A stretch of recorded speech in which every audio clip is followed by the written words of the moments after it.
Intriguing world of the Yellow Streak by Valentine Williams, we are drawn into a tale of mystery and suspense where nothing is as it seems. The story unfolds around Hartley Parrish, a man whose sudden rise to wealth brings both privilege and peril.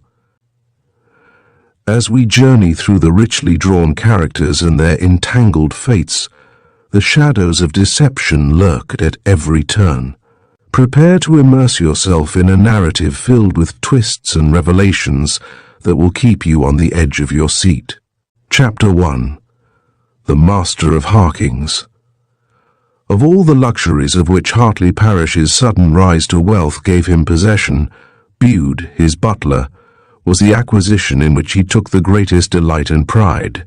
Bude was a large and comfortable-looking person, triple-chinned like an archdeacon, bald-headed except for a respectable and saving edging of dark down, clean-shaven, benign of countenance. With a bold nose which to the psychologist bespoke both ambition and inborn cleverness. He had a thin, tight mouth which in itself alone was a symbol of discreet reticence, the hallmark of the trusted family retainer. Bude had spent his life in the service of the English aristocracy. The Earl of Tipperary, Major General Lord Bannister, the Dowager Marchioness of Wiltshire, and Sir Herbert Marcobrunner, Bart, had in turn watched his gradual progress from pantry boy to butler. Bude was a man whose maxim had been the French saying, "Je prends mon bien où je le trouve."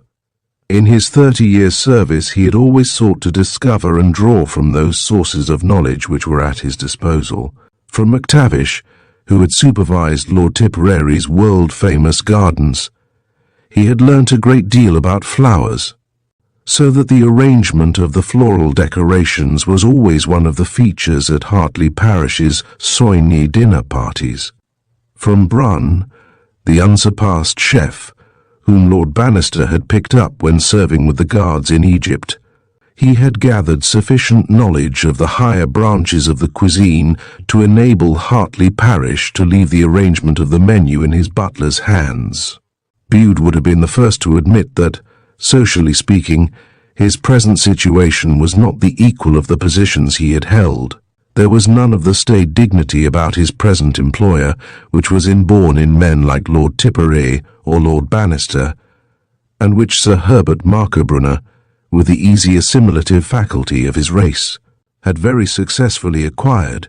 Below middle height, thick-set and powerfully built, with a big head, narrow eyes, and a massive chin, Hartley Parrish, in his absorbed concentration on his business, had no time for the acquisition or practice of the Eton manner. It was characteristic of Parrish that, seeing Bude at a dinner party at Marcobrunner's, he should have engaged him on the spot. It took Bude a week to get over his shock at the manner in which the offer was made. Parrish had approached him as he was supervising the departure of the guests. Waving aside the footman who offered to help him into his overcoat, Parrish had asked Bude point-blank what wages he was getting. Bude mentioned the generous remuneration he was receiving from Sir Herbert Marcobrunner, whereupon Parrish had remarked, "Come to me and I'll double it. I'll give you a week to think it over. Let my secretary know." After a few discreet inquiries, Bude, faithful to his maxim, had accepted Parrish's offer. Marcobrunner was furiously angry, but being anxious to interest Parrish in a deal, sagely kept his feelings to himself, and Bude had never regretted the change. He found Parrish an exacting, but withal a just and a generous master, and he was not long in realizing that, as long as he kept Harkings, Parrish's country place where he spent the greater part of his time, running smoothly according to Parrish's schedule, he could count on a life situation. The polish of manner, the sober dignity of dress, acquired from years of acute observation in the service of the nobility, were to be seen as, at the hour of 5, in the twilight of this bleak autumn afternoon. Bude moved majestically into the lounge hall of Harkings and leisurely pounded the gong for tea. The muffled notes of the gong swelled out brazenly through the silent house. They echoed down the softly carpeted corridors to the library where the master of the house sat at his desk. For days he had been immersed in the figures of the new issue which Hornaway's, the vast engineering business of his creation, was about to put on the market. They reverberated up the fine old oak staircase to the luxurious Louis XV bedroom, where Lady Margaret Trevor lay on her bed idly smiling through an amusing novel. They crashed through the thickly padded baize doors leading to the servants' hall, where, at sixpence a hundred, Parrish's man, Jay, was partnering Lady Margaret's maid against Mrs. Heaver, the housekeeper, and Robert, the chauffeur, at a friendly game of bridge, and they even boomed distantly into the far-away billiard room and broke into the talk which Robin Grieve was having with Mary Trevert. "Damn!" exclaimed Graves savagely, as the distant gonging came to his ears. "It's the gong for tea," said Mary demurely. She was sitting on one of the big leather sofas lining the long room. Robin, as he gazed down at her from where he stood with his back against the edge of the billiard table, thought what an attractive picture she made in the half-light. The lamps over the table were lit, but the rest of the room was almost dark. In that lighting, the thickly waving dark hair brought out the fine whiteness of the girl's skin. There was love, and a great desire for love, in her large dark eyes, but the clear-cut features, the well-shaped chin, and the firm mouth, the lips a little full, spoke of ambition and the love of power. "I've been here 3 whole days," said Robin, "and I've not had 2 words with you alone, Mary. And hardly have I got you to myself for a quiet game of pills when that rotten gong goes." "I'm sorry you're disappointed at missing your game," the girl replied mischievously, "but I expect you will be able to get a game with Horace or one of the others after tea." Robin kicked the carpet savagely. "You know perfectly well I don't want to play billiards." He looked up and caught the girl's eye.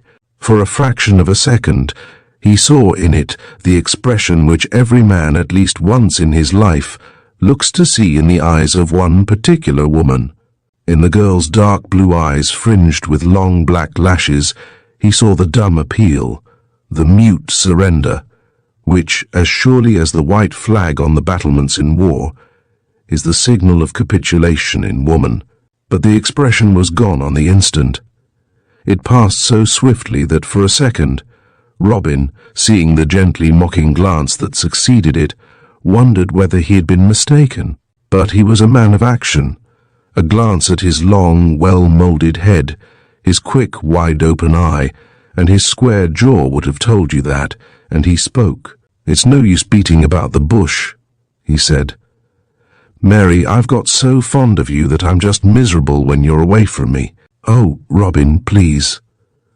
Mary Trevor stood up and remained standing, her head turned a little away from him, a charming silhouette in her heather-blue shooting suit. The young man took her listless hand. "My dear," he said, "you and I have been pals all our lives. It was only at the front that I began to realize just how much you meant to me. And now I know I can't do without you. I've never met anyone who has been to me just what you are. And Mary, I must have you as my wife." The girl remained motionless. She kept her face averted. The room seemed very still. "Oh, Robin, please," she murmured again. Resolutely, the young man put an arm about her and drew her to him. Slowly, reluctantly, she let him have his way, but she would not look at him. "Oh, my dear," he whispered, kissing her hair, "don't you care a little?" She remained silent. "Won't you look at me, Mary?" There was a hint of huskiness in his voice. He raised her face to his. "I saw in your eyes just now that you cared for me," he whispered. "Oh, my Mary, say that you do." Then he bent down and kissed her. For a brief instant, their lips met, and he felt the caress of the girl's arm about his neck. "Oh, Robin," she said. That was all. But then she drew away. Reluctantly, the man let her go. The colour had faded from his cheeks when she looked at him again as he stood facing her in the twilight of the billiard room. "Robin, dear," she said, "I'm going to hurt you." The young man seemed to have had a premonition of what was coming, for he betrayed no sign of surprise but remained motionless, very erect, very pale. "Dear," said the girl with a little despairing shrug, "it's hopeless. We can't afford to marry." "Not yet, I know," said Robin, "but I'm getting on well, Mary, and in another year or two." The girl looked down at the point of her little brogue shoe. "I don't know what you will think of me," she said, "but I can't accept, I can't face, You can't face the idea of being the wife of a man who has his way to make. Is that it?" The voice was rather stern. The girl looked up impulsively. "I can't, Robin. I should never make you happy. Mother and I are as poor as church mice. All the money in the family goes to keep Horace in the army and pay for my clothes." She looked disdainfully at her pretty suit. "All this," she went on with a little hopeless gesture indicating her tailor-made, "is Mother's investment. No, it's true. I can tell you as a friend, Robin dear. We are living on our capital until I have caught a rich husband." "Oh, my dear," said Robin softly, "don't say things like that." The girl laughed a little defiantly. "But it's true," she answered. "The war has halved Mother's income, and there's nothing between us and bankruptcy but a year or so, unless I get married." Her voice trembled a little and she turned away. "Mary," said the young man hoarsely, "for God's sake, don't do that." He moved a step towards her, but she drew back. "It's all right," she said with the tears glistening wet on her face, and dabbed at her eyes with her tiny handkerchief. "But, oh, Robin boy, why couldn't you have held your tongue?" "I suppose I had no right to speak," the young man began. The girl sighed. "I oughtn't to say it now," she said slowly, and looked across at Robin with shining eyes. "But, Robin dear, I'm glad you did." She paused a moment as though turning something over in her mind. I've got something to tell you, Robin," she began. "No, stay where you are. We must be sensible now." She paused and looked at him. "Robin," she said slowly, "I've promised to marry somebody else." There was a moment's silence. "Who is it?" Robin asked in a hard voice. The girl made no answer. "Who is it? Do I know him?" Still the girl was silent, but she gave a hardly perceptible nod. No, Mary, it isn't true. It can't be true." The girl nodded, her eyes to the ground. "It's a secret still," she said. "No one knows but Mother. Hartley doesn't want it announced yet." The sound of the Christian name suddenly seemed to infuriate Grieve. "By God!" he cried. "It shan't be. You must be mad, Mary, to think of marrying a man like Hartley Parish, a fellow who's years older than you, who thinks of nothing but money, who stood out of the war and made a fortune while men of his own age were doing the fighting for him. It's unthinkable. It's damnable to think of a gross, ill-bred creature like Parish." "Robin," the girl cried, "you seem to forget that we're staying in his house. In spite of all you say, he seems to be good enough for you to come and stay with. I only came because you were to be here. You know that perfectly well. I admit one oughtn't to blackguard one's host, but, Mary, you must see that this marriage is absolutely out of the question." The girl began to bridle up. "Why?" she asked loftily. Because Parish is not the sort of man who will make you happy." "And why not, may I ask?" "He's very kind and very generous, and I believe he likes me." Robin Grieve made a gesture of despair. "My dear girl," he said, trying to control himself to speak quietly, "what do you know about this man? Nothing. But there are beastly stories circulating about his life." Mary Trevert laughed cynically. "My dear old Robin," she said, "they tell stories about every bachelor, and I hardly think you are an unbiased judge." Robin Grieve was pacing up and down the floor.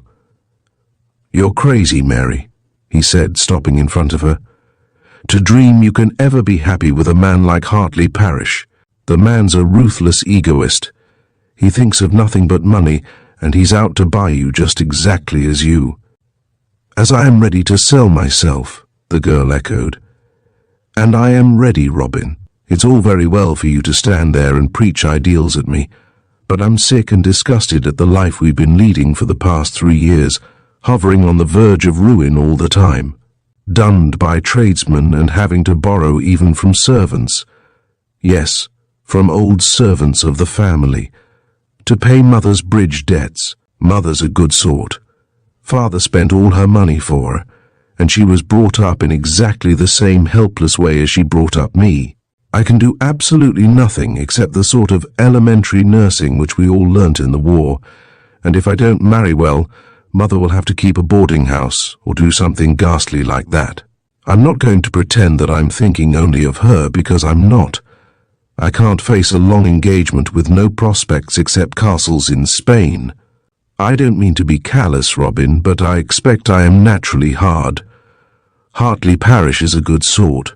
He's very fond of me, and he will see that Mother lives comfortably for the rest of her life.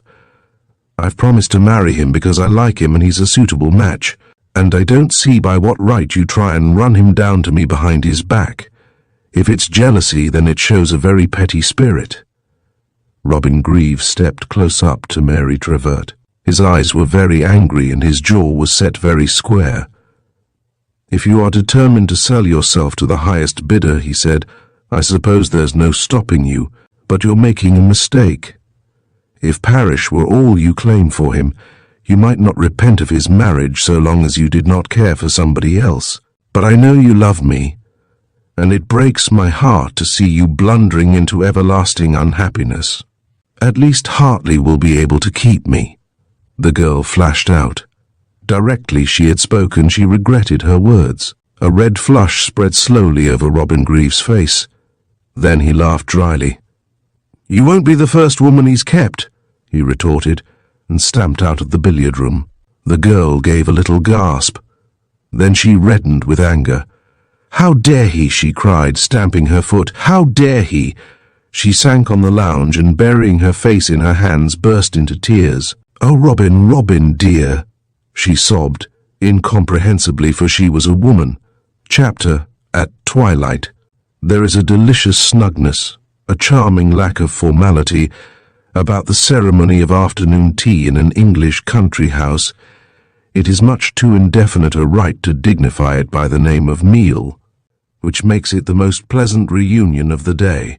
For English country house parties consist, for the most part, of a succession of meals to which the guests flock the more congenially as, in the interval, they have contrived to avoid one another's companionship. And so, scarcely had the last reverberation of Bude's measured gonging died away than the French window leading from the lounge hall onto the terrace was pushed open, and 2 of Hartley Parish's guests emerged from the falling darkness without into the pleasant comfort of the firelit room. They were an oddly matched pair. The one was a tubby little man with short, bristly grey hair, and a short, bristly grey moustache to match. His stumpy legs looked ridiculous in his baggy golf knickers of rough tweed, which he wore with gaiters extending halfway up his short, stout calves. As he came in, he slung off the heavy tweed shooting cloak he had been wearing and placed it with his Homburg hat on a chair. This was Dr. Romaine, whose name thus written seems indecently naked, without the string of complimentary initials indicative of the honours and degrees which years of bacteriological research had heaped upon him. His companion was a tall, slim, fair-haired young man, about as good a specimen of the young Englishman turned out by the English public school as one could find. He was extremely good-looking, with a proud eye and finely chiselled features, but the suggestion of youth in his face and figure was countered by a certain poise, a kind of latent seriousness which contrasted strangely with the general cheery insouciance of his type. A soldier would have spotted the symptoms at once. 5 years of war would have been his verdict, that long and strange entry into life of so many thousands of England's manhood, which impressed the stamp of premature seriousness on all those who came through. and Captain Sir Horace Trevett, Bart, DSO, had gone from his famous school straight into a famous regiment, had won his decoration before he was 21, and been twice wounded into the bargain. "Where's everybody?" queried the doctor, rubbing his hands at the blazing log fire. "Robin and Mary went off to play billiards," said the young man, "and I left old Parrish after lunch, settling down for an afternoon's work in the library." He crossed the room to the fire and stood with his back to the flame. "What a worker that man is," ejaculated the doctor. "He had one of his secretaries down this morning with a car full of portfolios, blueprints, specifications, and God knows what else. Parrish polished the whole lot off and packed the fellow back to London before midday. Some of Hornaway's people who were waiting went in next, and he was through with them by lunchtime." Trevett wagged his head in admiration. "And he told me he wanted to have a quiet weekend," he said. "That's why he has no secretary living in the house." "A quiet weekend," repeated Romaine dryly. "Ye gods!" "He's a marvel for work," said the young man. "He certainly is," replied the doctor. "He's done wonders with Hornaways. When he took the place over at the beginning of the war, they were telling me, it was a little potty concern making toy air guns or lead soldiers or something of the sort, and they never stop coining money now, it seems. Parrish must be worth millions." "Lucky devil," said Trevor genially. "Ah," observed the doctor sententiously, "but he's had to work for it, mark you. He's had the most extraordinary life, they tell me. He was at one period of his career a bartender on the Rand, a man was saying at the club the other day, but most of his life he's lived in Canada, I gather. He was telling us the other evening, before you and Mary came down, that he was once a brakeman on the Canadian Pacific Railway. He said he invested all his savings in books on engineering and read them in his brakeman's van on his trips across the Dominion. Ah, he's a fine fellow." He lowered his voice discreetly. "And a devilish good match, eh, Horace?" The young man flushed slightly. "Yes," he said unwillingly. "A damn good match for somebody," urged the doctor with a malicious twinkle in his eye. "Here, Doc," said Horace, suddenly turning on him. "You stick to your bugs and germs. What do you know about matchmaking anyway?" Dr. Romaine chuckled. "We bacteriologists are trained observers. One learns a lot watching the life and habits of the bacillus, Horace, my boy. And between ourselves, Parrish would be a lucky fellow if—" Trevor turned to him. His face was quite serious, and there was a little touch of hauteur in his voice. He was the Th. Baronet. "My dear Doc," he said, "aren't you going a bit fast? Parrish is a very good chap, but one knows nothing about him." Sagely the doctor nodded his grizzled head. "That's true," he agreed. "He appears to have no relatives, and nobody over here seems to have heard of him before the war. A man was saying at the Athenaeum the other day." Trevor touched his elbow. Bude had appeared, portly, imperturbable, bearing a silver tray set out with the appliances for tea. "Bude," cried Trevor, "don't tell me there are no tea cakes again." "On the contrary, sir," answered the butler in the richly sonorous voice pitched a little below the normal register, which he employed above stairs. "The cook has had her attention drawn to it. There are tea cakes, sir." With a certain dramatic effect, for Bude was a trifle theatrical in everything he did, he whipped the cover off a dish and displayed a smoking pile of deliciously browned scones. "Bude," said Trevor, "when I'm a field marshal, I'll see you get the OBE for this." The butler smiled a nicely regulated 3-by-1 smile, a little deprecatory as was his wont. Then, like a tank taking a corner, he wheeled majestically and turned to cross the lounge. To reach the green baize door leading to the servants' quarters, he had to cross the outer hall from which led corridors on the right and left. That on the right led to the billiard room, that on the left to the big drawing room with the library beyond. As Bude reached the great screen of tooled Spanish leather which separated a corner of the lounge from the outer hall, Robin Grieve came hastily through the glass door of the corridor leading from the billiard room. The butler with a pleasant smile drew back a little to allow the young man to pass, thinking he was going into the lounge for tea. "Tea is," he began, but abruptly ended the sentence on catching sight of the young man's face. For Robin, habitually so self-possessed, looked positively haggard. His face was set and there was a weary look in his eyes. The young man appeared so utterly different from his wonted self that Bude fairly stared at him. But Robin, without paying the least attention either to the butler or to the sound of voices in the lounge, strode across the outer hall and disappeared through the glass door of the corridor leading to the great drawing-room and the library. Bude stood an instant gazing after him in perplexity, then moved across the hall to the servants' quarters. In the meantime, in the lounge, the little doctor snapped the case of his watch and opined that he wanted his tea. "Where on earth has everybody got to? What's become of Lady Margaret? I haven't seen her since lunch." That lady answered his question by appearing in person. Lady Margaret was tall and hard and glittering.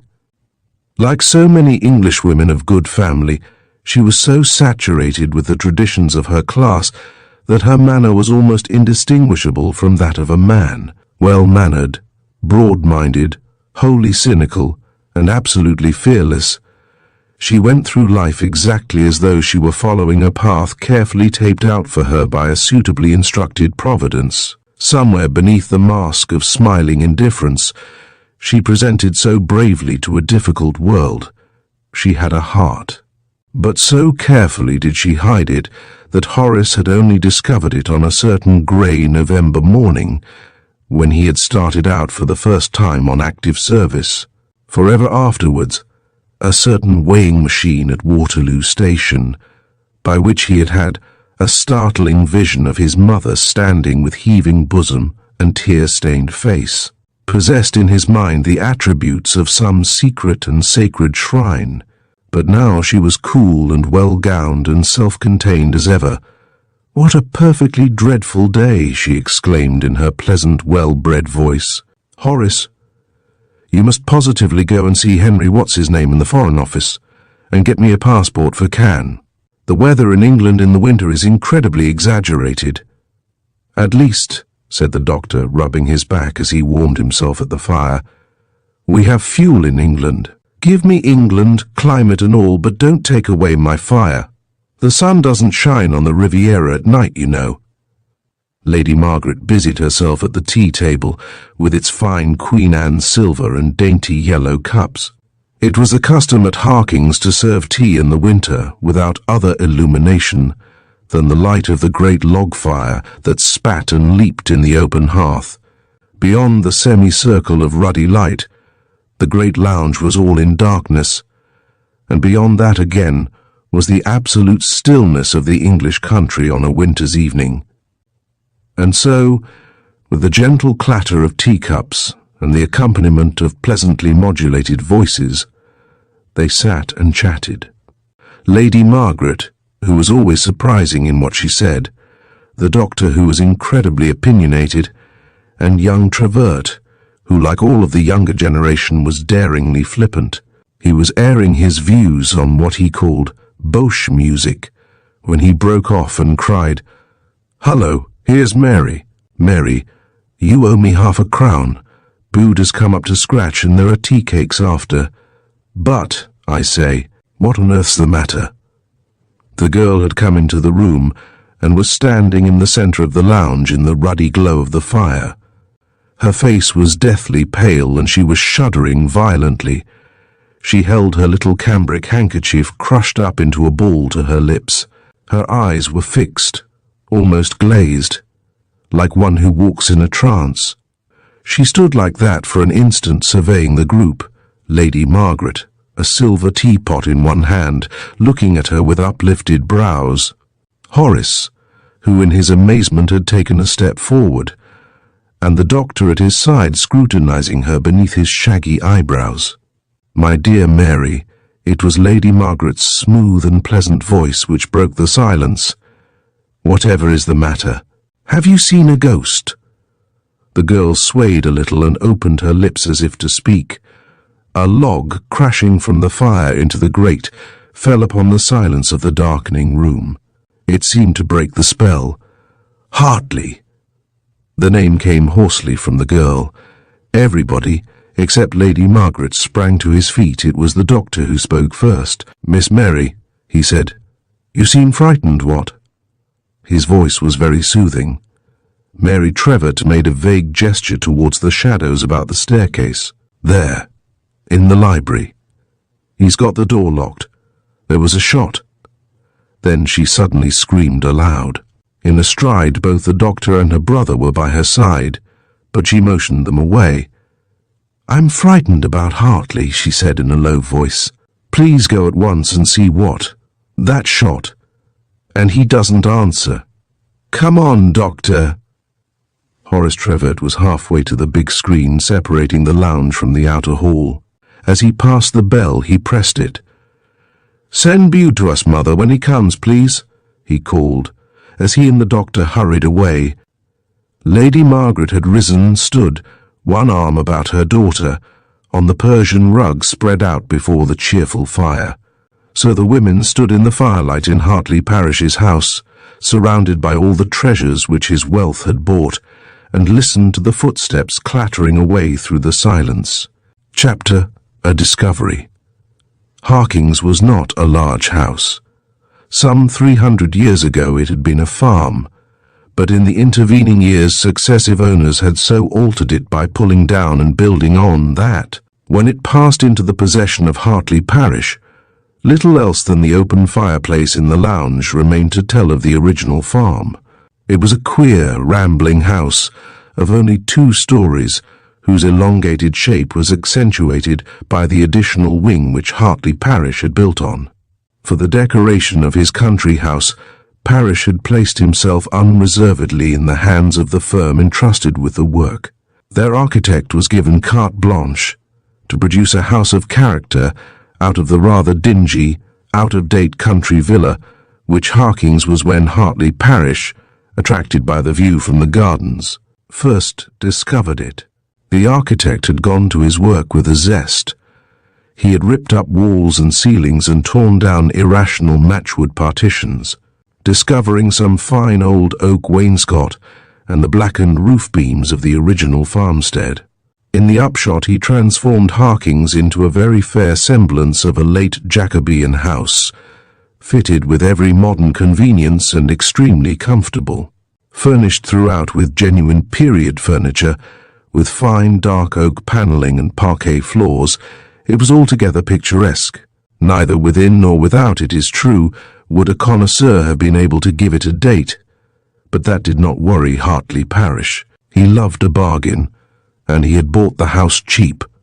It was situated in beautiful country, and was within easy reach by car of his townhouse in St. James's Square, where he lived for the greater part of the week. Last but not least, Harking's was the casket enshrining a treasure, the realization of a lifelong wish. This was the library, Parish's own room, designed by himself and furnished to his own individual taste. It stood apart from the rest of the house at the end of the wing which Parish had constructed. The wing consisted of a single ground floor and contained the drawing room, which was scarcely ever used, as both Parish and his guests preferred the more congenial surroundings of the lounge and the library. A long corridor panelled in oak led off the hall to the new wing. Onto this corridor both the drawing room and the library gave. Halfway down the corridor a small passage ran off. It separated the drawing room from the library and ended in a door leading into the gardens at the back of the house. It was to the new wing that Horace Trevor and Dr. Romaine now hastened. They hurried across the hall, where the big lamp of dulled glass threw a soft yellow light, and entered the corridor through the heavy oak door which shut it off from the hall. The corridor was wrapped in silence. Halfway down, where the small passage ran to the garden door, the electric light was burning. Horace Trevor ran down the corridor ahead of the doctor and was the first to reach the library door. He knocked sharply, then turned the handle. The door was locked. "Hartley!" he cried and rapped again. "Hartley! Open the door!" "It's me, Horace." Again he knocked and rattled the handle. Not a sound came from the locked room. There was an instant silence. Horace and the doctor exchanged an interrogatory look. From behind the closed door came the steady ticking of a clock. The silence was so absolute that both men heard it. Then the door at the end of the corridor was flung open, and Bood appeared. He was running at a quick ambling trot, his heavy tread shaking the passage. "Oh, sir," he cried, "whatever is it? What has happened?" Horace spoke quickly, incisively. "Something's happened to Mr. Parrish, Bood," he said. "The door's locked and he doesn't answer. We'll have to break the door down." Bood shook his head. "It's solid oak, sir," he began. Then he raised his hand. "Pardon me, gentlemen," he said, as though an idea had struck him. "If we were to go out by the garden door here, we might get in through the window. We could break the glass if needs be." "That's it," exclaimed Horace. "Come on, Doctor." He dashed down the corridor towards the little passage. The doctor laid a hand on Bood's arm. "One of us had better stay here," he said with a meaning glance at the closed door. The butler raised an affrighted face to his. "Go with Sir Horace, Bood," said the doctor. "I'll stay." Outside in the gardens of Harkings it was a raw, damp evening, pitch black now, with little gusts of wind which shook the naked bushes of the rosery. The garden door led by a couple of shallow steps onto a gravel path which ran all along the back of the house. The path extended right up to the wall of the house. On the other side it flanked the rosery. The glass door was banging to and fro in the night wind as Bood, his coat collar turned up, hurried out into the darkness. The library, which formed the corner of the new wing, had two windows.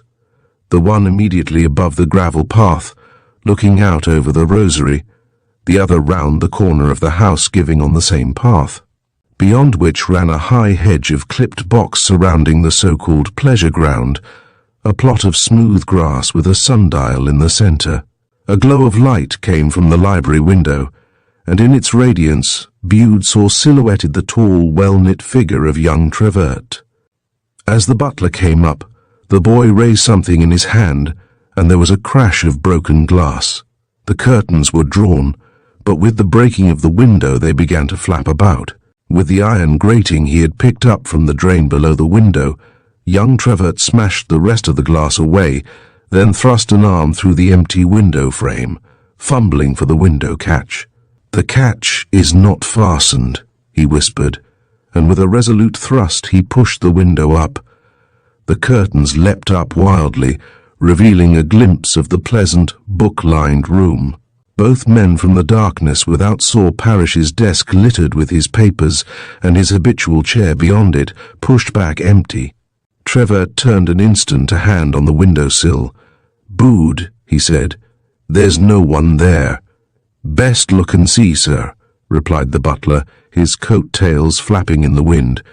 Trevor hoisted himself easily onto the windowsill, knelt there for an instant, then thrust his legs over the sill and dropped into the room. As he did so, he stumbled, cried aloud. Then the heavy grey curtains were flung back, and the butler saw the boy's face, rather white, at the open window. "My God," he said slowly, "he's dead." A moment later, Dr. Romaine, waiting in the corridor, heard the key turn in the lock of the library door. The door was flung open. Horace Trevert stood there, silhouetted in a dull glow of light from the room. He was pointing to the open window, beneath which Hartley Parrish lay on his back, motionless. Chapter 4. Between the desk and the window. Hartley Parrish's library was a splendid room, square in shape, lofty and well-proportioned. It was lined with books arranged in shelves of dark brown oak running round the four walls, but sunk level with them and reaching up to a broad band of perfectly plain white plasterwork. It was a cheerful, comfortable, eminently modern room, half library, half office. The oak was solid, but uncompromisingly new. The great leather armchairs were designed on modern lines, for comfort rather than for appearance. There were no pictures, but vases of chrysanthemums stood here and there about the room. A dictaphone in a case was in a corner, but beside it was a little table on which were set out some rare bits of old Chelsea. There was also a gramophone, but it was enclosed in a superb case of genuine old black and gold lacquer. The very books in their shelves carried on this contrast of business with recreation.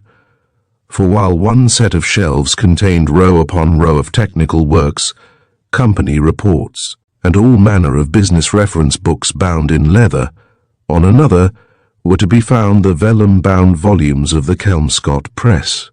A sober note of grey or mole colour was the colour scheme of the room.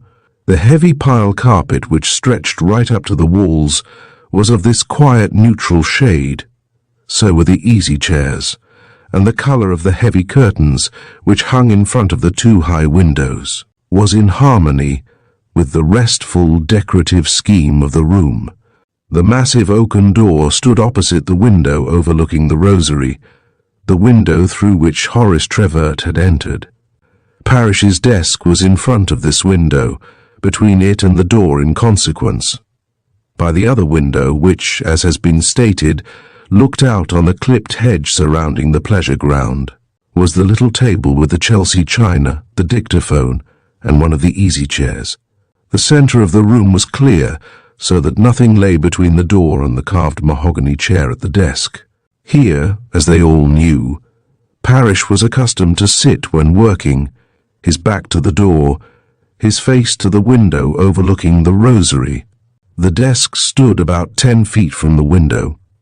On it was a large brass lamp, which cast a brilliant circle of light upon the broad flat top of the desk with its orderly array of letter trays, its handsome silver-edged blotter, and silver and tortoise-shell writing appurtenances. By the light of this lamp Dr. Romaine, looking from the doorway, saw that Hartley Parrish's chair was vacant, pushed back a little way from the desk. The rest of the room was wrapped in unrevealing half-light. "He's there by the window," Horace was whispering to the doctor. Romaine strode over to the desk and picked up the lamp. As he did so, his eyes fell upon the pale face of Hartley Parrish. He lay on his back in the space between the desk and the window. His head was flung back, his eyes, bluish-grey, the narrow, rather expressionless eyes of the successful businessman, were wide open and fixed in a sightless stare. His rather full mouth, with its clean-shaven lips, was rigid and stern. With the broad forehead, the prominent brows, the bold, aggressive nose, and the square, bony jaw, it was a fighter's face. A fine face, save for the evil promise of that sensuous mouth. So thought the doctor with the swift psychological process of his trade. From the face his gaze travelled to the body, and then Romaine could not repress an involuntary start, albeit he saw what he had half expected to see. The fleshy right hand of Hartley Parrish grasped convulsively an automatic pistol. His clutching index finger was crooked about the trigger, and the barrel was pressed into the yielding pile of the carpet. His other hand, with clawing fingers, was flung out away from the body on the other side. One leg was stretched out to its fullest extent, and the foot just touched the hem of the grey window curtains. The other leg was slightly drawn up. The doctor raised the lamp from the desk and, dropping on one knee, placed it on the ground beside the body. With gentle fingers he manipulated the eyes, opened the blue serge coat and waistcoat which Parrish was wearing. As he unbuttoned the waistcoat, he laid bare a dark red stain on the breast of the fine silk shirt. He opened shirt and under vest, bent an ear to the still form, and then, with a little helpless gesture, rose to his feet. "Dead?" queried Trevert. Romaine nodded shortly. "Shot through the heart," he said. "He looked so limp," the boy said, shrinking back a little. "I thought he was dead, but I never thought old Hartley would have done a thing like that." The doctor pursed up his lips as if to speak, but he remained silent for a moment. Then he said, "Horace, the police must be informed. We can do that on the telephone. This room must be left just as it is until they come. I can do nothing more for poor Hartley. And we shall have to tell the others. I'd better do that myself. I wonder where Grieve is. I haven't seen him all the afternoon. As a barrister, he should be able to advise us about, the technicalities, the police and all that." Rapid footsteps reverberated down the corridor. Robin Grieve appeared at the door. The fat and frightened face of Bude appeared over his shoulder.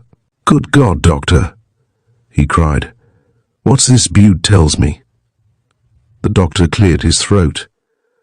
"Our poor friend is dead, Grieve," he said. "But how? How?" Grieve stood opposite the doctor in the centre of the library.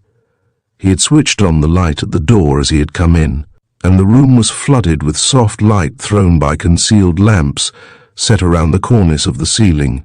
"Look," responded the doctor by way of answer, and stepped aside to let the young man come up to the desk. "He has a pistol in his hand." Robin Grieve took a step forward and stopped dead. He gazed for an instant without speaking on the dead face of his host and rival. "Suicide." It was an affirmation rather than a question, and the little doctor took it up. He was not a young man, and the shock and the excitement were beginning to tell on his nerves. "I am not a police surgeon," he said with some asperity. "In fact, I may say I have not seen a dead body since my hospital days. I know nothing about these things. This is a matter for the police. They must be summoned at once. Where's Bude?" Robin Grieve turned quickly. "Get on to the police station at Stevenage at once, Bude," he ordered. "Do you know the inspector?" "Yes, sir," the butler answered in a hollow voice. His hands were trembling violently, and he seemed to control himself with difficulty. "Mr. Humphreys, sir." "Well, ring him up and tell him that Mr. Parrish—" "Hullo, what do all these people want?" There was a commotion at the door. Frightened faces were framed in the doorway. Outside there was the sound of a woman whimpering. A tall, dark young man in a tailcoat came in quickly. He stopped short when he saw the solemn faces of the group at the desk. It was Parrish's man, Jay. He stepped forward to the desk and in a frightened sort of way peered at the body as it lay on the floor. "Oh, sir," he said breathlessly, addressing Grieve. "Whatever has happened to Mr. Parrish? It can't be true." Grieve put his hand on the young man's shoulder. "I'm sorry to say it is true, Jay," he answered. "He was very good to us all," the valet replied in a broken voice. He remained by the desk staring at the body in a dazed fashion. "Who is that crying outside?" Grieve demanded. "This is no place for women." "It's Mrs. Heaver, the housekeeper," Bude answered. "Well, she must go back to her room. Send all those servants away. Jay, will you see to it? And take care that Lady Margaret and Miss Trevor don't come in here either." "Sir Horace is with them, sir, in the lounge," said Jay, and went out. "I'll go to them." "I think I'd better," exclaimed the doctor. "I shall be in the lounge when they want me." "A dreadful affair. Dreadful." The little doctor bustled out, leaving Grieve and the butler alone in the room with the mortal remains of Hartley Parrish lying where he had fallen on the soft grey carpet. "Now, Bude," said Grieve incisively, "get on to the police at once. You'd better telephone from the servants' hall. I'll have a look round here in the meantime." Bude stood for an instant irresolute. He glanced shrewdly at the young man. "Go on," said Robin quickly. "What are you waiting for, man? There's no time to lose." Slowly the butler turned and tiptoed away, his ungainly body swaying about as he stole across the heavy pile carpet. He went out of the room, closing the door softly behind him. He left Grieve sunk in a reverie at the desk, gazing with unseeing eyes upon the dead face of the master of Harkings. That sprawling corpse, the startled realization of death stamped forever in the wide, staring eyes, was indeed a subject for meditation. There, In the midst of all the evidences of Hartley Parish's meteoric rise to affluence and power, Grieve pondered for an instant on the strange pranks which fate plays us poor mortals. Parish had risen, as Grieve and all the world knew, from the bottom rung of the ladder. He had had a bitter fight for existence, had made his money, as Grieve had heard, with a blind and ruthless determination which spoke of the stern struggle of other days. And Robin, who too had had his own way to make in the world, knew how the memory of earlier struggles went to sweeten the flavour of ultimate success. Yet here was Hartley Parish, with his vast financial undertakings, his soaring political ambitions, his social aims which, Robin realised bitterly, had more than a little to do with his project for marrying Mary Trevett. Stricken down suddenly, without warning, in the very heyday of success, why should he have done it? He whispered to himself, "Why, my God, why?" But the mask-like face at his feet, as he bent to scan it once more, gave no answer to the riddle. Determination, ambition was portrayed on the keen, eager face even in death. With a little hopeless gesture, the young barrister glanced round the room. His eye fell upon the desk. He saw a neat array of letter trays, costly silver and tortoise-shell writing appointments, a couple of heavy gold fountain pens, and an orderly collection of pencils. Lying flat on the great silver-edged blotter was a long brown envelope which had been opened. Propped up against the large crystal inkwell was a letter addressed simply Miss Mary Trevett in Hartley Parish's big, vigorous, and sprawling handwriting.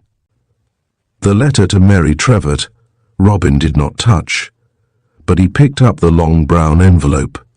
On the back it bore a printed seal. The envelope contained a document and a letter. At the sight of it, the young man started. It was Hartley Parish's will. The letter was merely a covering note from Mr. Bardi of the firm of Jerringham, Bardi and Company, a well-known firm of solicitors, dated the previous evening. Robin replaced letter and document in their envelope without reading them. "So that's it," he murmured to himself. "Suicide? But why?" All the letter trays save one were empty. In this was a little heap of papers and letters. Robin glanced through them. There were 2 or 3 prospectuses, a notice of a golf match, a couple of notes from West End tradesmen enclosing receipts, and an acknowledgment from the bank. There was only one personal letter, a business communication from a Rotterdam firm. Robin glanced at the letter. It was typewritten on paper of a dark slaty blue shade. It was headed, Elias van der Spik and Company, General Importers, Rotterdam, and dealt with steel shipments. Robin dropped the letter back into the tray and turned to survey the room. It was in perfect order. Except for the still form lying on the floor and the broken pane of glass in the window, there was nothing to tell of the tragedy which had been enacted there that afternoon. There were no papers to hint at a crisis save the prosaic-looking envelope containing the will, and Parish's note for Mary. The waste-paper basket, a large and business-like affair in white wicker, had been cleared. Robin walked across to the fireplace. The flames leapt eagerly about a great oak log, which hissed fitfully on top of the glowing coals contained in the big iron fire basket. The grate was bare and tidy. As the young man looked at the fire, a little whirl of blue smoke whisked out of the wide fireplace and eddied into the room. Robin sniffed. The room smelt smoky.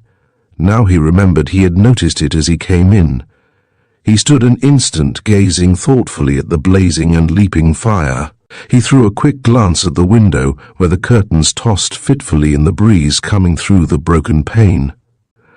Suddenly he stepped quickly across the room and, lifting the reading lamp from the table, bore it over to the window which he scrutinized narrowly by its light. Then he dropped on one knee beside the dead body, placing the lamp on the floor beside him. He lifted the dead man's left hand and narrowly examined the nails. Without touching the right hand which clasped a revolver, he studied its nails too. He rose and took the gold-mounted reading glass from the desk and scrutinized the nails of both hands through the glass.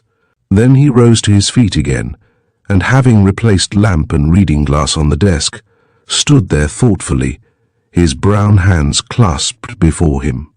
His eyes wandered from the desk to the window and from the window to the corpse. Then he noticed on the carpet between the dead body and the desk a little ball of slaty blue paper. He bent down and picked it up. He had begun to unroll it when the library door was flung open. Robin thrust the scrap of paper in his pocket and turned to face the door. Chapter 5, in which Bude looks at Robin Grieve. The library door opened. A large, square-built, florid man in the braided uniform of a police inspector stood on the threshold of the room. Beside him was Bude, who, with an air of dignity and respectful mourning suitably blended, waved him into the room. "The body is in here, Mr. Humphreys, sir." Inspector Humphreys stepped quickly into the room. A little countrified in appearance and accent, he had the careful politeness, the measured restraint, and the shrewd eye of the typical police officer. In 30 years' service he had risen from village constable to be inspector of county police. Slow to anger, rather stolid, and with an excellent heart. He had a vein of shrewd common sense, not uncommonly found in that fast disappearing species, the English peasant. He nodded shortly to Grieve, and with a tread that shook the room strode across to where Hartley Parish was lying dead. In the meantime, a harassed-looking man with a short grey beard, wearing a shabby frock-coat, had slipped into the room behind the inspector. He approached Grieve. "Dr. Romaine?" he queried, peering through his gold spectacles. The butler said, "No, my name is Grieve," answered Robin. "I am staying in the house. This is Dr. Romaine." He motioned to the door. Dr. Romaine came bustling into the room. "Glad to see you here so promptly, Inspector," he said. "A shocking business, very. Is this the doctor? I am Dr. Romaine." Dr. Redstone bowed with alacrity. "A great privilege, sir," he said staidly. "I have followed your work." But the other did not let him finish. "Shot through the heart, instantaneous death, severe hemorrhage. The pistol is there, in his hand. A man with everything he wanted in the world. I can't understand it. 'Pon my soul, I can't." The inspector, who had been kneeling by the corpse, motioned with his head to the village doctor. Dr. Redstone went to him and began a cursory examination of the body. The inspector rose. "I understand from the butler, gentlemen," he said, "that it was Miss Trevert, a lady staying in the house, who heard the shot fired. I should like to see her, please." "And you, sir, are you a relation of?" Grieve, thus addressed, hastily replied, "Only a friend, Inspector. I am staying in the house. I am a barrister. Perhaps I may be able to assist you." Humphreys shot a slow, shrewd glance at him from beneath his shaggy blonde eyebrows. "Thank you, sir. Much obliged, I'm sure." Now, he thrust a hand into his tunic and produced a large leather-bound notebook. "Do you know anything as would throw a light on this business?" Grieve shook his head. He seemed perfectly cheerful at lunch. He left the dining room directly after he had taken his coffee. Where did he go? "He came here to work. He told us at lunch that he was going to shut himself up in the library for the whole afternoon, as he had a lot of work to get through." The inspector made a note or two in his book. Then he paused, thoughtfully tapping the end of his pencil against his teeth. "It was Miss Trevert, you say?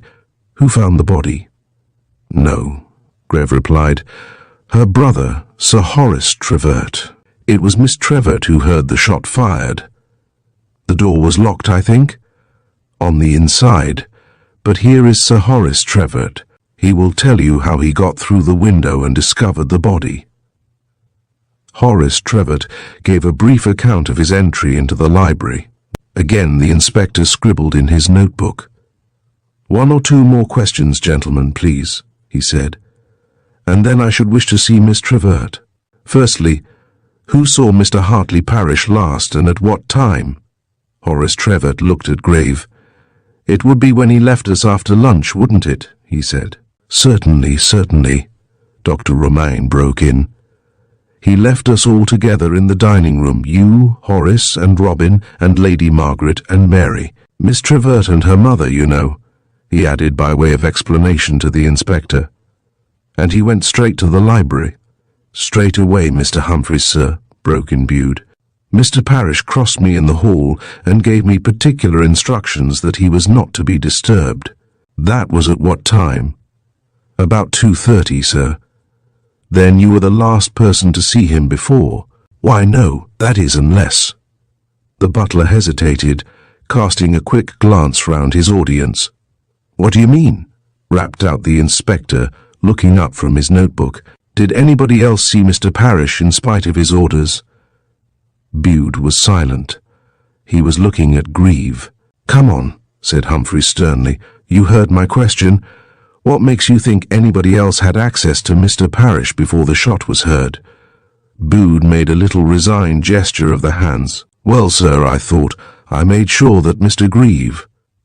There was a moment's tense silence. Well? Snapped Humphreys. I was going to say, I made certain that Mr. Grieve was going to Mr. Parrish in the library to tell him tea was ready. Mr. Grieve passed me in the hall and went down the library corridor just after I had served the tea. All eyes turned to Robin. It's perfectly true, he said. I went out into the gardens for a mouthful of fresh air just before tea. I left the house by the side door off the corridor here. I didn't go to the library, though. It is an understood thing in this house that no one ever disturbs Mr. Parrish when he broke off sharply. My God, Mary, he cried, you mustn't come in here. All turned round at his loud exclamation. Mary Trevett stood in the doorway. Dr. Romaine darted forward. My dear, he said soothingly, you mustn't be here. Passively, she let him lead her into the corridor. The inspector continued his examination. At what time did you come along this corridor, sir? He asked Robin. It was not long after the tea gong went, answered Robin. About 10 minutes past 5, I should say. And you heard nothing? Robin shook his head. Absolutely nothing, he replied. The corridor was perfectly quiet. I stepped out into the grounds, went for a turn round the house, but it was raining, so I came in almost at once. At what time was that? When I came in. Oh, about 2 or 3 minutes later, say about 5:15. Humphreys turned to Horace Trevett. What time was it when Miss Trevett heard the shot? Horace puckered up his brow. Well, he said, I don't quite know. We were having tea. It wasn't much after 5, I should say about 15:15. Then the shot that Miss Trevett heard would have been fired just about the time that you, sir, he turned to Robin, were coming in from your stroll. Somewhere about that time, I should say, Robin answered rather thoughtfully. Did you hear it? Queried the inspector. No, said Robin. But surely you must have been at or near the side door at the time as you were coming in.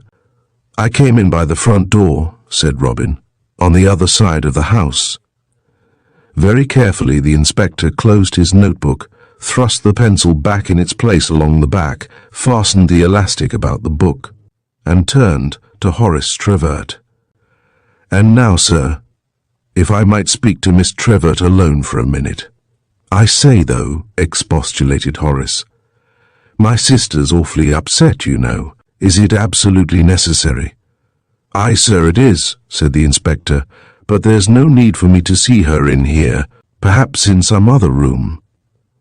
The drawing-room is next to this, the butler put in. They'd be nice and quiet in there, Sir Horace. The inspector acquiesced. Dr. Redstone drew him aside for a whispered colloquy. The inspector came back to Robin and Horace. The doctor would like to have the body taken upstairs to Mr. Parrish's room, he said. He wishes to make a more detailed examination if Dr. Romaine would help him. If one of you gentlemen could give orders about this. I have 2 officers outside who would lend a hand, and this room must then be shut and locked." "Sergeant Harris," he called. "Sir." A stout sergeant appeared at the library door. "As soon as the body has been removed, you will lock the room and bring the key to me, and you will return here and see that no one attempts to get into the room. Understand?" "Yes, sir." "Inspector!" Robin Grieve called Inspector Humphreys as the latter was preparing to follow Bew to the drawing room. "Mr. Parrish seems to have written a note for Miss Trevert," he said, pointing at the desk. "And in that envelope you will find Mr. Parrish's will. I discovered it there on the desk just before you arrived." Again the inspector shot one of his swift glances at the young man. He went over to the desk, shook the document and letter from their envelope, glanced at them, and replaced them. "I don't rightly know that this concerns me, gentlemen," he said slowly. "I think I'll just take charge of it, and I'll give Miss Trevert her letter." Taking the 2 envelopes, he tramped heavily out of the room. Then, in a little while, Bude and Jay and 2 bucolic-looking policemen came to the library to move the body of the Master of Harkings. Robin stood by and watched the little procession pass slowly with silent feet across the soft pile carpet and out into the corridor, but his thoughts were not with Parrish. He was haunted by the look which Mary Trevert had given him as she had stood for an instant at the library door, a look of fear, of suspicion, and it made his heart ache. Chapter 6. The Letter. The great drawing room of Harkings was ablaze with light, the cluster of lights in the heavy crystal chandelier and the green-shaded electric lamps in their gilt sconces on the plain white-panelled walls coldly lit up the formal little-used room with its gilt furniture, painted piano, and huge marble fireplace. This glittering Louis Seize environment seemed altogether too much for the homely inspector. Whilst waiting for Mary Trevert to come to him, he tried several attitudes in turn. The empty hearth frightened him away from the mantelpiece. The fragile appearance of a gilt settee decided him against risking his 16-stone weight on its silken cushions. And the vastness of the room overawed him when he took up his position in the centre of the Aubusson carpet. Finally he selected an ornate chair, rather more solid-looking than the rest, which he drew up to a small table on the far side of the room. There he sat down, his large red hands spread out upon his knees in an attitude of singular embarrassment. But Mary Trevert set him quickly at his ease when presently she came to him. She was pale but quite self-possessed.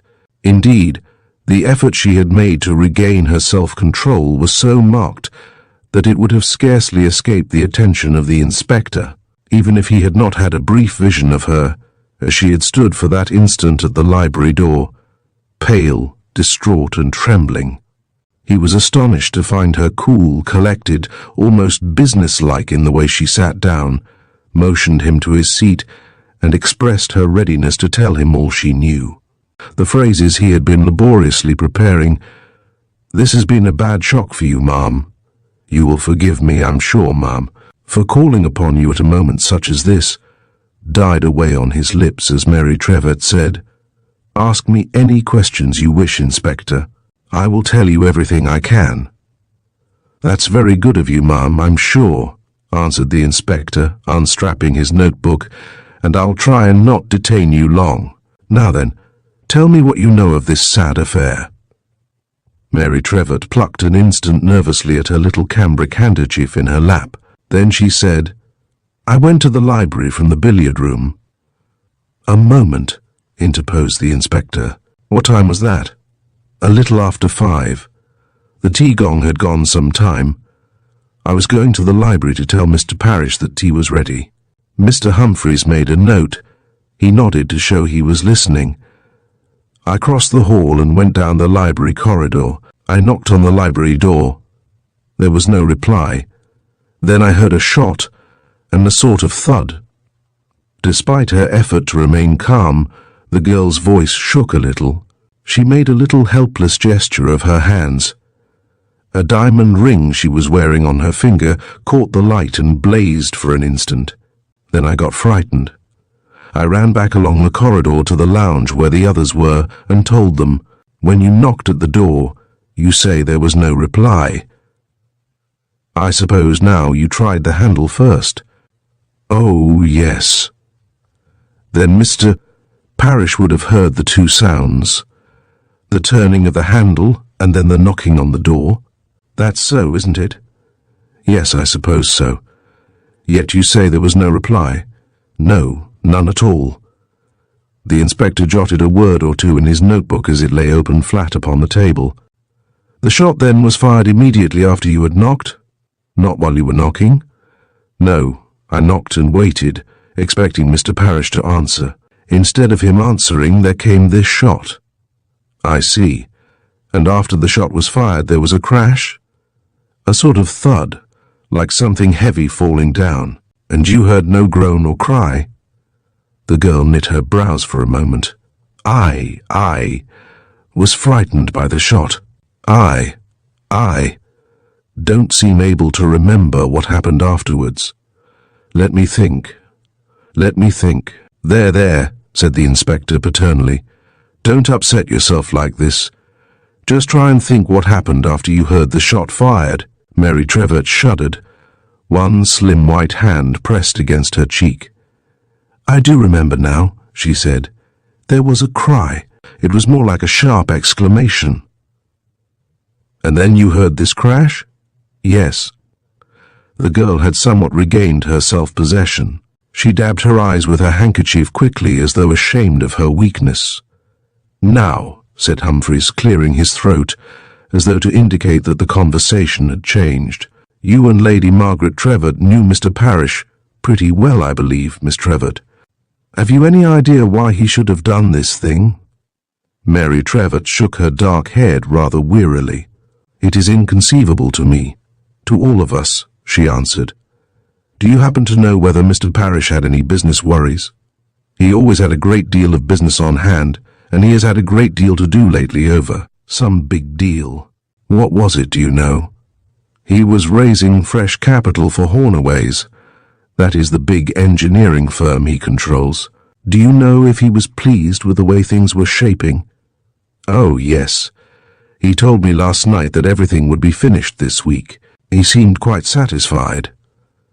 The inspector paused to make a note. Then he thrust a hand into the side pocket of his tunic and produced Hartley Parrish's letter. "This," he said, eyeing the girl as he handed her the letter, "may throw some light on the affair."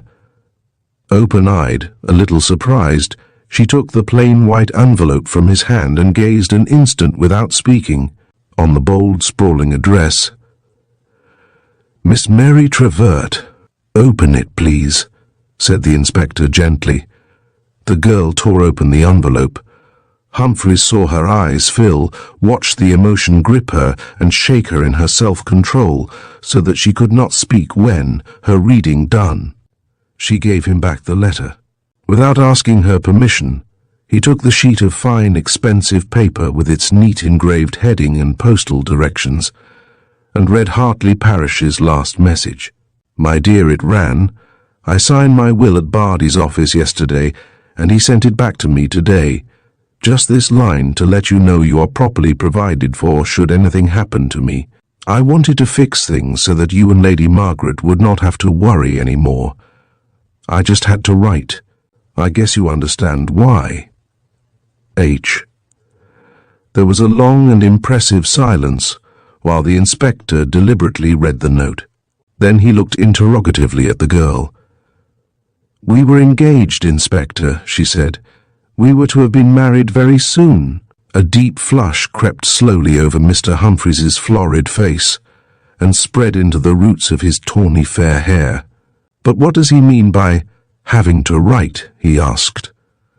The girl replied hastily, her eyes on the ground. "Mr. Parrish was under the impression that, without his money I should not have cared for him. That is what he means. You knew he had provided for you in his will? He told me several times that he intended to leave me everything. You see, he has no relatives." "I see," said the inspector in a reflective voice. "Had he any enemies, do you know? Anybody who would drive him to a thing like this?" The girl shook her head vehemently. "No." The monosyllable came out emphatically. Again the inspector darted one of his quick, shrewd glances at the girl. She met his scrutiny with her habitual serene and candid gaze. The inspector dropped his eyes and scribbled in his book. Was his health good? He smoked far too much, the girl said, and it made him rather nervy, but otherwise he never had a day's illness in his life. Humphreys ran his eye over the notes he had made. "There is just one more question I should like to ask you, Miss Trevett," he said. "Rather a personal question." Mary Trevert's hands twisted the cambric handkerchief into a little ball and slowly unwound it again. But her face remained quite calm. "About your engagement to Mr. Parrish, when did it take place?" "Some days ago. It has not yet been announced." The inspector coughed. "I was only wondering whether perhaps Mr. Parrish was not quite, whether he was, maybe, a little disturbed in his mind about the engagement." The girl hesitated. Then she said firmly, "Mr. Parrish was perfectly happy about it. He was looking forward to our being married in the spring." Mr. Humphreys shut his notebook with a snap and rose to his feet. "Thank you very much, ma'am," he said with a little formal bow. "If you will excuse me now. I have the doctor to see again, and there's the coroner to be warned." He bowed again and tramped towards the door with a tread that made the chandelier tinkle melodiously. The door closed behind him, and his heavy footsteps died away along the corridor. Mary Trevett had risen to her feet, calm and impassive. But when he had gone, her bosom began to heave, and a spasm of pain shot across her face. Again the tears welled up in her eyes, brimmed over and stole down her cheeks. "If I only," she sobbed, "if I only Chapter 7, Voices in the Library."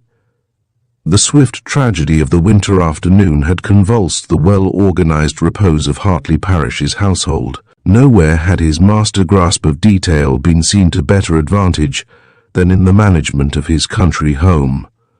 Overwhelmed with work though he constantly was, accustomed to carry his business, and often part of his business staff to Harkings with him for the weekends, there was never the least confusion about the house.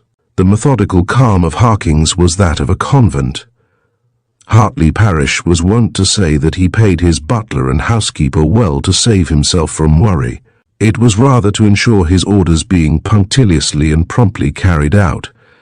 His was the mind behind the method which ensured that meals were punctually served and trains at Stevenage station never missed. But it was into a house in turmoil that Mary Trevett stepped when she left the drawing-room and passed along the corridor to go to her room. Doors slammed, and there was the heavy thud of footsteps on the floor above.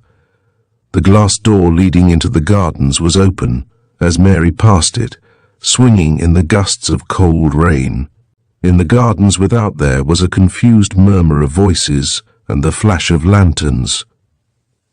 In the hall, a knot of servants were gossiping in frightened whispers with a couple of large, rather bovine country constables who, bareheaded without their helmets, which they held under their arms, looked curiously undressed.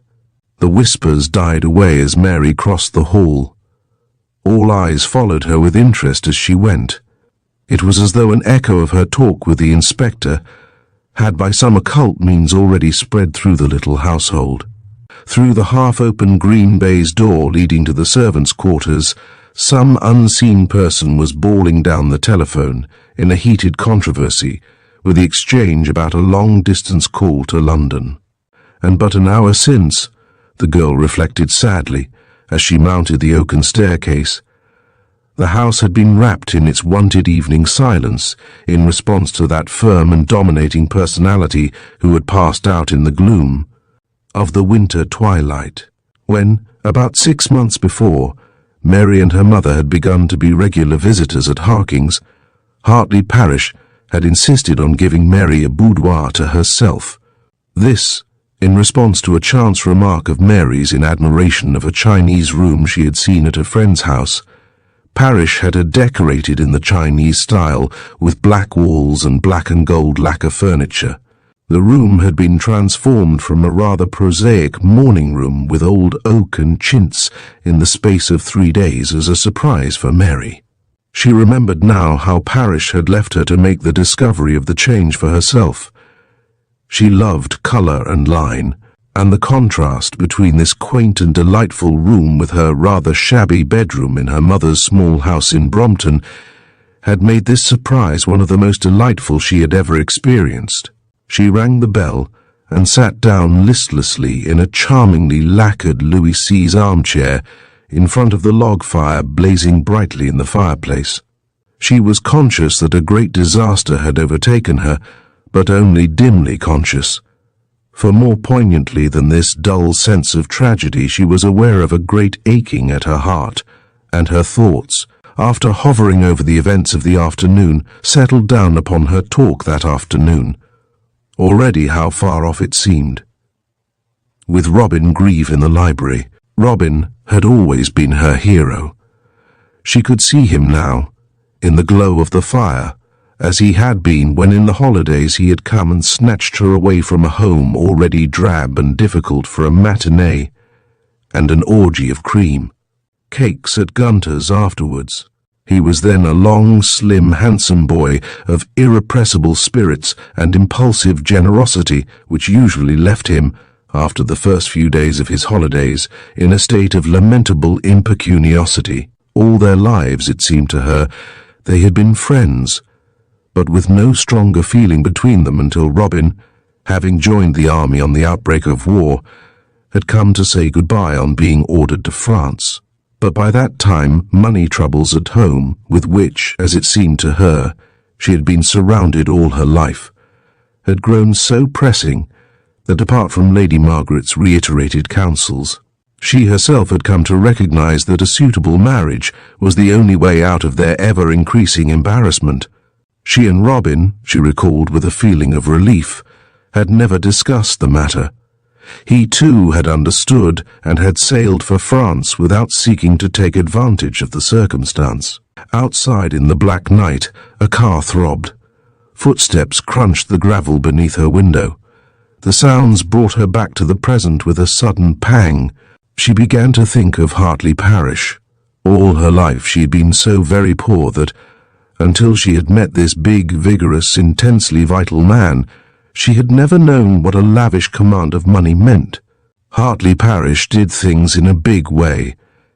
If he wanted a thing, he bought it, as he had bought Bude, as he had bought a car he had seen standing outside a Pall Mall club and admired.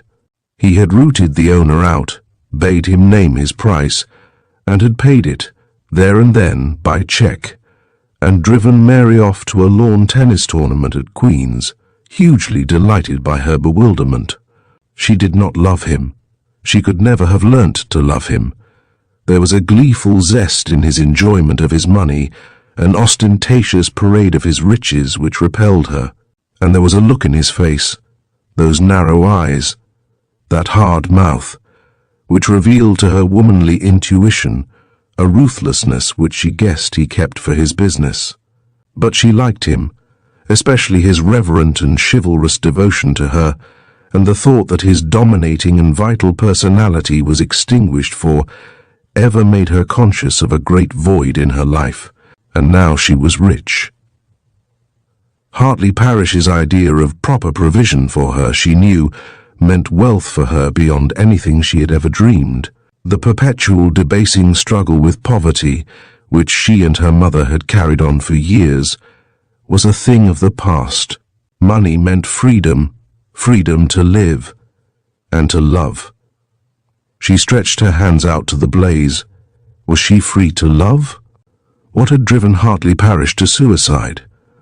Or who? She went over in her mind her interview with Robin Grieve in the billiard room. He had spoken of other women in connection with Hartley Parrish.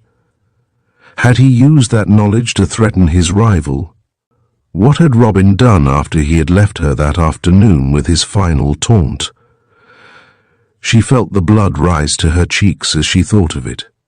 Mary Trevett had all the pride of her ancient race. The recollection of that taunt galled her. Her loyalty to the man from whom she had received nothing but chivalry, whose fortune was to banish a hideous nightmare from her life, rose up in arms. What had Robin done? She must know the truth. A tap came at the door. Bude appeared. "I think you rang, miss," he said in his quiet, deep voice. "I was with the inspector, miss, and I couldn't come before. Was there anything?" The girl turned in her chair. "Come in and shut the door, Bude," she said. "I want to speak to you." The butler obeyed and came over to where she sat. He seemed ill at ease and rather apprehensive. "Bude," said the girl, "I want you to tell me why you were certain that Mr. Grieve was going to Mr. Parish in the library when he passed you in the hall this afternoon." The butler smoothed his hands down his trousers in embarrassment. "I thought he, Mr. Grieve, would be sure to be going to fetch Mr. Parish in to tea, miss," he replied, eyeing the girl anxiously. Mary Trevett continued gazing into the fire. "You know it is a rule in this house, Bude," she said, "that Mr. Parish is never disturbed in the library." The butler changed his position uneasily. "Yes, miss, but I thought—" Slowly Mary Trevett turned and looked at the man. "Bude," her voice was very calm, "I want you to tell me the truth. You know that Mr. Grieve went in to Mr. Parish." Bude looked uneasily about him. "Oh, miss," he answered almost in a whisper, "whatever are you saying?" "I want your answer, Bude," the girl said coldly. Bude did not speak. He rubbed his hands up and down his trousers in desperation. "I wish to know why Mr. Parish did this thing, Bude. I mean to know. And I think you are keeping something back." The challenge resounded clearly, firmly. "Miss Trevett, ma'am," the butler said in a low voice, "I wouldn't take it upon me to say anything as would get anybody in this house into trouble. You saw Mr. Grieve go into Mr. Parish." The butler raised his hands in a quick gesture of denial. "God forbid, miss," he ejaculated in horror. "What then do you know that is likely to get anybody here into trouble?" The butler hesitated an instant. Then he spoke. "That Inspector Humphreys has been asking me questions, miss, in a nasty, suspicious sort of way. I told him what I told him already, that just after I'd done serving the tea, Mr. Grieve crossed the hall and went down the library corridor." "You didn't tell him everything, Bude?" The butler took a step nearer.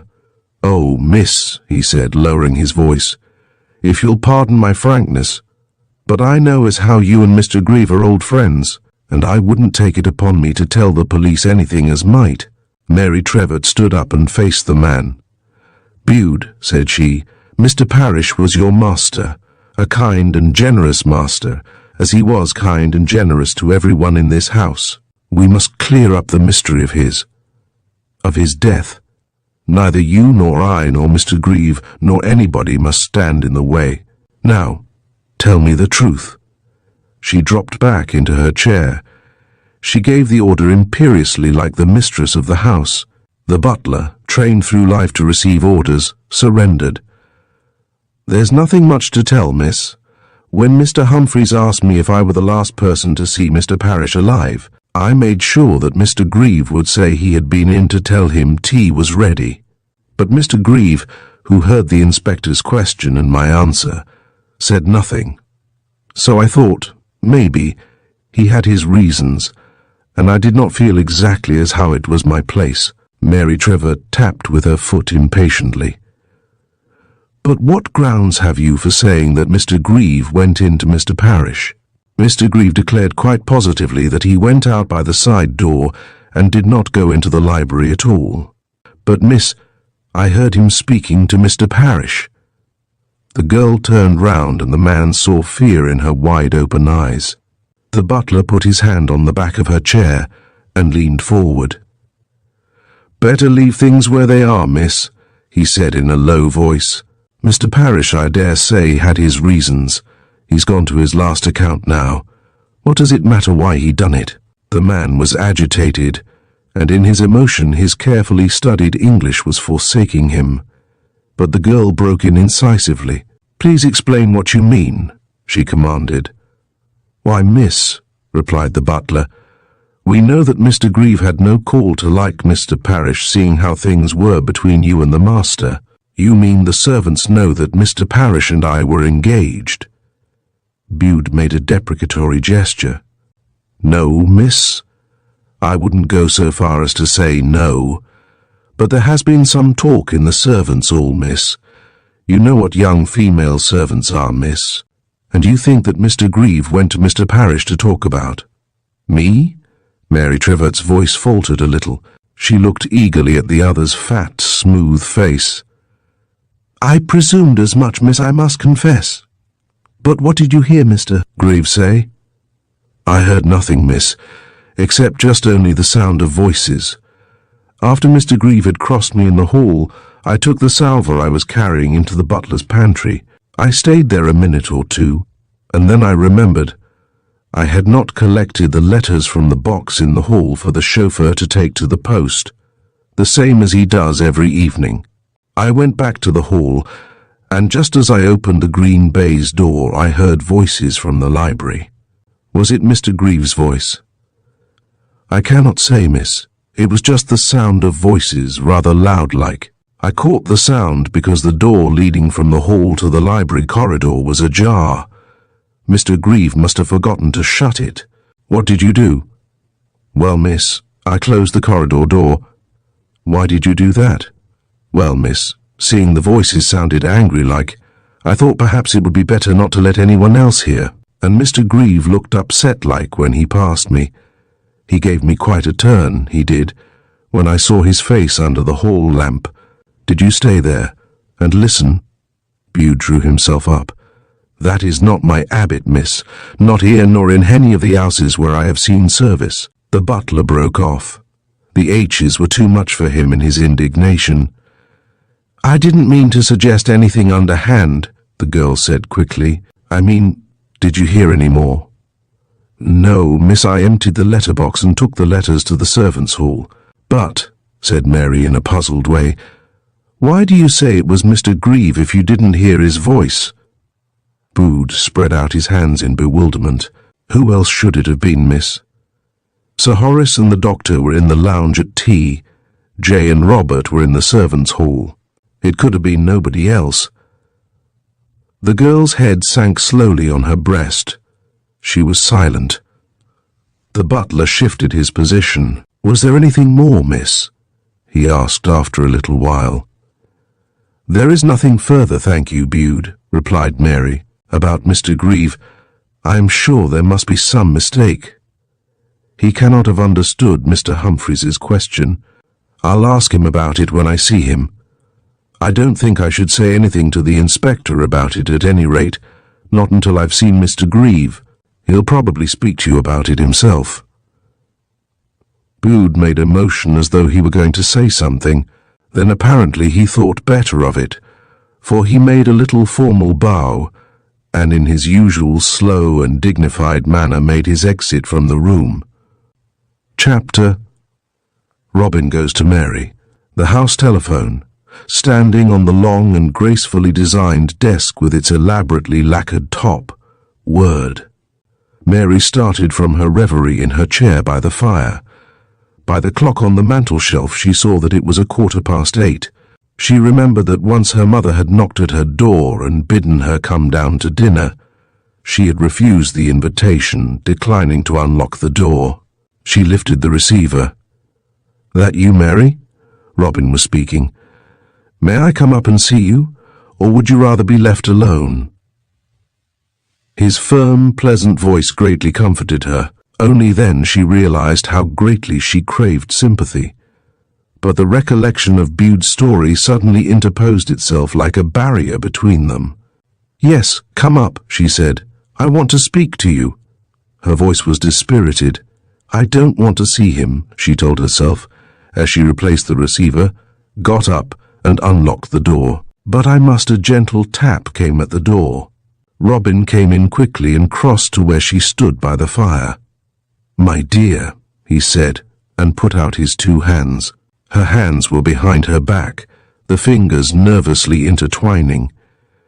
She kept them there and made no sign that she had observed his gesture. He looked at her in surprise. "This has been terrible for you, Mary," he said. "I wish to God I could make you realize how very, very much I feel for you in what you must be going through." The phrase was formal, and he brought it out irresolutely, chilled as he was by her reception. She was looking at him dispassionately, her forehead a little puckered, her eyes a trifle hard. "Won't you sit down?" she said.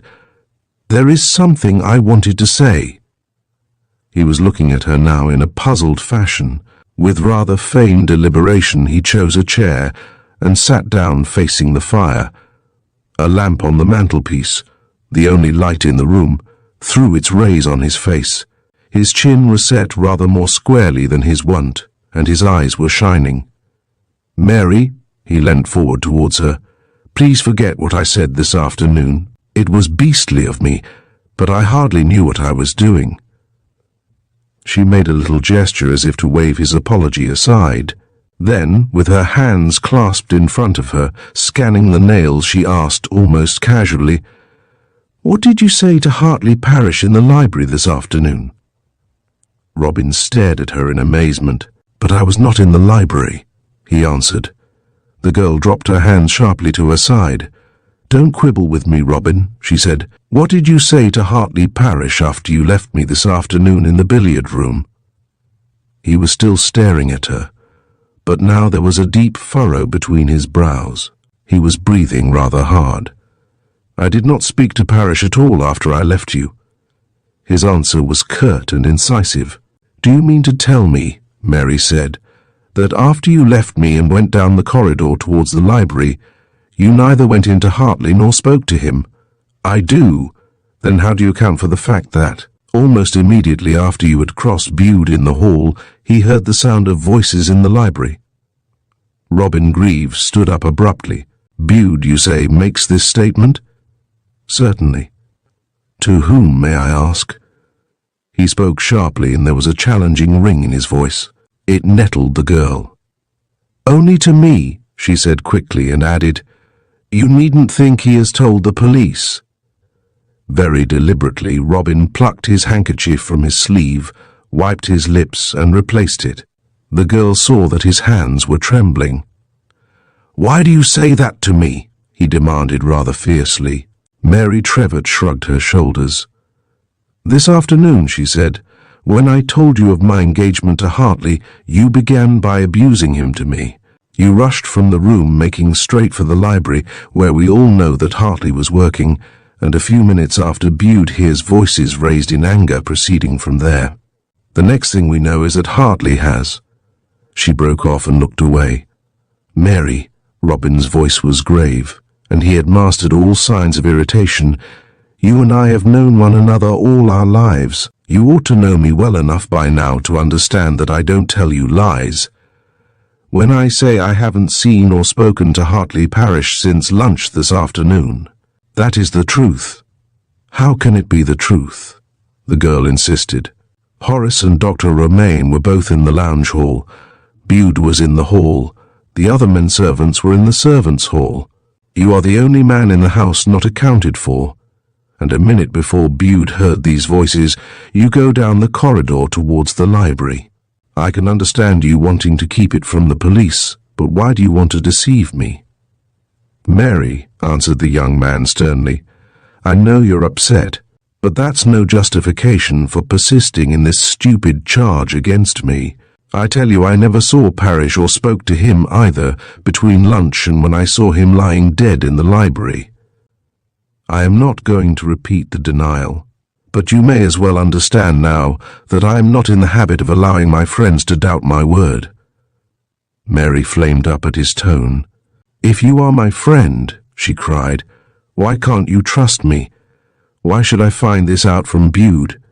Why should I be humiliated by hearing from the butler that he kept this evidence from the police in order to please me because you and I are friends? I am only trying to help you, to shield you." "That will do, Mary," he said. "No, you must hear what I have to say. If you insist on disbelieving me, you must. But I don't want you to help me. I don't want you to shield me. I shall make it my business to see that Bude's evidence is brought before the detective inspector from Scotland Yard, who is being brought down here to handle the case." "A detective from Scotland Yard," the girl repeated. "Yes, a detective. Humphreys is puzzled by several points about this case and has asked for assistance from London." "He is right. Neither the circumstances of Parrish's death nor the motive of his act are clear. Bude's evidence is sufficient proof that somebody did gain access to the library this afternoon. In that case—" "Yes, in that case," said Greve slowly, "it may not be suicide." Mary put one hand suddenly to her face, as women do when they are frightened. She shrank back. "You mean—" He nodded. "Murder." The girl gave a little gasp. Then she stretched out her hand and touched his arm. "But Robin," she spoke in quick gasps, "you can't give the police this evidence of Bude's. Don't you see it incriminates you? Don't you realize that every scrap of evidence points to you as being the man that visited Mr. Parrish in the library this afternoon? You're a lawyer, Robin. You understand these things. Don't you see what I mean?" He nodded curtly. "Perfectly," he replied coldly. "Bude will do what I tell him," the girl hurried on. "There is no need for the police to know." "On the contrary," said the other imperturbably, "it is essential they should be told at once." The girl grasped the lapels of his coat in her two hands. Her breath came quickly, and she trembled all over. "Are you mad, Robin?" she cried. "Who could have wanted to kill poor Hartley? Why should you put these ideas into the heads of the police? Bude may have imagined everything. Now, you'll be sensible. Promise me." Very gently he detached the two slim hands that held his coat. His mouth was set in a firm line. "We're going to sift this thing to the bottom, Mary," he said. "No matter what are the consequences, you owe it to Parrish, and you owe it to me." The telephone trilled suddenly. Robin picked up the receiver. "Yes, Bude," he said. There was a moment's silence in the room, broken, as the clock on the mantelpiece chimed 9 times. Then Robin said into the telephone, "Right! Tell him I'll be down immediately."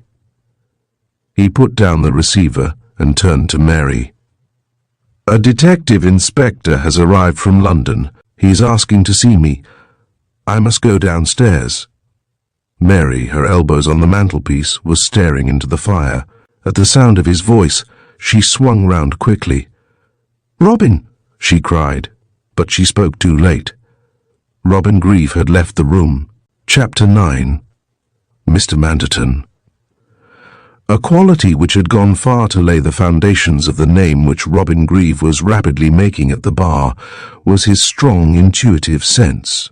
He had the rare ability of correctly sensing an atmosphere, an uncanny flair for driving instantly at the heart of a situation, which rendered him in the courts a dexterous advocate and a redoubtable opponent. Now, as he came into the lounge from the big oak staircase, he instantly realized that he had entered an unfriendly atmosphere.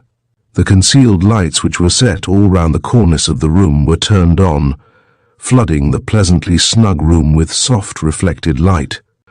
A little group stood about the fire: Bude, Jay, Hartley Parrish's man, and a stranger.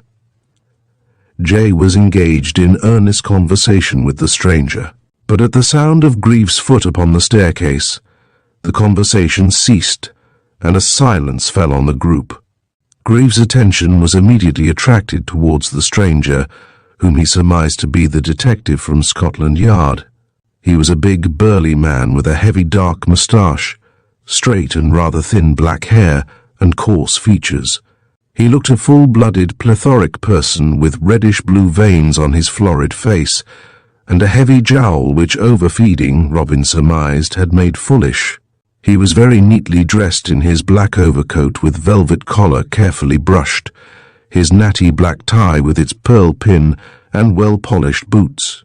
His black bowler hat, with a pair of heavy dogskin gloves, neatly folded, lay on the table. "This Mr. Grieve." Bude and Jay fell back as Robin joined the group. The detective bent his gaze on the young barrister as he put his question, and Robin for the first time noticed his eyes. Keen and clear, they were ill-suited, he thought, to the rather gross features of the man.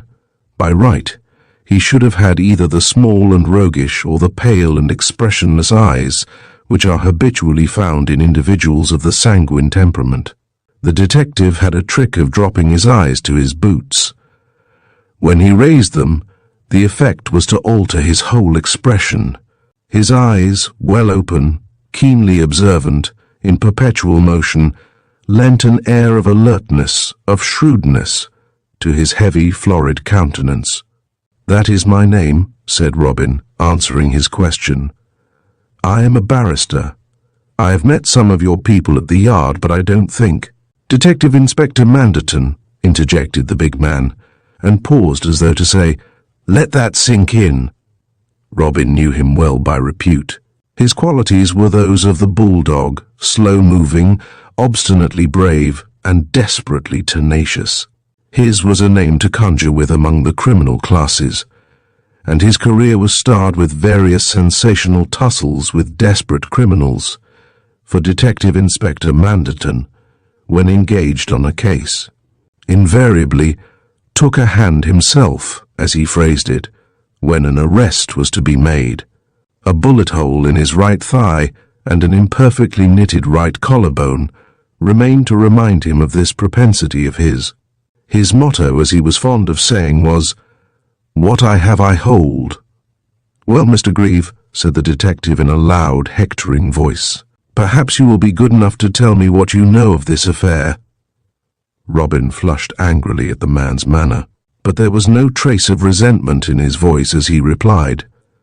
He told Manderton what he had already told Humphreys, how he had gone from the billiard room across the hall and down the library corridor to the side door into the grounds, intending to have a stroll before tea, but finding that it was threatening rain. Had returned to the house by the front door. The detective scanned the young man's face closely as he spoke. When Robin had finished, the other dropped his eyes and seemed to be examining the brilliant polish of his boots. He said nothing, and again Robin became aware of the atmosphere of hostility towards him which this man radiated. "It is dark at 5 o'clock?" Manderton turned to Bude. "Getting on that way, sir," the butler agreed.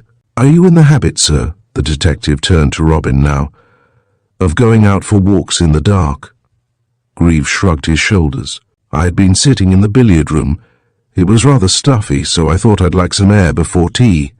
"You left Miss Trevett in the billiard room?" "Yes." "Why?" Grieve put a hand to his throat and eased his collar. "The gong had sounded for tea," the detective went on imperturbably. "Surely it would have been more natural for you to have brought Miss Trevett with you." "I didn't wish to." Mr. Manderton cleared his throat. "Ah," he grunted. "You didn't wish to. I should like you to be frank with me, Mr. Grieve, please. Was it not a fact that you and Miss Trevett had words?" He looked up sharply at him with contracted pupils. "You took a certain interest in this young lady." "Mr. Manderton," Robin spoke with a certain, "don't you think we might leave Miss Trevett's name out of this?" "Mr. Grieve," replied the detective bluntly, "I don't." Robin made a little gesture of resignation before the servants. Come, sir," the detective broke in. "With all respect to the young lady and yourself, it was a matter of common knowledge in the house that she and you were, well, old friends. It was remarked, Mr. Grieve, I may remind you, that you looked very upset-like when you left the billiard room he paused perceptibly, to go for your stroll in the dark." Robin glanced quickly round the group. Jay averted his eyes. As for Bude, he was the picture of embarrassment. "You seem to be singularly well posted in the gossip of the servants' hall, Mr. Manderton," said Robin hotly. It was a foolish remark, and Robin regretted it the moment the words had left his mouth. "Well, yes," commented the detective slowly, "I am. I shall be well posted on the whole of this case presently, I hope, sir. His manner was perfectly respectful, but reserved almost to a tone of menace. In that case, said Robin, I'll tell you something you don't know, Mr. Manderton. Has Bude told you what he heard after I'd passed him in the hall? Interest flashed at once into the detective's face. He turned quickly to the butler. Robin felt he had scored. What did you hear? He said sharply. Bude looked round wildly. His large, fish-like mouth twitched, and he made a few feeble gestures with his hands. It was only perhaps an idea of mine, sir, he stammered. Just a sort of idea. I dare say I was mistaken. My hearing ain't what it was, sir. Don't you try to hoodwink me, said Manderton, with sudden ferocity, knitting his brows and frowning at the unfortunate butler. Come on and tell us what you heard. Mr. Grieve knows, and I mean to. Out with it. Bude cast a reproachful glance at Robin. Then he said, Well, sir, a minute or two after Mr. Grieve had passed me, I went back to the hall, and through the open door of the corridor leading to the library, I heard voices. Voices, eh? Did you recognize them? No, sir. It was just the sound of talking. You told Miss Trevor they were loud voices, Bude, Robin interrupted. Yes, sir, replied the butler. They were loudish in a manner of speaking, else I shouldn't have heard them. Why not? The detective rapped the question out sharply. Why, because the library door was locked, sir.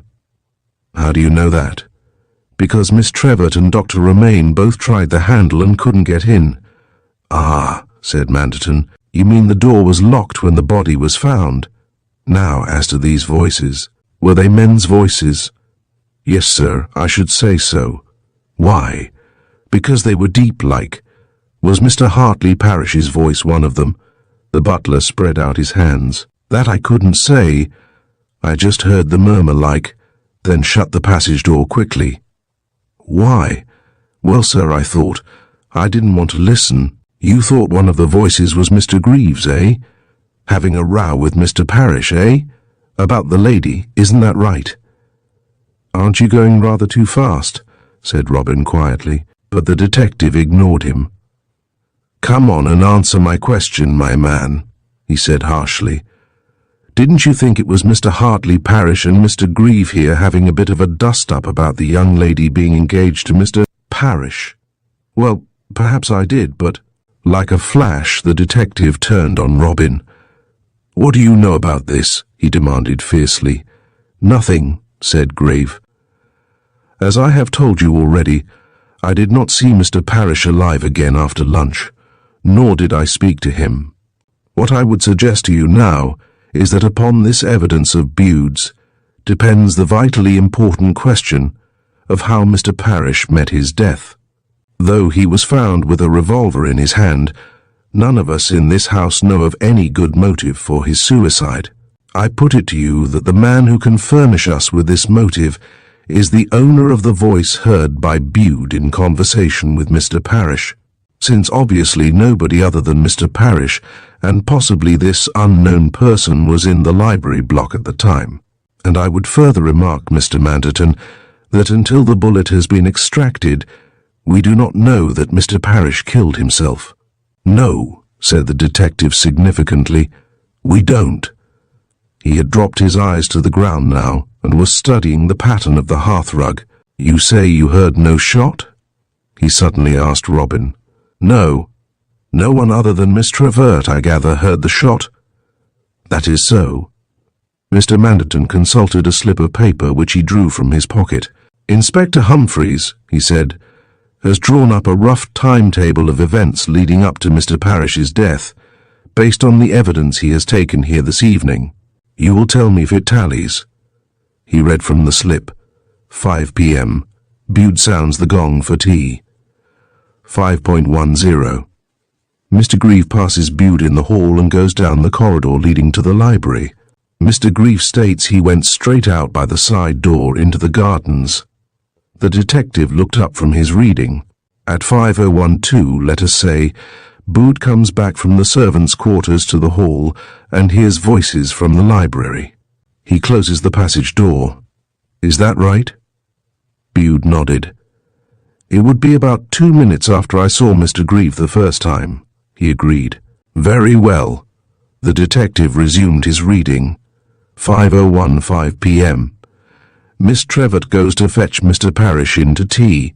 She finds the library door locked, tries the handle and hears a shot. 5:18 say, Miss Trevett comes into the lounge hall and gives the alarm. "Now, sir," said Mr. Manderton briskly, "I should like to ask you 1 or 2 further questions. Firstly, how long were you out on your stroll in the dark?" "I should think about 2 or 3 minutes. That is to say, if you left the house by the side door you were back in the house by—" "Yes, that would be right," Robin agreed. "And what did you do when you came in?" "I went up to my room to fetch a letter for the post. Miss Trevett heard the shot fired at." "Where were you at that time?" "In my bedroom, I should say. I was there for a few minutes as I had to write a cheque." "And where is your bedroom?" "In the other wing above the billiard room." "A pistol shot makes a great deal of noise. It seems strange that nobody in the house should have heard it." Here Bude interposed. "Mr. Parrish, sir, was very particular about noise. He had the library door and the door leading from the front hall to the library corridor specially felted so that he should not hear any sounds from the house when he was working in the library.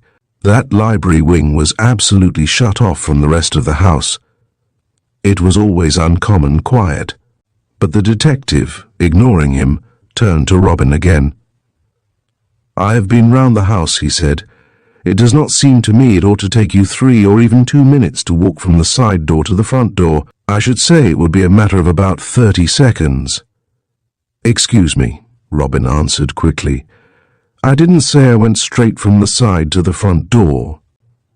I went through the gardens following the path that leads to the main drive. There I turned and came back to the front door." "And you assert that you heard nothing?" "I heard nothing. Neither the loud voices which the butler heard within 2 minutes of your leaving the house nor the shot fired 5 minutes later." "I heard nothing." Mr. Manderton examined the toes of his boots carefully. "You heard nothing," he repeated. The door opened suddenly and Dr. Romaine appeared. With him was the village practitioner and Inspector Humphreys.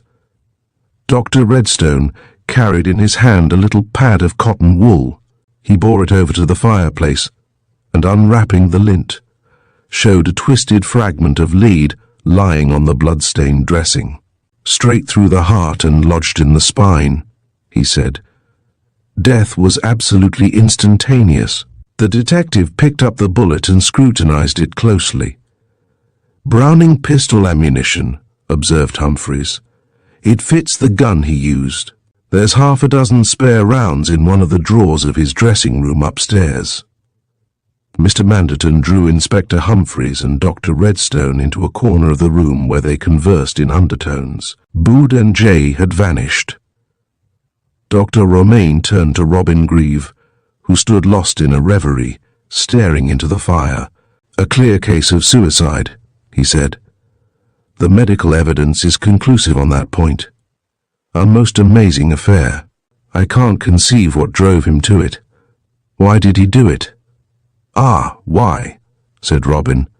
Chapter: A Smoking Chimney. A red sun glowed dully through a thin mist when, on the following morning, Robin Grieve emerged from the side door into the gardens of Harkings. It was a still, mild day. Moisture from the night's rain yet hung translucent on the black limbs of the bare trees and glistened like diamonds on the closely cropped turf of the lawn. In the air was a pleasant smell of damp earth. Robin paused an instant outside the door in the library corridor and inhaled the morning air greedily. He had spent a restless, fitful night.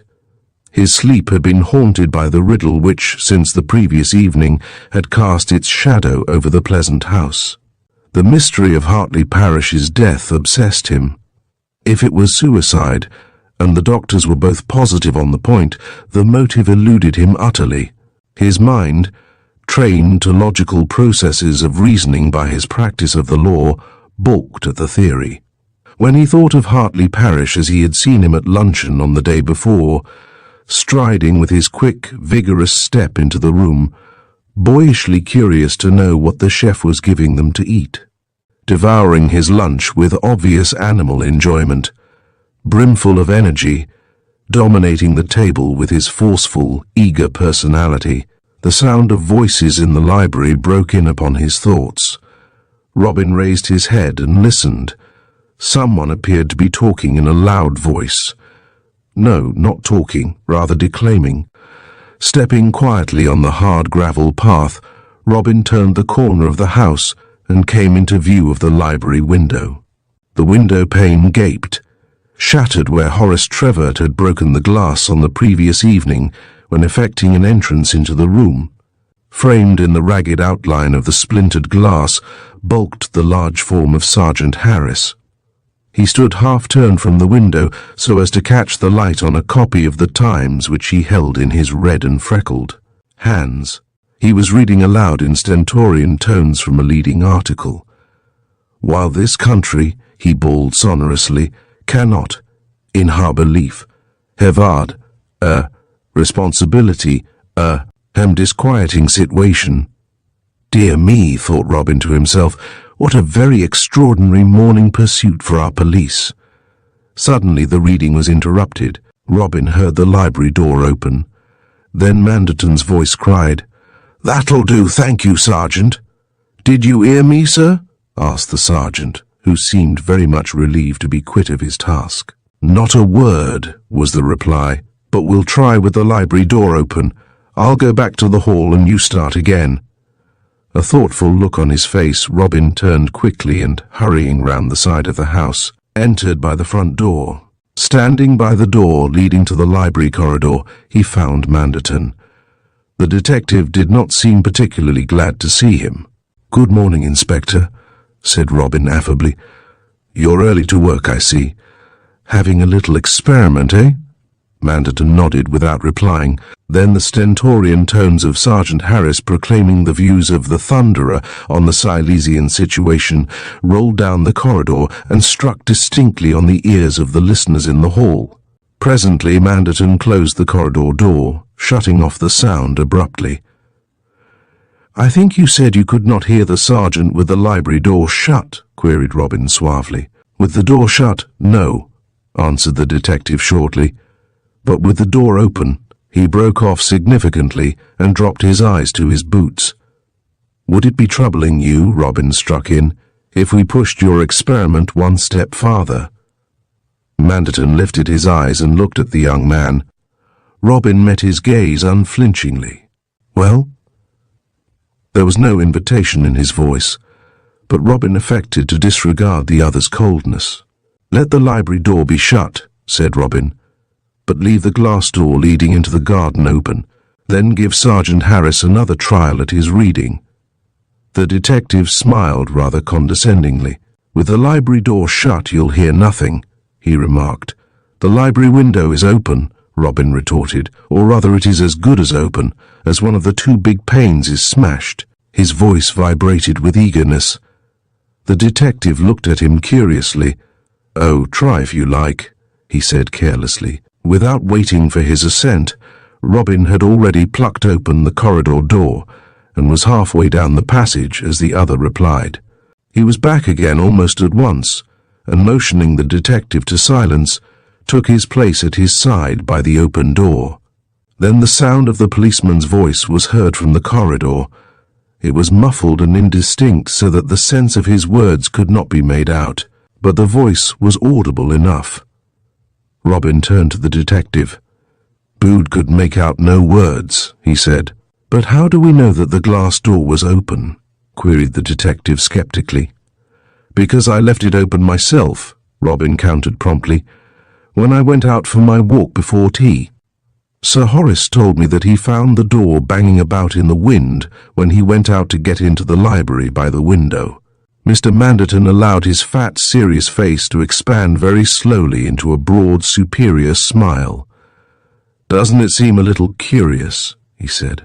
That Mr. Hartley Parrish should choose to sit and work in the library on a gusty and dark winter evening with the window wide open? You'll allow, I think, that the window was not broken until after his death. Robin's nerves were ragged. The man's tone nettled him exceedingly. But he confined himself to making a little gesture of impatience. No, sir, said Mr. Manderton very decidedly. I prefer to think that the library door was open, left open by the party who went in to speak to Mr. Parrish yesterday afternoon. And who knows more about the gentleman's suicide than he would have people think? Robin boiled over fairly at this. Good God, man, he exclaimed. Do you accept this theory of suicide as blandly as all that? Have you examined the body? Don't you use your eyes? I tell you, bah, what's the use? I'm not here to do your work for you. No, sir, said the detective, quite unruffled. You are not, and I think I'll continue to see about it myself. With that he opened the corridor door and vanished down the passage. With great deliberation, Robin selected a cigarette from his case, lit it, and walked out through the front door into the fresh air again. More than ever, he felt the riddle of Hartley Parrish's death weighing upon his mind. His intuitive sense rebelled against the theory of suicide, despite the medical evidence, despite the revolver in the dead man's hand, despite the detective's assurance, and floating about in his brain, like the gossamer on the glistening bushes in the gardens, were broken threads of vague suspicions, of half-formed theories, leading from his hasty observations in the death chamber. In itself, the death of Hartley Parrish left him cold. Yes, he must admit that. But the look in Mary Trevert's eyes, as she had urged him to shield himself from the suspicion of having driven Hartley Parrish to his death, haunted him. Already dimly he was beginning to realize that Hartley Parrish in death might prove as insuperable a bar between him and Mary Trevert as ever he had been in life. She was now a wealthy woman. Hartley Parrish's will had ensured that, he knew. But it was not the barrier of riches that Robin Grieve feared. He had asked Mary Trevert to be his wife before there was any thought of her inheriting Parrish's fortune. He derived a little consolation from that reflection. At least he could not appear as a fortune hunter in her eyes. But, until he could clear himself of the suspicion lurking in Mary Trevert's mind that he, Robin Grieve, was in some way implicated in Hartley Parrish's death, the dead man, he felt, would always stand between them. And so, Robin pitched the stump of his cigarette into a rose bush. With a little gesture of resignation, almost without knowing it, he had strolled into the rosery up a shallow flight of steps cut into the bank of green turf, which ran along the side of the house facing the library window to the corner of the house, where it met the clipped box hedge of the pleasure ground. The rosery was a pleasant rectangle framed in a sort of rustic bower, which in the summer was covered with superb roses of every hue and variety. Gravel paths intersected rosebeds cut into all manner of fantastic shapes, where stood the slender shoots of the young rose trees, each with its tag setting forth its kind. For Hartley Parrish had been an enthusiastic amateur in this direction. Robin turned round and faced the house. From his elevation, he could look down into the library through the window with its shattered pane. He could see the gleaming polish on Hartley Parrish's big desk, and the great armchair pushed back, as Hartley Parrish had pushed it from him just before his death. The bare poles of the woodwork festooned with the black arms of the creeping roses, standing out dark in the fast-falling winter evening, must, he reflected, have been the last view that Hartley Parrish had had before. But then he broke off his meditations abruptly. His eye had fallen on a narrow white patch standing out on one of the uprights supporting the clambering roses. It was a stout young tree, the light brown bark left adhering to its surface. It was a long blaze on the bark on the side of the trunk which had caught his eye. Robin walked round the gravel path until he was within a foot of the pole to get a better view. The pole stood almost exactly opposite the library window. The scar in the bark was high up and diagonal and quite freshly made, for the wood was dead white and much splintered. The young man put a hand on the upright for support and leant forward, carefully refraining from putting his foot on the soft brown mould of the flower bed which fringed the path between it and the rustic woodwork. Then he ran lightly down the steps until he stood with his back to the library window. From here he carefully surveyed the upright again, then, returning to the rosary, began a careful scrutiny of the gravel paths and the beds. Apparently his search gave little result, for he presently abandoned it and turned his attention to the wooden framework on the other side of the rectangular rose garden. He plunged boldly in among the rose bushes and examined each upright in turn. He spent about half an hour in this meticulous investigation, and then, his boots covered with mould, his rough shooting coat glistening with moisture, he walked slowly down the steps and re-entered the house. As he was wiping the mud off his boots on the great mat in the front hall, Bude came out of the lounge hall with a pile of dishes on a tray. "Bude," said Robin, "can you tell me if the fire in the library has been smoking of late?" "Well, sir," replied the butler, "we've always had trouble with that chimney when the wind's in the southwest. Has it been smoking lately?" The young man reiterated his question impatiently. The man looked up in surprise. "Well, sir, now you come to mention it, it has. As a matter of fact, sir, the sweep was ordered for today." "Why?" "Well, sir, Mr. Parrish had mentioned it to me." "When?" The question came out like a pistol shot. "Yesterday, sir," answered the butler blandly. "Just before luncheon it was, sir. Mr. Parrish told me to have that chimney seen to at once, and I telephoned for the sweep immediately after luncheon, sir." "Did Mr. Parrish say anything else, Bude?" Robin eagerly scanned the butler's fat, unimpressive countenance. Bude, his tray held out stiffly in front of him, contracted his bushy eyebrows in thought. "I don't know as he did, sir." "Think, man, think," Robin urged. "Well, sir," said Bude, unmoved, "I believe, now I come to think of it, that Mr. Parrish did say something about the wind blowing his papers about. That is to say, he had been working with the window open?" Robin Greaves' question rang out sharply. It was an affirmation more than a question. "Yes, sir, leastways I suppose so, sir." "Which window?" "Why, the one Mr. Parrish always liked to have open in the warm weather, sir, the one opposite the desk. The other window was never opened, sir, because of the dictaphone as stands in front of it. The damp affects the mechanism." "Thank you, Bude," said the young man. With his accustomed majesty, the butler wheeled to go. In the turn of his head as he moved, there was a faint suggestion of a shake of uncomprehending pity. Chapter: Speed the Parting Guest. Dr. Romaine was just finishing his breakfast as Robin Greave entered the dining room, a cosy oak-panelled room with a bow window fitted with cushioned window seats. Horace Trivert stood with his back to the fire. There was no sign of either Lady Margaret or of Mary. Silence seemed to fall on both the doctor and his companion as Robin came in. They wore that rather abashed look which people unconsciously assume when they break off a conversation on an unexpected entry. "Morning, Horace. Morning, Doctor," said Robin, crossing to the sideboard. "Any sign of Lady Margaret or Mary yet?" The doctor had risen hastily to his feet. "I rather think, Doctor, Redstone is expecting me," he said rapidly. "I half promised to go over to Stevenage. Think I'll just run over. The walk'll do me good." He looked rather wildly about him, then fairly bolted from the room. Robin, the cover of the porridge dish in his hand, turned and stared at him. "Why, whatever's the matter with Romaine?" he began. But Horace, who had not spoken a word, was himself halfway to the door. "Horace!"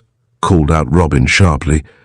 The boy stopped with his back towards the other, but he did not turn round.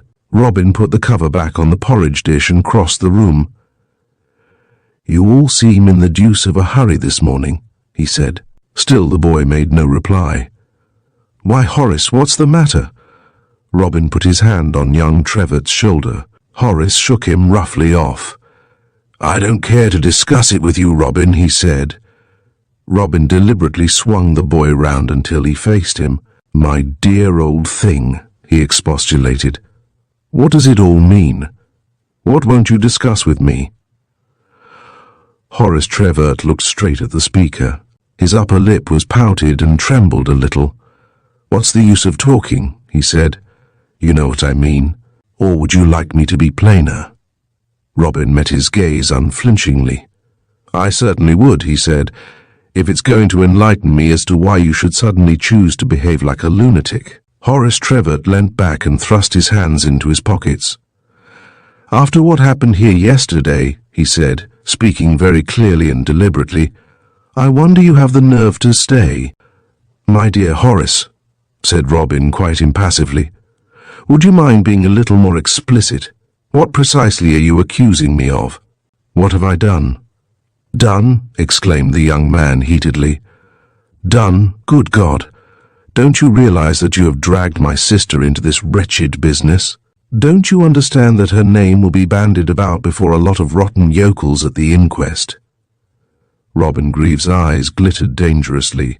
"I confess," he said with elaborate politeness, "I scarcely understand what it has to do with me that Hartley Parish should apparently commit suicide within a few days of becoming engaged to your sister." "Ha!" Horace Trevor snorted indignantly. "You don't understand, don't you? We don't understand either. But I must say, we thought you did." With that he turned to go, but Robin caught him by the arm. "Listen to me, Horace," he said. "I'm not going to quarrel with you in this house of death, but you're going to tell here and now what you meant by that remark. Do you understand? I'm going to know." Horace Trevor shook himself free. "Certainly you shall know," he answered with hauteur. "But I must say I should have thought that, as a lawyer and so on, you would have guessed my meaning without my having to explain. What I mean is that, now that Hartley Parish is dead, there is only one man who knows what drove him to his death. And that's yourself. Do you want it plainer than that?" Robin took a step back and looked at his friend, but he did not speak. "And now," the boy continued, "perhaps you will realize that your presence here is disagreeable to Mary." "Did Mary ask you to tell me this?" Robin broke in. His voice had lost its hardness. It was almost wistful. The change of tone was so marked that it struck Horace. He hesitated an instant. "Yes," he blurted out, "she doesn't want to see you again." "I don't want to be offensive, Robin." "Please don't apologize," said Grieve. "I quite understand that this is your sister's house now, and of course I shall leave at once. I'll ask Jay to pack my things if you could order the car." The boy moved towards the door. Before he reached it, Robin called him back. "Horace," he said pleasantly, "before you go, I want you to answer me a question. Think before you speak, because it's very important. When you got into the library yesterday evening through the window, you smashed the glass, didn't you?" Horace Trevor nodded. "Yes," he replied, looking hard at Robin. "Why?" "To get into the room, of course." "Was the window bolted?" The boy stopped and thought. "No," he said slowly. "Now I come to think of it, I don't believe it was. No, of course it wasn't. I just put my arm through the broken pane and shoved the window up. But why do you ask?" "Oh, nothing," answered Robin nonchalantly. "I just was curious to know, that's all." Horace stood and looked at him for an instant. Then he went out. A quarter of an hour later, Hartley Parish's Rolls-Royce glided through the straggling main street of Stevenage. A chapel bell tinkled unmusically, and on the pavements, gleaming with wet, went a procession of neatly dressed townsfolk bound, prayer book in hand, for their respective places of worship. A newsboy, sorting out the Sunday newspapers which had just come down by train from London, was the only figure visible on the little station platform. Robin bought a selection. "There's all about Mr. Parrish," said the boy. "Him as they found dead up at Arkings lasses night, and the newspapers hasn't half been sending down today. Reporters and photographers. You ought to seen the crowd as come by the morning train. I wonder what they'll get out of Manderton," commented Robin rather grimly to himself, as his train puffed leisurely after the habit of Sunday trains into the quiet little station. In the solitude of his first-class smoker, he unfolded the newspapers. None had more than the brief fact that Hartley Parrish had been found dead with a pistol in his hand. But they made up for the briefness of their reports by long accounts of the dead man's meteoric career, and, Robin noted with relief, hitherto Mary Trevert's name was out of the picture. He dropped the papers onto the seat, and, as the train steamed serenely through the Sunday calm of the country towards London's outer suburbs, he reviewed in his mind such facts as he had gleaned regarding the circumstances of his late host's death. He would, he told himself, accept for the time being as facts what, he admitted to himself, so far only seemed to be such. Hartley Parrish, then, had been seated in his library at his desk with the door locked. The fire was smoking, and therefore he had opened the window. According to Horace Trevert, the window had not been bolted when he had entered the library, for, after smashing the pane in the assumption that the bolt was shot, he had had no difficulty in pushing up the window. Hartley Parrish had opened the window himself, for on the nail of the middle finger of his left hand Robin had seen, with the aid of the magnifying glass, a tiny fragment of white paint. Who had closed it? He had no answer ready to that question. Now, as to the circumstances of the shooting, the suicide theory invited one to believe that Hartley Parrish had got up from his desk, pushing back his chair, had gone round it until he stood between the desk and the window, and had there shot himself through the heart. Why should he have done this? Robin had no answer ready to this question either. He passed on again. Bude had heard loud voices a very few minutes before Mary had heard the shot. That morning's experiments had shown that Bude could have heard these sounds only by way of the open window of the library and the open doors of the garden and the library corridor. Additional proof, if Bude had heard aright, that the library window was open.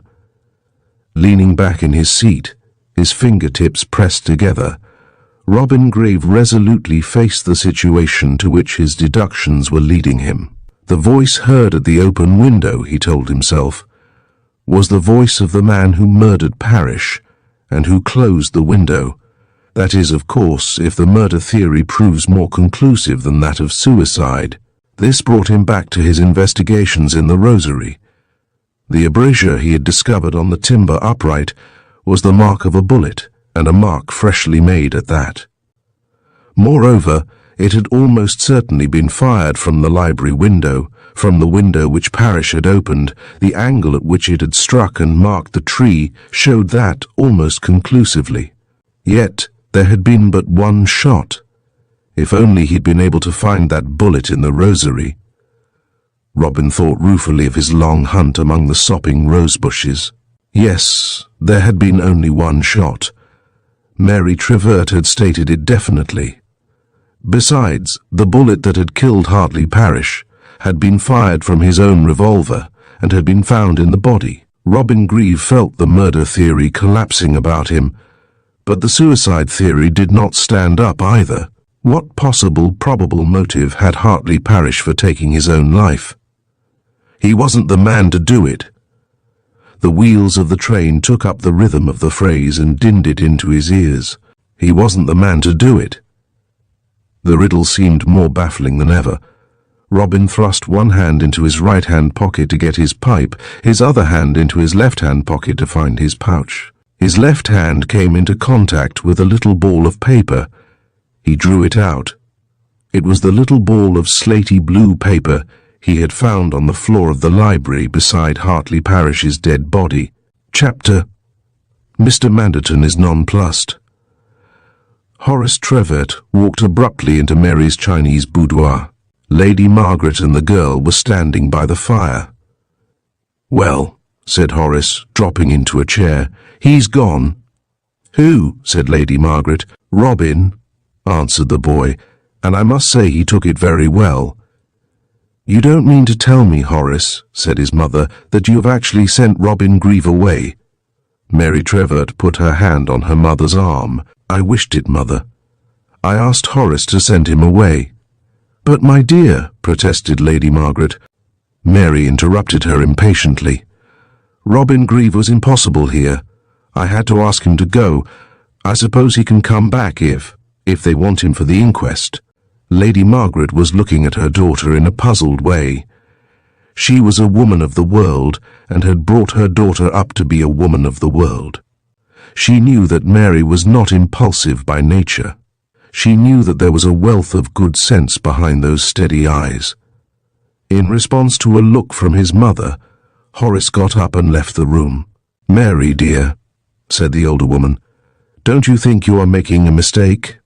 The girl turned away, one slim shoe tapping restlessly against the brass rail of the fireplace. "My dear," her mother went on, "remember I have known Robin Grieve all his life. His father, the Admiral, was a very old friend of mine. He was the very personification of honour. Robin is very fond of you. No, he has told me nothing, but I know. Don't you think it is rather hard on an old friend to turn him away just when you most want him?" There was a heightened colour in the girl's face as she turned and looked her mother in the face. "Robin has not behaved like a friend, Mother," she answered. "He knows more than he pretends about this, and he lets me find out things from the servants when he ought to have told me himself. If he is suspected of having said something to Hartley which made him do this dreadful thing, he has only himself to thank. I did try to shield him before I knew, but I'm not going to do so any more. If he stays, I shall have the police suspecting me all the time, and I owe something to Hartley." Her mother sighed a soft little sigh. She said nothing. She was a very wise woman. "Robin left me to go to the library. I am sure of that." Mary went on breathlessly. "Why?" her mother asked. The girl hesitated. Then she said slowly, "You and I have always been good pals, Mother, so I may as well tell you. Robin had just asked me to marry him, so I told him I was engaged to Hartley. He went on in the most awful way, and said that I was selling myself, and that I would not be the first girl that Hartley had kept." She broke off and raised her hands to her face. Then she put her elbows on the mantel shelf and burst into tears. "Oh, it was hateful," she sobbed. Her mother put her arm round her soothingly. "Well, my dear," she said, "Robin was always fond of you, and I dare say it was a shock to him. When men feel like that about a girl, they generally say things they don't mean." Mary Trevor straightened herself up and dropped her hands to her side. She faced her mother, the teardrops glistening on her long lashes. "He meant it, every word of it. And he was perfectly right. I was selling myself, and you know I was, Mother. Do you think we can go on forever like this, living on credit and dodging tradesmen? I meant to marry Hartley and stick to him, but I never guessed that Robin—" "I know, my dear," her mother interposed. "I know. Perhaps it doesn't sound a very proper thing to say in the circumstances, but now that poor Hartley is gone, there is no reason whatsoever why you and Robin, the Treverts, were a hot-tempered race." Lady Margaret's unfinished sentence seemed to infuriate the girl. "Do you think I'd marry Robin Grieve as long as I thought he knew the mystery of Hartley's death?" she cried passionately. "I was willing to give up my self-respect once to save us from ruin, but I won't do it again. I'm not surprised to find you thinking I am ready to marry Robin and live happy ever after on poor Hartley's money, but I've not sunk so low as that. If you ever mention this to me again, Mother, I promise you I'll go away and never come back." "My dear child," temporized Lady Margaret, eyebrows raised in protest at this outburst.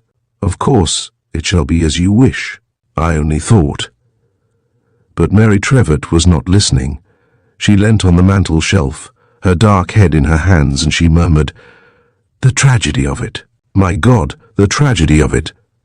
Lady Margaret twisted the rings on her long white fingers. "The tragedy of it, my dear," she said, "is that you have sent away the man you love at a time when you will never need him so badly again." There was a discreet tapping at the door. "Come in," said Lady Margaret. Bude appeared. "Mr. Manderton, the detective, my lady, was wishing to know whether he might see Miss Trevett." "Yes. Ask him to come up here," commanded Lady Margaret. "He is without in the corridor, my lady." He stepped back, and in a moment Mr. Manderton stepped into the room, big, burly, and determined. He made a little stiff bow to the two ladies, and halted irresolute near the door.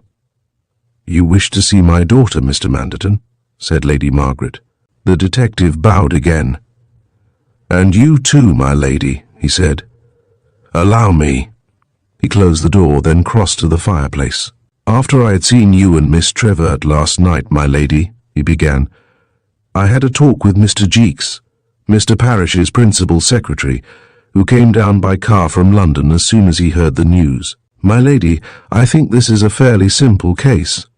He paused and scanned the carpet.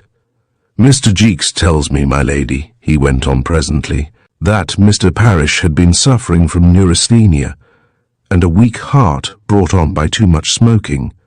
It appears that he had consulted, within the last 2 months, 2 leading specialists of Harley Street about his health. One of these gentlemen, Sir Winterton Mayor, ordered him to knock off all work and all smoking for at least 3 months.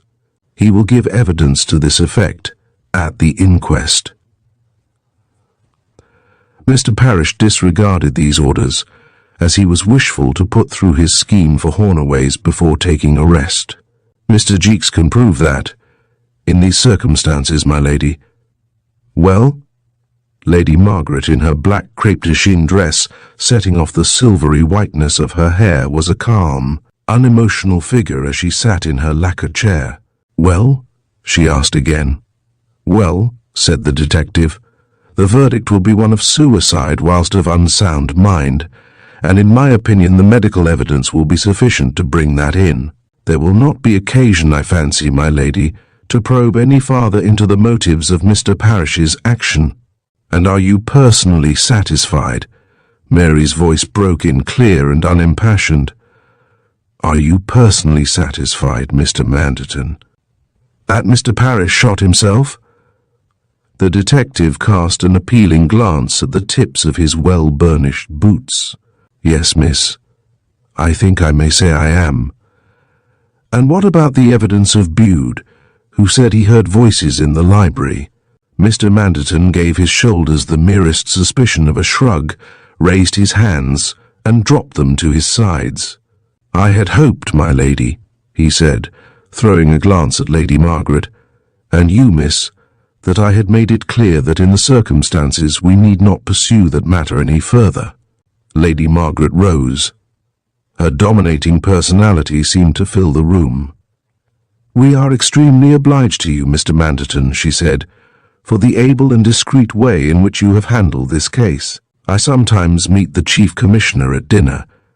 I shall write to Sir Maurice and tell him my opinion." Mr. Manderton reddened a little. "Your ladyship is too good," he said. Lady Margaret bowed to signify that the interview was at an end, but Mary Trevett left her side and walked to the door. "Will you come downstairs with me, Mr. Manderton?" she said. "I should like to speak to you alone for a minute." She led the way downstairs through the hall and out into the drive. A pale sun shone down from a grey and rainy sky, and the damp breeze blowing from the sodden trees played among the ringlets of her dark hair. "We will walk down the drive," she said to the detective, who, rather astonished, had followed her. "We can talk freely out of doors." They took a dozen steps in silence. Then she said, "Who was it speaking to Mr. Parrish in the library?" "Undoubtedly Mr. Grieve," replied the man without hesitation. "Why undoubtedly?" asked the girl. "It could have been no one else. We know that he left you hot to get at Mr. Parrish and have words with him." Bude heard them talking with voices raised aloud. "But if the door were locked?" "Mr. Parrish may have opened it and locked it again, Mr. Grieve getting out by the window, but there are no traces of that. One would look to find marks on the paint on the inside. Besides, a little test we made this morning suggests that Mr. Grieve spoke to Mr. Parrish through the window." "Was the window open?" "Yes, miss, it probably was. The fire had been smoking in the library. Mr. Parrish had complained to Bude about it. Besides, we have found Mr. Parrish's fingerprints on the inside of the window frame. Outside we found other fingerprints, Sir Horace's. Sir Horace was good enough to allow his to be taken." The girl looked at the detective quickly.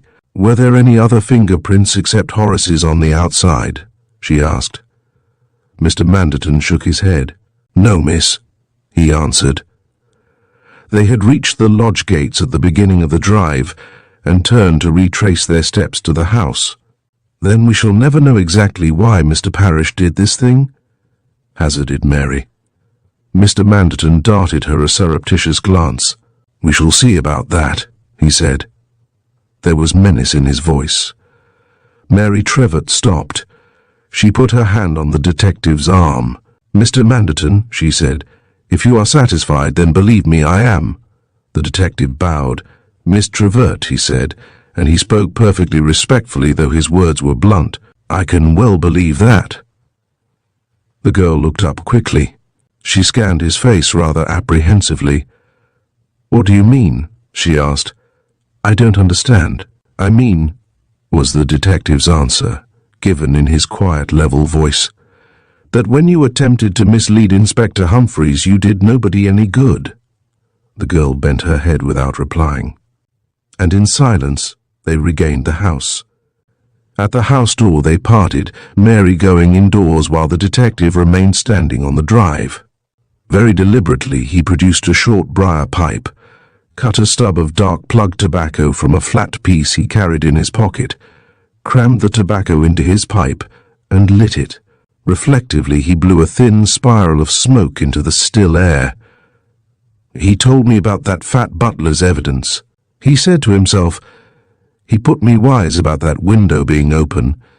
He gave me the office about the paint on the fingernails of Mr. H.P. He ticked off each point on his fingers with the stem of his pipe." "Why?" said Mr. Manderton aloud, addressing a laurel bush. Chapter 13.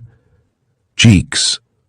Mr. Albert Edward Jeeks, Hartley Parish's principal private secretary, lunched with Lady Margaret, Mary and Horace. Dr. Romaine seemed not to have got over his embarrassment of the morning, for he did not put in an appearance. Mr. Jeeks was an old young man who supported bravely the weight of his Christian names, a reminder of his mother having occupied some small post in the household of Queen Victoria the Good. He might have been any age between 35 and 50, with his thin sandy hair, his myopic gaze, and his habitual expression of worried perplexity. He was a shorthand writer and typist of incredible dexterity and speed which, combined with an unquenchable energy, had recommended him to Hartley Parish. Accordingly, in consideration of a salary which he would have been the first to describe as princely, he had during the past 4 years devoted some 15 hours a day to the service of Mr. Hartley Parish. He was unmarried. When not on duty, either at St. James's Square, Harking's, or Hartley Parish's palatial offices in Broad Street, he was to be found at one of those immense and gloomy clubs of indiscriminate membership which are dotted about the parish of St. James's, S.W., and to which Mr. Jeeks was in the habit of referring in early Victorian accents of respect. "When I heard the news at the club, Miss Trevett," said Jeeks, "you could have knocked me down with a feather.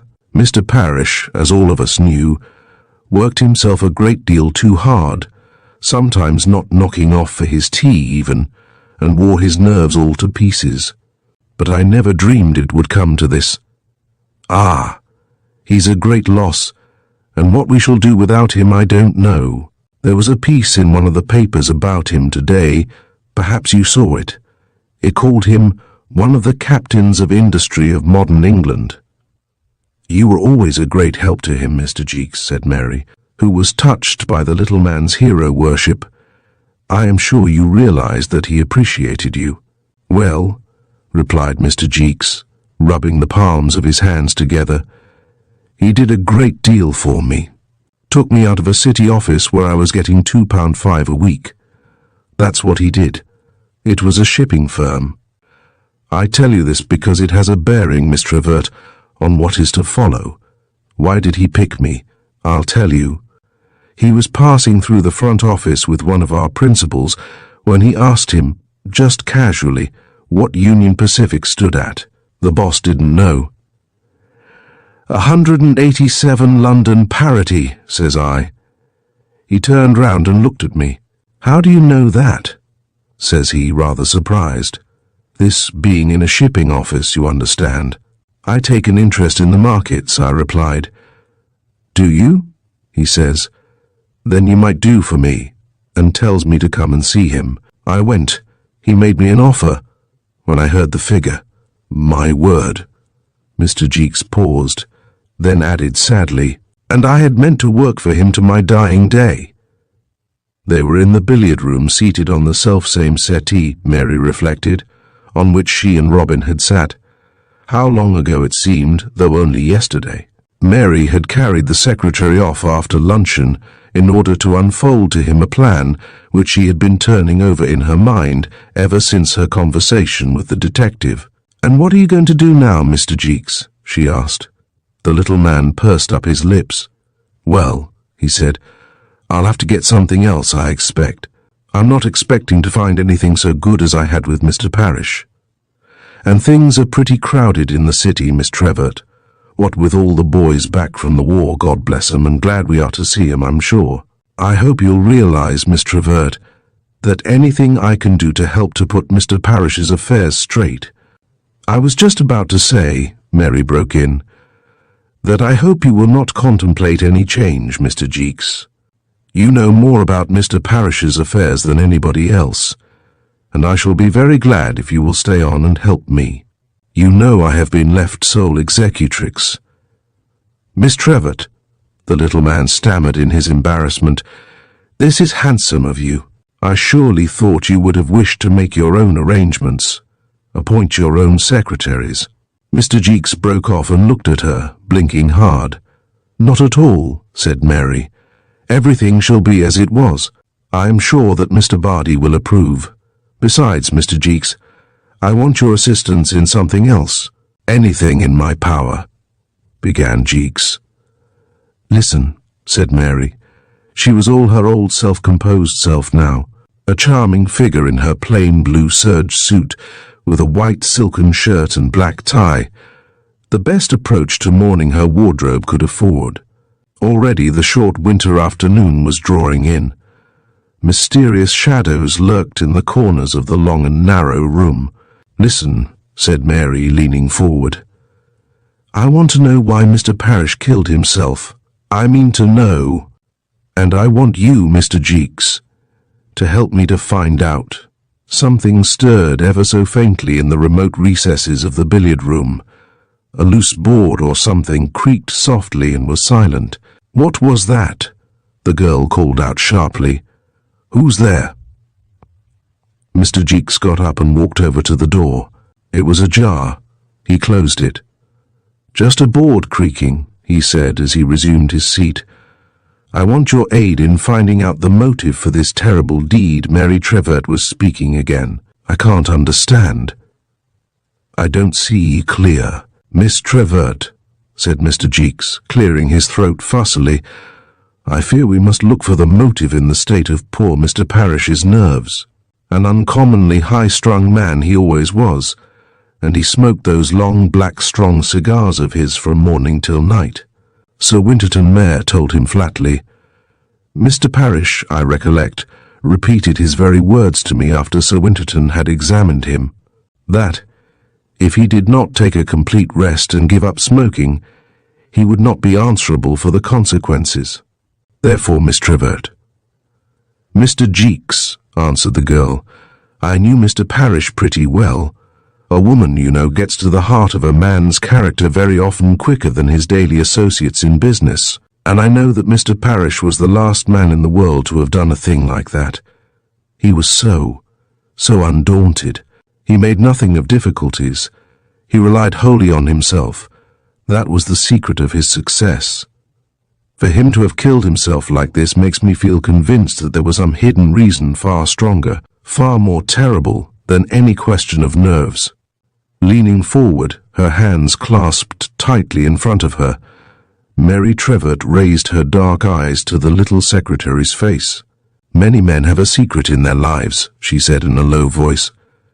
"Do you know of anything in Mr. Parrish's life which an enemy might have made use of to drive him to his death?" Her manner was so intense that Mr. Jeeks quite lost his self-composure. He clutched at his pince-nez and readjusted them upon his nose to cover his embarrassment. The secretary was not used to gazing at beautiful women whose expressive features showed as clearly as this the play of the emotions. "Miss Trevett," he said presently, "I know of no such secret. But then what does anyone know of Mr. Parrish's former life?" "We might make inquiries in South Africa," ventured the girl. "I doubt if we should learn anything much through that," said the secretary.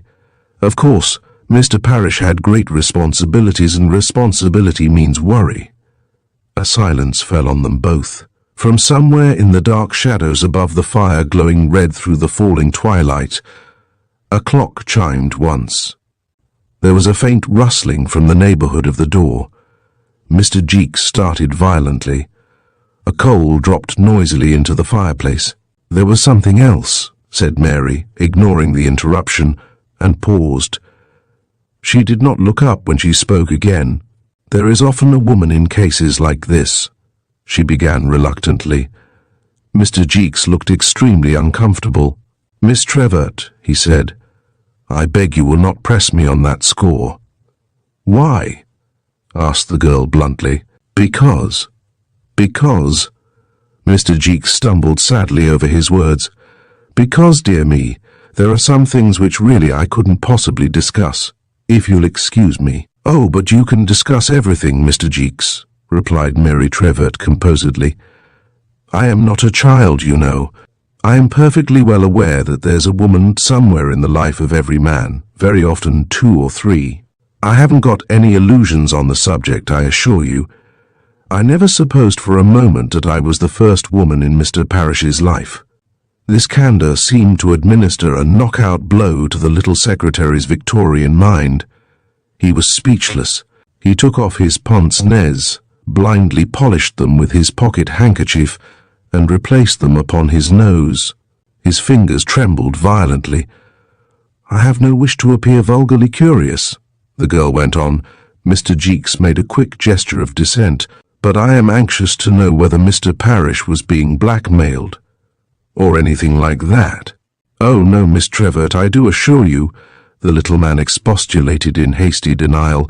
"Nothing like that, I am convinced. At least that is to say." He rose to his feet, clutching the little attaché case which he invariably carried with him as a kind of emblem of office. "And now, if you'll excuse me, Miss Trevett," he muttered, "I should really be going. I am due at Mr. Bardi's office at 5 o'clock. He is coming up from the country specially to meet me. There is so much to discuss with regard to this terrible affair." He glanced at his watch. "With the roads as greasy as they are," he added, "it will take me all my time in the car to—" He cast a panic-stricken glance around him, but Mary Trevett held him fast. "You didn't finish what you were saying about Mr. Parrish, Mr. Jeeks," she said impassively. The secretary made no sign, but he looked a trifle sullen. "I don't think you realize, Mr. Jeeks," she said, "that other people besides myself are keenly interested in the motives for Mr. Parrish's suicide. The police profess to be willing to accept the testimony of the specialists as satisfactory medical evidence about his state of mind. But I distrust that man, Manderton. He is not satisfied, Mr. Jeeks. He won't rest until he knows the truth." The secretary cast her a frightened glance. "But Mr. Manderton told me himself, Miss Trevett," he affirmed, "that the verdict would be suicide while temporarily insane on Sir Winterton Mayor's evidence alone." Mary Trevett tapped the ground impatiently with her foot. "Manderton will get at the truth, I tell you," she said. "He's that kind of man. Do you want me to find out from them? At the inquest, perhaps?" The secretary put his attaché case down on the lounge again. "Of course, that would be most improper, Miss Trevett," he said. "But your question embarrasses me." "It embarrasses me very much." "What are you keeping back from me, Mr. Jeeks?" the girl demanded imperiously. The secretary mopped his forehead with his handkerchief. Then, as though with an effort, he spoke. "There is a lady, a French lady, who draws an income from Mr. Parrish." The girl remained impassive, but her eyes grew rather hard. "These payments are still going on?" she asked. Jeeks hesitated. Then he nodded. "Yes," he said. "Well, was she blackmailing him?" "No, no," Mr. Jeeks averred hastily, "but there was some unpleasantness some months ago. A county court action, to be precise, about some bills she owed. Mr. Parrish was very angry about it and settled to prevent it coming into court. But there was some talk about it, in legal circles." He threw a rather scared glance at the girl. "Please explain yourself, Mr. Jeeks," she said coldly. "I don't understand." Her lawyer was Lahagan. It's a shady firm with a big criminal practice. They sometimes brief Mr. Grieve. Mary Trevett clasped and unclasped her hands quickly. "I quite understand, Mr. Jeeks," she said. "You needn't say any more." She turned away in a manner that implied dismissal. It was as though she had forgotten the secretary's existence. He picked up his attaché case and walked slowly to the door.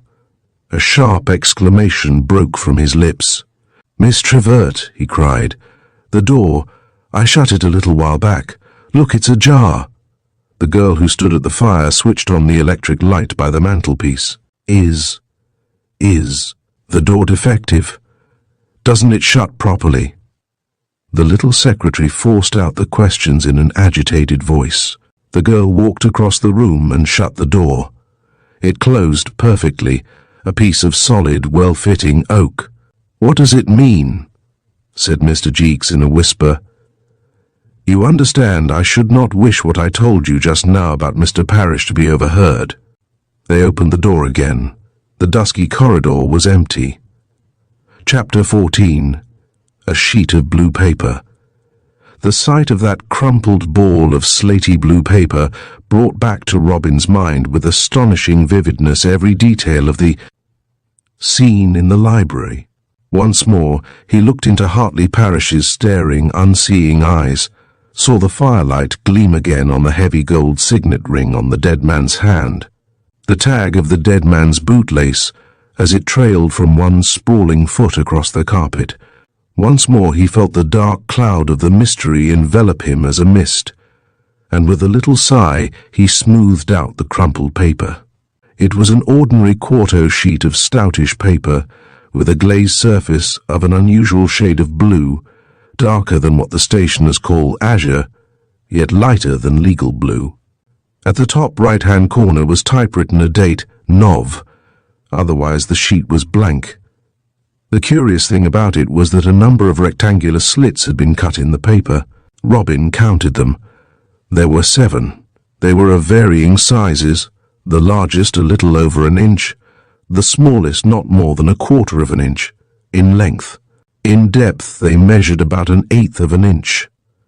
Robin stared at the paper uncomprehendingly. He remembered perfectly where he had found it on the floor of the library at Harking's, between the dead body and the waste paper basket.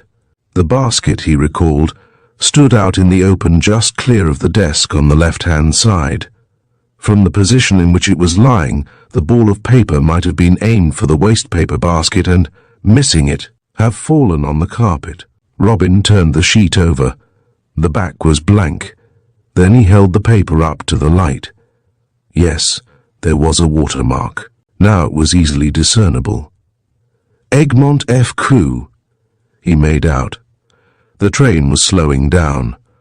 Robin glanced out of the window and saw that they were crossing the river in the murky gloom of a London winter Sunday. He balanced the sheet of paper in his hands for a moment. Then he folded it carefully into four and stowed it away in his cigarette case. The next moment, the train thumped its way into Charing Cross. A taxi deposited him at the Middle Temple Gate. He walked the short distance to the set of chambers he occupied. On his front door a piece of paper was pinned. By the rambling calligraphy and the phonetic English, he recognized the hand of his laundress. "Dear Sir," it ran, "Mr. Wright called he want to see you particular. I told him as you was in country, and give him her address. Hope I done right. Mrs. Bragg." Robin had scarcely got his key in the door of his oak when there was a step on the stair. A nice-looking young man with close-cropped fair hair appeared round the turn of the staircase. "Hullo, Robin," he exclaimed impetuously. "I am glad to have caught you like this. Your woman gave me your address, so I rang up Harking's at once, and they told me you had just gone back to town. So I came straight here. You remember me, don't you? Bruce Wright. But perhaps I'm butting in. If you'd rather see me some other time." "My dear boy," said Robin, motioning him into the flat. "Of course I remember you. Only I didn't recognize you just for the minute. Shove your hat down here in the hall." And as for butting in, he threw open the door of the living room. "Why? I think there is no other man in England I would so gladly see at this very moment as yourself." The living room was a bright and cheery place, tastefully furnished in old oak with gay chintz curtains. It looked out on an old-world paved court in the centre of which stood a solitary soot-laden plane tree. "What's this rot about Parrish having committed suicide?" demanded the boy abruptly. Robin gave him in the briefest terms an outline of the tragedy. "Poor old H.P., eh?" mused young Wright. "Who'd have thought it?" "But the idea of suicide is preposterous," he broke out suddenly. "I knew Parrish probably better than anybody. He would never have done a thing like that. It must have been an accident." Robin shook his head. "That possibility is ruled out by the medical evidence," he said, and stopped short. Bruce Wright, who had been pacing up and down the room, halted in front of the barrister. "I tell you that Parrish was not the man to commit suicide. Nothing would have even forced him to take his own life. You know, I was working with him as his personal secretary every day for more than 2 years, and I'm sure," he resumed his pacing up and down the room, "has it ever occurred to you, Robin," he said presently, "that practically nothing is known of H.P.'s antecedents? For instance, do you know where he was born?" "I understand he was a Canadian," replied Robin, with a shrewd glance at the flushed face of the boy. "He's lived in Canada," said Wright, "but originally he was a Cockney from the London slums, and I believe I am the only person who knows that." Robin pushed an armchair at his companion. "Sit down and tell me about it," he commanded. The boy dropped into the chair. "It was after I had been only a few months with him," he began. "Shortly after I was discharged from the army with that lung wound of mine. We were driving back in the car from some munition works near Bailing, and the chauffeur took a wrong turning near Wormwood Scrubs and got into a maze of dirty streets round there." "I know," commented Robin. "Notting Dale, they call it." "H.P. wasn't noticing much," Wright went on. "As he was dictating letters to me, we used to do a lot of work in the Rolls-Royce in those rush days. But directly he noticed that the chauffeur was uncertain of the road, he shoved his head out of the window and put him right at once. I suppose I seemed surprised at his knowing his way about those parts, for he laughed at me and said, 'I was born and brought up down here, Bruce, in a little greengrocer's shop just off the Latimer Road.' I said nothing because I didn't want to interrupt his train of thought. He had never talked to me or Jeeks or any of us like that before. 'By gad,' he went on, 'how the smell of the place brings back those days to me, the smell of decayed fruit, of stale fish, of dirt. Why, it seems like yesterday that Victor Marbron and I used to drive round Uncle's cart with vegetables and coal. What a life to escape from, Bruce, my boy. Gad, you can count yourself lucky." He was like a man talking to himself. I asked him how he had broken away from it all. At that he laughed, a bitter, hard sort of laugh. "By having the guts to break away from it, boy," he said.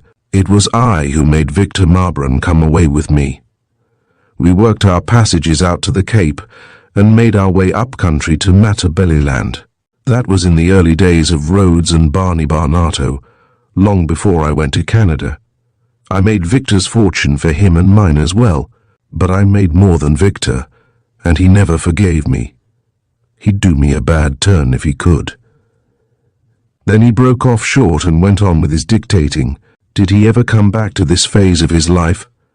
Only when we got out of the car that morning. He said to me, "Forget what I told you today, young fellow. Never rake up a man's past." And he never mentioned the subject again. Of course, I didn't either. Stretched full length in his chair, his eyes fixed on the ceiling, Robin remained lost in thought.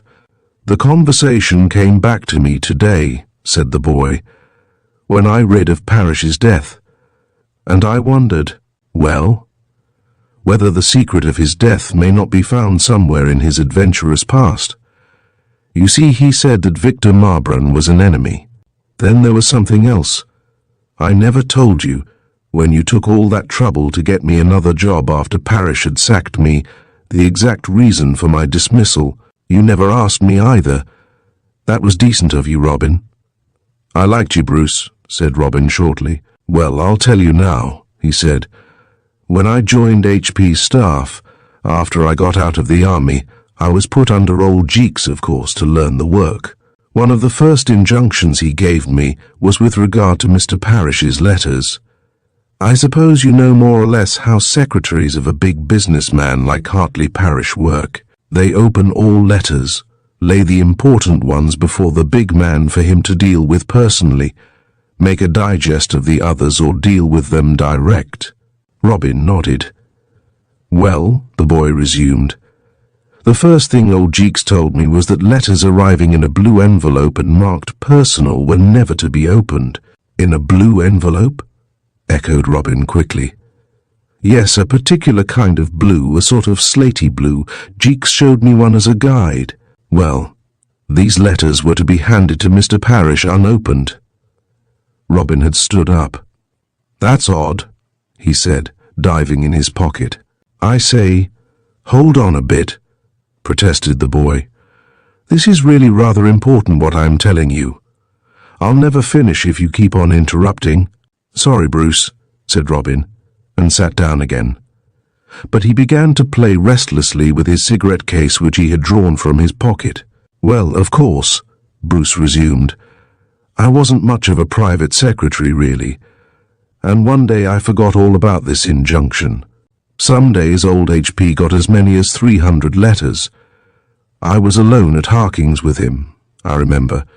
Jeeks was up at Sheffield, and the other secretaries were away ill or something, and in the rush of dealing with this enormous mail, I slit one of these blue envelopes open with the rest. I discovered what I had done only after I had got all the letters sorted out, this one with the rest, so I went straight to old HP and told him. By Jove." "What happened?" said Robin. "He got into the most paralytic rage," said Bruce. "I have never seen a man in such an absolute frenzy of passion.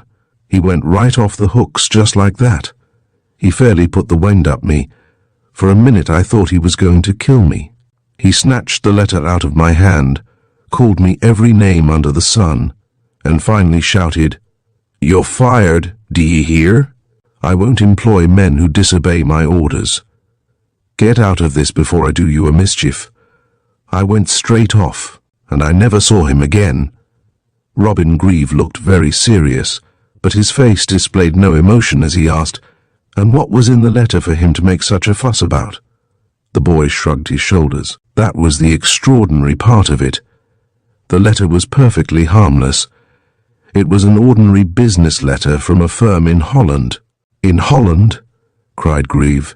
"Did you say in Holland? Tell me the name. No, wait, see if I can remember. Van something, Speck or Spike." "I remember the name perfectly," answered Bruce, rather puzzled by the other's sudden outburst. "It was Van der Spik and Company of Rotterdam. We had a good deal of correspondence with them." Robin Grieve had opened his cigarette case and drawn from it a creased square of blue paper folded twice across. Unfolding it, he held up the sheet he had found in the library at Harking's. "Is that the paper those letters were written on?" he asked.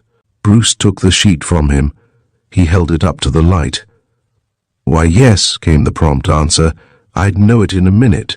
Look, it's the same watermark. Egmont. Where did you get hold of it?"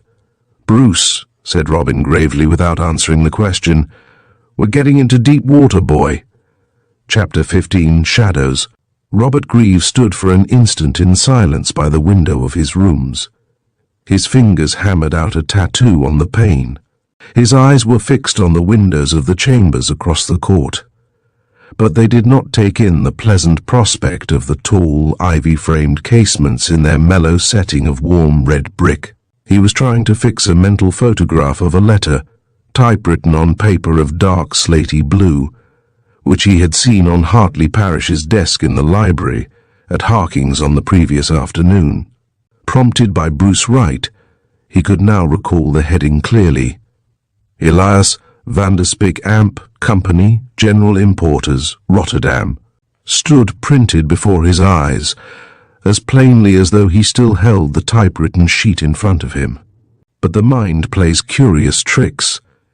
Robin's brain had registered the name, yet it recorded no impression of the contents of the letter, beyond the fact that it dealt in plain commercial fashion with some shipments or other. He could recall no particular whatever of it. "But where did you get hold of this sheet of paper?" Bruce Wright's voice broke in impatiently behind him. "I'm most frightfully interested to know." "Found it on the floor beside Parrish's body," answered Robin briefly. "There was a letter, too, on the same paper." "By gad!" exclaimed the boy eagerly. "Have you got that, too?" Robin shook his head. "It was only your story that made me think of it. I had the letter, but I left it where I found it, on Parrish's desk in the library. But you read it. You know what was in it." Robin shrugged his shoulders. "It was a perfectly straightforward business letter. Something about steel shipments I don't remember anymore." "A straightforward business letter," commented the boy. "Like the letter I read, eh?" "Tell me, Bruce," said Robin, after a moment's silence, "during the time you were with Hartley Parish, I suppose these blue letters came pretty often?" Young Wright wrinkled his brow in thought. "It's rather difficult to say. You see, there were 3 of us besides old Jeeks, and of course these letters might have come without my knowledge anything about it. But during the 7 months I worked with HP, I suppose about half a dozen of these letters passed through my hands. They used to worry HP, you know, Robin." "Worry him?" exclaimed Robin sharply. "How do you mean?" "Well," said Bruce, "Parrish was a very easy-going fellow, you know. He worked every one, himself included, like the devil, of course. But he was hardly ever nervy or grumpy. And so I was a bit surprised to find, after I had been with him for a time, that every now and then he sort of shriveled up. He used to look, well, careworn and haggard. And at these times he was pretty short with all of us. It was such an extraordinary change from his usual cheery, optimistic self that sometimes I suspected him of dope or some horror like that." Robin shook his head. He had a sudden vision of Hartley Parish, one of his long black partagas thrust at an aggressive angle from a corner of his mouth, virile, battling, strong. "Oh, no," he said, "not dope." No, I know." The boy went on quickly. "It wasn't dope, it was fear." Robin swung round from the window. "Fear? Fear of what?" The boy cast a frightened glance over his shoulder, rather as if he fancied he might be overheard. "Of those letters," he replied. "I am sure it was that. I watched him, and I know.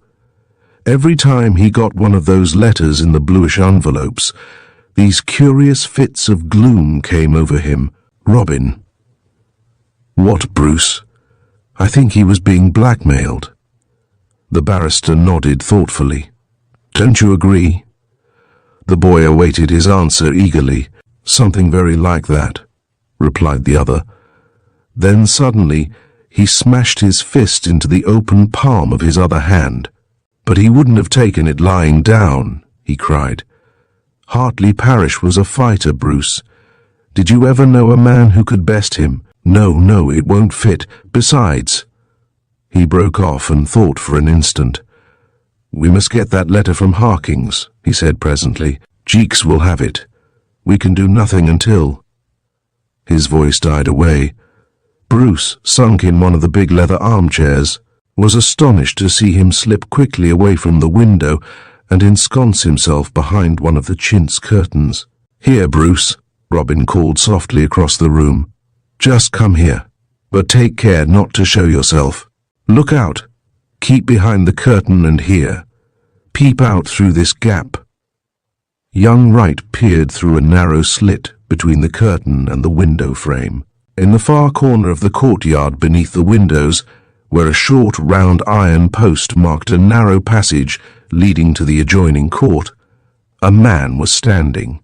He wore a shabby suit, and a blue handkerchief knotted about his neck served him as a substitute for the more conventional collar and tie. His body was more than half concealed by the side of the house along which the passage ran. But his face was clearly distinguishable, a peaky, thin face, the upper part in the shadow of the peak of a discoloured tweed cap. He's been there on and off all the time we've been talking, said Robin. I wasn't sure at first, but now I'm certain. He's watching these windows. Look. Briskly, the watcher's head was withdrawn to emerge again, slowly and cautiously, in a little while. But who is he? What does he want? Asked Bruce. I haven't an idea, retorted Robin Grieve, but I could guess. Tell me, Bruce, he went on, stepping back from the window and motioning the boy to do the same. Did you notice anybody following you when you came here? Bruce shook his head. I'm pretty sure nobody did. You see, I came in from the Strand, down Middle Temple Lane. Once service has started at Temple Church, there's not a mouse stirring in the inn till the church is out. I think I should have noticed if anyone had followed me up to your chambers. Robin set his chin squarely. Then he came after me, he said. Bruce, you'll have to go to Harking's and get that letter. By all means, answered the boy. But I say, they won't much like me butting in, will they? You'll have to say you came down to offer your sympathy, volunteer your services. Oh, anything. But you must get that letter. Do you understand, Bruce? You must get that letter if you have to steal it. The boy gave a long whistle. That's rather a tall order, isn't it? He said. Robin nodded. His face was very grave. Yes, he said presently, I suppose it is. But there is something horrible behind this case, Bruce. Something dark and mysterious. And I mean to get to the bottom of it. With your help. Or alone. Bruce put his hand impulsively on the other's arm. You can count on me, you know, he said. But don't you think... He broke off shyly. What? Don't you think you'd better tell me what you know, and what you suspect? Robin hesitated. Yes, he said. That's fair. I suppose I ought. But there's not much to tell, Bruce. Just before Hartley Parrish was found dead, I asked Miss Trevor to marry me. I was too late. She was already engaged to Hartley Parrish. I was horrified. I know some things about Parrish. We had words and I went off. 5 minutes later, Miss Trevor went to fetch Parrish in to tea and heard a shot behind the locked door of the library. Horace Trevor got in through the window and found Parrish dead. Everyone down at Harking's believes that I went in and threatened Parrish so that he committed suicide. Whom do you mean by everyone? Robin laughed dryly. Mary Trevert, her mother, Horace Trevert. The police too? Certainly. The police more than anybody. By Jove, commented the boy. You ask me what I suspect, Robin continued. I admit I have no positive proof, but I suspect that Hartley Parrish did not die by his own hand. Bruce Wright looked up with a startled expression on his face. You mean that he was murdered? I do. But how? Why? Then Robin told him of the experiment in the library, of the open window and of the bullet mark he had discovered in the rosary. What I want to know, he said, and what I am determined to find out beyond any possible doubt, is whether the bullet found in Hartley Parrish's body was fired from his pistol. But before we reach that point, we have to explain how it happened that only one shot was heard, and how a bullet which apparently came from Parrish's pistol was found in his body. If Mr. Parrish was murdered, the murderer might have turned the gun round in Parrish's hand and forced him to shoot himself. Hardly, said Robin.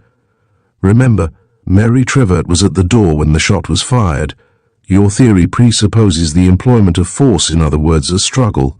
Miss Trevert heard no scuffling. No, I've thought of that. It won't do. Have you any suspicion of who the murderer might be? Robin shook his head decidedly. Not a shadow of an idea, he affirmed positively.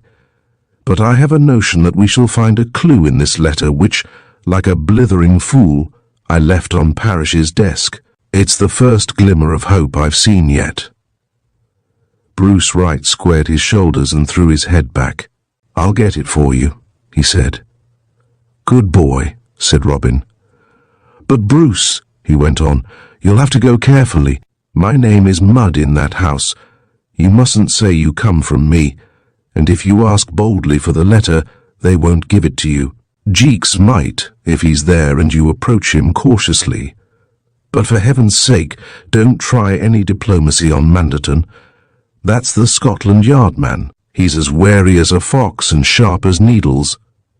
Bruce Wright buttoned up his coat with an air of finality. Leave it to me, he said. I know Harking's like my pocket. Besides, I've got a friend there. Who might that be? Queried the barrister. Bude, answered the boy, and laid a finger on his lips. But, he pursued, jerking his head in the direction of the window, what are we going to do about him out there? Robin laughed. Him, he said. Oh, I'm going to take him out for an airing. Robin stepped out into the hall. He returned wearing his hat and overcoat. In his hand were 2 Yale keys strung on a wisp of pink tape. Listen, Bruce, he said. Give me 10 minutes start to get rid of this jackal, then clear out. There's a train to Stevenage at 3:02:3. If you get on the underground at the temple, you ought to be able to make it easily.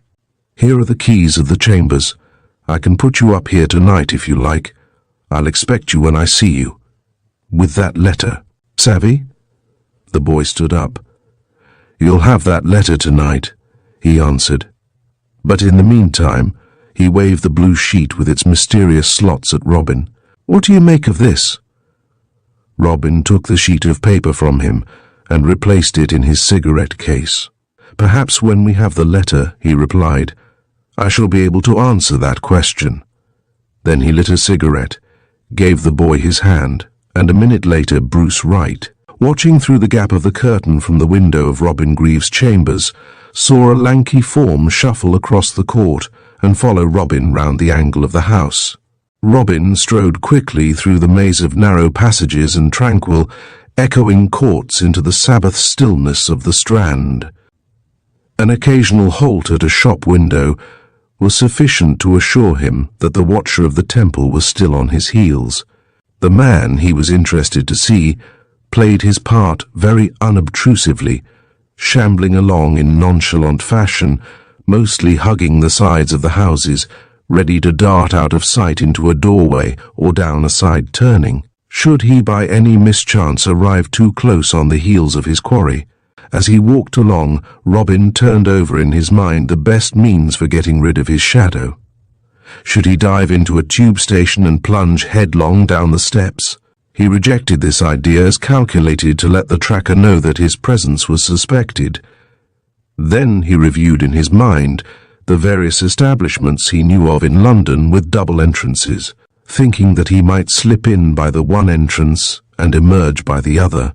In Pall Mall he came upon Tony Grandel, whom he had last seen playing bridge in the company dugout on the Flesquier Ridge.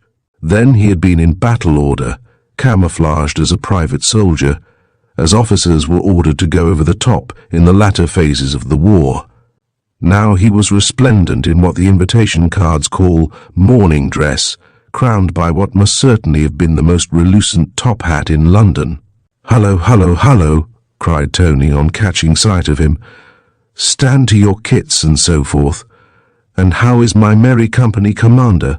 Robin, dear, come and relieve the medieval gloom of lunch with my aunt at Mart's." He linked his arm affectionately in Robin's. "Mart's." Robin's brain snatched at the word. Mart's. Most respectable of family hotels, wedged in between two quiet streets off Piccadilly with an entrance from both. If ever a man wanted to dodge a sleuth, especially a grimy tatterdemalion like the one sidling up Pall Mall behind them. "Tony, old son," said Robin, "I won't lunch with you even to set the board in a roar at your aunt's luncheon party, but I'll walk up to Mart's with you, for I'm going there myself." They entered Mart's together and parted in the vestibule, where Tony gravely informed his dear old Scream that he must fly to his avuncular luncheon. Robin walked quickly through the hotel and left by the other entrance. The street was almost deserted. Of the man with a dingy neckerchief, there was no sign. Robin hurried into Piccadilly and hopped on a bus which put him down at his club facing the Green Park. He had a late lunch there, and afterwards took a taxi back to the Temple. The daylight was failing as he crossed the courtyard in front of his chambers. In the centre the smoke-blackened plane tree throned it in unchallenged solitude. But as Robin's footsteps echoed across the flags, something more substantial than a shadow seemed to melt into the gathering dusk in the corner where the narrow passage ran. Robin stopped to listen at the entrance to his chambers. As he stood there, he heard a heavy tread on the stone steps within. He turned to face a solidly built, swarthy-looking man who emerged from the building. He favoured Robin with a leisurely, searching stare, then strode heavily across the courtyard to the little passage where he disappeared from view. Robin looked after him. The man was a stranger. The occupants of the other chambers were all known to him. With a thoughtful expression on his face, Robin entered the house and mounted to his rooms. Chapter 16. The Intruder. "D!" exclaimed Bruce Wright. He stood in the great porch at Harking's, his finger on the electric bell. No sound came in response to the pressure, nor anyone to open the door. Thus he had stood for fully 10 minutes listening in vain for any sound within the house. All was still as death. He began to think that the bell was out of order. He had forgotten Hartley Parish's insistence on quiet. All bells at Harking's rang, discreetly muted in a servants' hall. He stepped out of the porch onto the drive. The weather had improved, and, under a freshening wind, the country was drying up. As he reached the hard gravel, he heard footsteps. Bude appeared, his collar turned up, his swallow-tails floating in the wind. "Now be off with you," he cried, as soon as he caught sight of the trim figure in the grey overcoat. "How many more of ye have I to tell there's nothing for you to get here? Go on, get out before I put the dog on you." He waved an imperious hand at Bruce. "Hullo, Bude," said the boy. "You've grown very inhospitable all of a sudden." "God bless my soul if it isn't young Mr. Wright," exclaimed the butler, "and I thought it was another of those dratted reporters. It's been ring, ring, ring the whole blessed morning, sir, you can believe me, as if they owned the place, wanting to interview me and Mr. Jeeks and Miss Trevert and the Lord knows who else. Lot of interfering busybodies, I call them. I'd shut up all newspapers by law if I had my way." "Is Mr. Jeeks here, Bude?" asked Bruce. "He's gone off to London in the car, sir. But won't you come in, Mr. Wright? If you wouldn't mind coming in by the side door. I have to keep the front door closed to shut them scribbling fellows out. One of them had the face to ask me to let him into the library to take a photograph." He led the way round the side of the house to the glass door in the library corridor. "This is a sad business, Bude," said Bruce. "Ah, indeed it is, sir," he sighed. "He had his faults, had Mr. Parrish as well, you know, Mr. Wright. But he was an open-handed gentleman, that I will say, and we'll all miss him at Harking's." They were now in the corridor. Bude jerked a thumb over his shoulder. "It was in there they found him," he said in a low voice, "with a hole plumb over the heart." His voice sank to a whisper. "There's blood on the carpet," he added impressively. "I should like just to take a peep at the room, Bude," ventured the boy, casting a sidelong glance at the butler. "Can't be done, sir," said Bude, shaking his head. "Orders of Detective Inspector Manderton. The police is very strict, Mr. Wright, sir." "There seems to be no one around just now, Bude," the young man wheedled. "There can't be any harm in my just going in for a second." "Go in you should, Mr. Wright, sir," said the butler genially, "if I had my way. But the door's locked. And what's more, the police have the key." "Is the detective anywhere about?" asked Bruce. "No, sir," answered Bude. "He's gone off to town too, and he don't expect to be back before the inquest. That's for Tuesday." "But isn't there another key anywhere?" persisted the boy. "No, sir," said Bude positively. "There isn't but the one, and that's in Mr. Manderton's vest pocket." Young Wright wrinkled his brow in perplexity. He was very young, but he had a fine strain of perseverance in him. He was not nearly at the end of his resources, he told himself. "Well then," he said suddenly, "I'm going outside to have a look through the window. I remember you can see into the library from the path round the house." He darted out, the butler, protesting, lumbering along behind him. "Mr. Wright," he panted as he ran, "you didn't really ought. If anyone should come." But Bruce Wright was already at the window. The butler found him leaning on the sill, peering with an air of frightened curiosity into the empty room.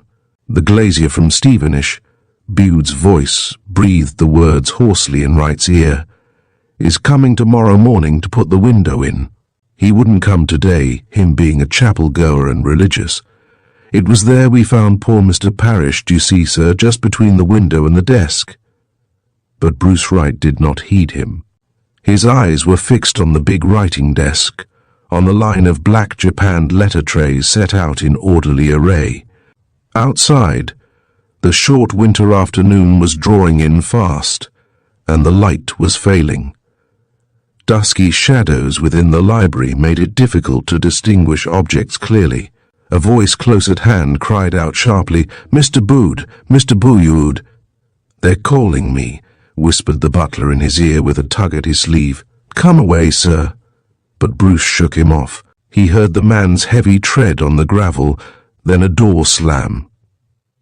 How dark the room was growing, to be sure. Strain his eyes as he might, he could not get a clear view of the contents of the letter trays on the desk. But their high backs hid their contents from his eyes. Even when he hoisted himself onto the window-sill, he could not get a better view. He dropped back onto the gravel path and listened. The wind soughed sadly in the bare treetops. Somewhere in the distance a dog barked hoarsely, insistently. Otherwise not a sound was to be heard. He cast a cautious glance round the side of the house. The glass door was shut. The lamp in the corridor had not been lit. Hoisting himself up to the window-sill again, he crooked one knee on the rough edge, and thrusting one arm through the broken pane of glass, unbolted the window. Then, steadying himself with one hand, with the other, he very gently pushed up the window, threw his legs across the sill, and dropped into the library. Very deliberately, he turned and pushed the window softly down behind him. Some unconscious prompting, perhaps an unfamiliar surface beneath his feet, made him look down. Where his feet rested on the mole-grey carpet, A wide dark patch stood out from the delicate shade of the rug. For a moment, a spasm of physical nausea caught him. "How beastly," he whispered to himself, and took a step towards the desk. Hartley Parrish's desk was arranged just as he always remembered it to have been. All the letter trays save one were empty. In that was a little pile of papers held down by a massive marble paper weight. Quickly he stepped round the desk. He had put out his hand to lift the weight when there was a gentle rattle at the door. Bruce Wright wheeled instantly round, back to the desk, to face the door, which, in the gathering dusk, was now but a squarer patch of darkness among the shadows at the far end of the library. He stood absolutely still, rooted to the spot, his heart thumping so fast that in that silent room he could hear the rapid beats. Someone was unlocking the library door. As realization came to the boy, he tiptoed rapidly round the desk, the sound of his feet muffled by the heavy pile carpet, and reached the window. There was a click as the lock of the door was shot back. Without further hesitation, Bruce stepped behind the long curtains which fell from the top of the window to the floor. The curtains, of some heavy grey material, were quite opaque. Bruce realized, with a sinking heart, that he must depend on his ears to discover the identity of this mysterious interloper. He dared not look out from his hiding place, at least not until he could be sure that the newcomer had his back to the window. He remained, rigid and vigilant, straining his ears to catch the slightest sound, scarcely daring to breathe. He heard the door open, heard it softly close again. Then, silence. Not another sound. The boy remembered the heavy pile carpet and cursed his luck. He would have to risk a peep round the curtains. But not yet. He must wait. A very slight rustling, a faint prolonged rustling, caught his ear. It came nearer, then stopped. There was a little rattling noise from somewhere close at hand, a small clinking sound. Then silence fell again. The wind whooshed sadly round the house. The window clattered dismally in its frame. The curtains tugged fretfully before the cold breeze which blew in at the broken pane. But the silence in the room was absolute. It began to oppress the boy. It frightened him. He felt an uncontrollable desire to look out into the room and establish the identity of the mysterious entrant. He glided his hand towards the window frame in the hope that he might find a gap between curtain and wall through which he might risk a peep into the room. But the curtain was fastened to the wall. The room was almost entirely dark now. Only behind him was a patch of grey light where the lowering evening sky was framed in the window. He began to draw the curtain very slowly towards him, at the same time leaning to the right. Very cautiously he applied one eye to the edge of the curtain. As he did so, a bright light struck him full in the face. It streamed full from a lamp on the desk and almost blinded him. It was a reading lamp, and the bulb had been turned up so as to throw a beam on the curtain behind which the boy was sheltering. Behind the desk, straining back in terror, stood a slim, girlish figure. The details of her dress were lost in the gathering shadows, but her face stood out in the gloom, a pale oval. Bruce could see the dark line made by the lashes on her cheek. At the sight of her, he stepped boldly forth from his hiding place, shielding his eyes from the light with his hand. "It's Bruce Wright, Miss Trevert," he said. "Don't you remember me?" Chapter 17. A Fresh Clue. "Oh," cried the girl, "you frightened me. You frightened me. What do you want here, in this horrible room?" She was trembling. One slim hand plucked nervously at her dress.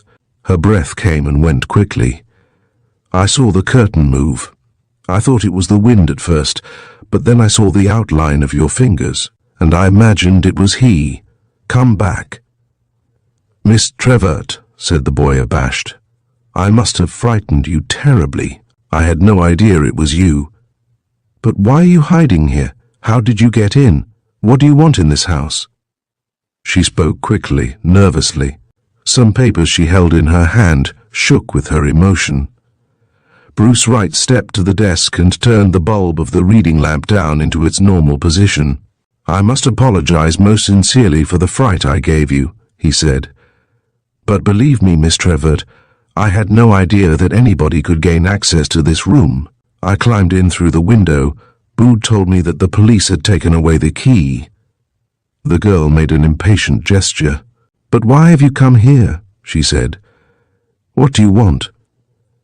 The boy measured her with a narrow glance. He was young, but he was shrewd. He saw her frank eyes, her candid, open mien, and he took a rapid decision. "I think I have come," he answered slowly, "for the same purpose as yourself." And he looked at the papers in her hand. "I used to be Mr. Parrish's secretary, you know," he said. The girl sighed, a little fluttering sigh, and looked earnestly at him. "I remember," she said. "Hartley liked you. He was sorry that he sent you away. He often spoke of you to me. But why have you come back? What do you mean by saying you have come for the same purpose as myself?" Bruce Wright looked at the array of letter trays. The marble paper weight had been displaced. The tray in which it had lain was empty. He looked at the sheaf of papers in the girl's hand. "I wanted to see," he replied, "whether there was anything here, on his desk, which would explain the mystery of his death." The girl spread out the papers in her hand on the big blotter. She laid the papers out in a row and leant forward, her white arms resting on the desk. From the other side of the desk, the boy leant eagerly forward and scanned the line of papers. At the first glimpse, his face fell. The girl, eyeing him closely, marked the change which came over his features. There were 7 papers of various kinds, both printed and written, and they were all on white paper. The boy shook his head and swept the papers together into a heap.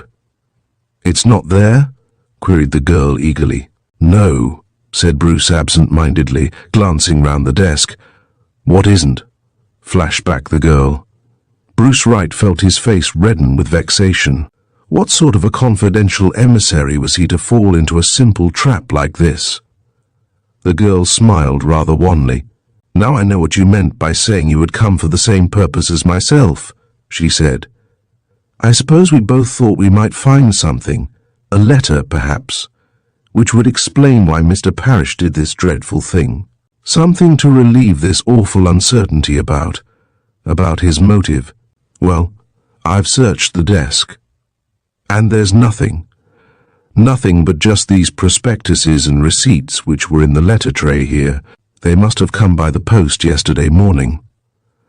And there's nothing of any importance in the drawers, only household receipts and the wages book, and a few odd things like that. You can see for yourself." The lower part of the desk consisted of 3 drawers flanked on either side by cupboards. Mary Trevor pulled out the drawers and opened the cupboards. 2 of the drawers were entirely empty, and one of the cupboards contained nothing but a stack of cigar boxes. One drawer held various papers appertaining to the house. There was no sign of any letter written on the slaty blue paper. The boy looked very hard at Mary. "You say there was nothing in the letter tray but these papers here?" he asked. "Nothing but these," replied the girl. "You didn't notice any official-looking letter on bluish paper?" he ventured to ask. "No," answered the girl. "I found nothing but these." The boy thought for a moment. "Do you know," he asked, "whether the police or anybody have been through the desk?" "I don't know at all," said Mary, smoothing back a lock of hair from her temple. "I dare say Mr. Jeeks had a look round, as he had a meeting with Mr. Parrish's lawyer in town this afternoon." She had lost all trace of her fright and was now quite calm and collected. "Do you know for certain whether Mr. Jeeks was in here?" asked Bruce. "Oh, yes. The first thing he did on arriving last night was to go to the library. I suppose Jeeks is coming back here tonight?" "No," she told him. "Mr. Jeeks did not expect to return to Harking's until the inquest on Tuesday." Bruce Wright picked up his hat. "I must apologize again, Miss Trevor," he said, for making such an unconventional entrance and giving you such a fright. But I felt I could not rest until I had investigated matters for myself. I would have presented myself in the ordinary way, but, as I told you, Bude told me the police had locked up the room and taken away the key. Mary Trevett smiled forgivingly. So they did, she said. But Jay, Mr. Parrish's man, you know, had another key. He brought it to me. She looked at Bruce with a whimsical little smile. You must have been very uncomfortable behind those curtains, she said. I believe you were just as frightened as I was. She walked round the desk to the window. It was a good hiding place, she remarked, but not much good as an observation post. Why, you could see nothing of the room. The curtains are much too thick. Not a thing, Bruce agreed rather ruefully. I thought you were the detective. He held out his hand to take his leave with a smile. He was a charming-looking boy with a remarkably serene expression which went well with close-cropped golden hair. Mary Trevett did not take his hand for an instant. Looking down at the point of her small black suede shoe, she said shyly, "Mr. Wright, you are a friend of Mr. Grieve, aren't you?" "Rather," was the enthusiastic answer. "Do you see him often?" The boy's eyes narrowed suddenly. Was this a cross-examination? "Oh, yes," he replied, "every now and then." Mary Trevett raised her eyes to his. "Will you do something for me?" she said. "Tell Mr. Grieve not to trust Manderton. He will know whom I mean. Tell him to be on his guard against that man. Say he means mischief. Tell him, above all things, to be careful. Make him go away.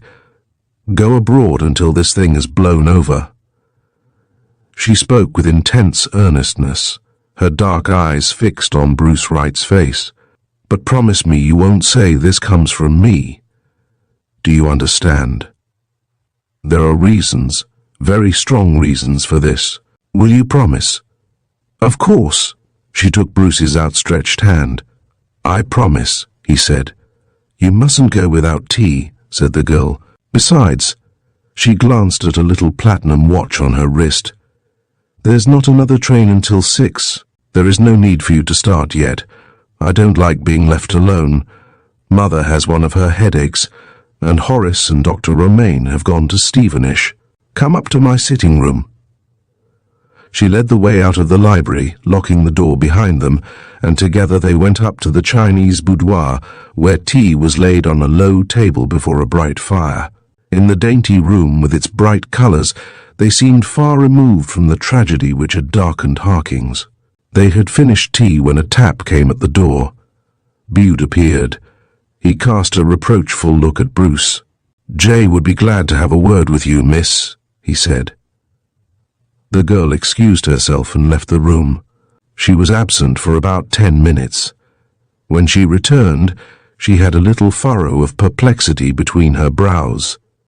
She walked over to the open fireplace and stood silent for an instant, her foot tapping the hearthrug.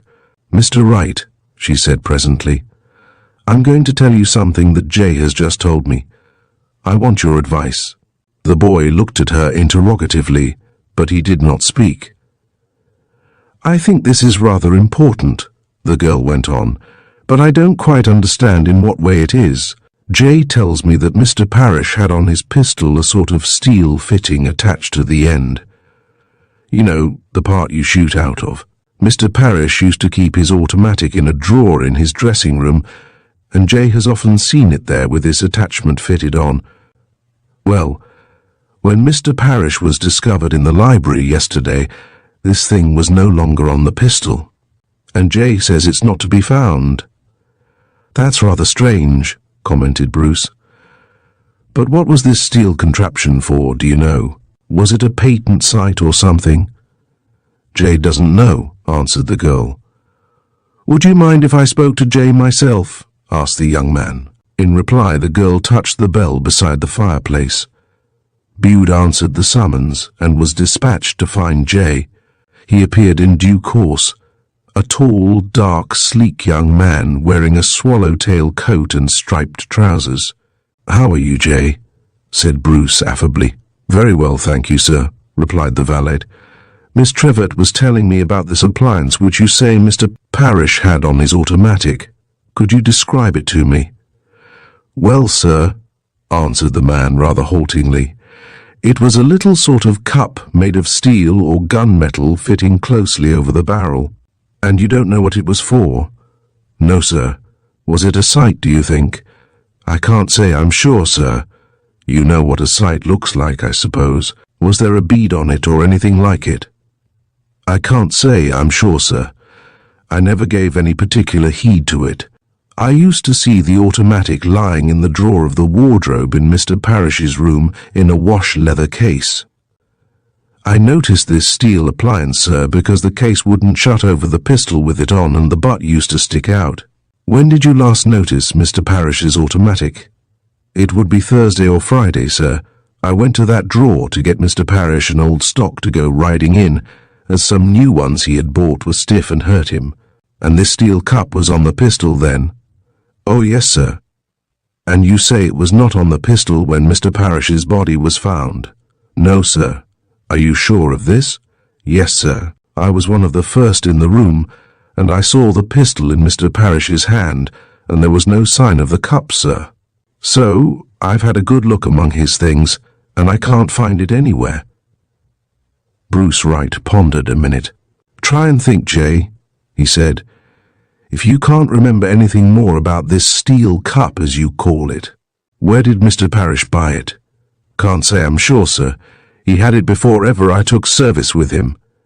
Jay put his hand to his forehead for an instant. "Now I come to think of it," he said. "There was the name of the shop or maker on it, stamped on the steel. Maxim, that was the name. Now I put my mind back, with a number." "Maxim?" echoed Bruce Wright. "Did you say Maxim?" "Yes, sir, that was the name," replied the valet impassively. "By Jove," said the boy half to himself. Then he said aloud to Jay, "Did you tell the police about this?"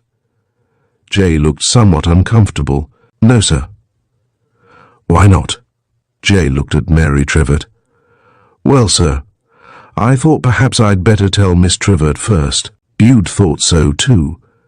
That there Manderton has made so much unpleasantness in the house with his prying ways that I said to myself, sir—" Bruce Wright looked at Mary. "Would you mind if I asked Jay not to say anything about this to anybody just for the present?" he asked. "You hear what Mr. Wright says, Jay," said Mary. "I don't want you to say anything about this matter just yet. Do you understand?" "Yes, miss." "Will that be all, miss?" "Yes, thank you, Jay." "Thanks very much, Jay," said the boy. "This may be important. Mum's the word, though."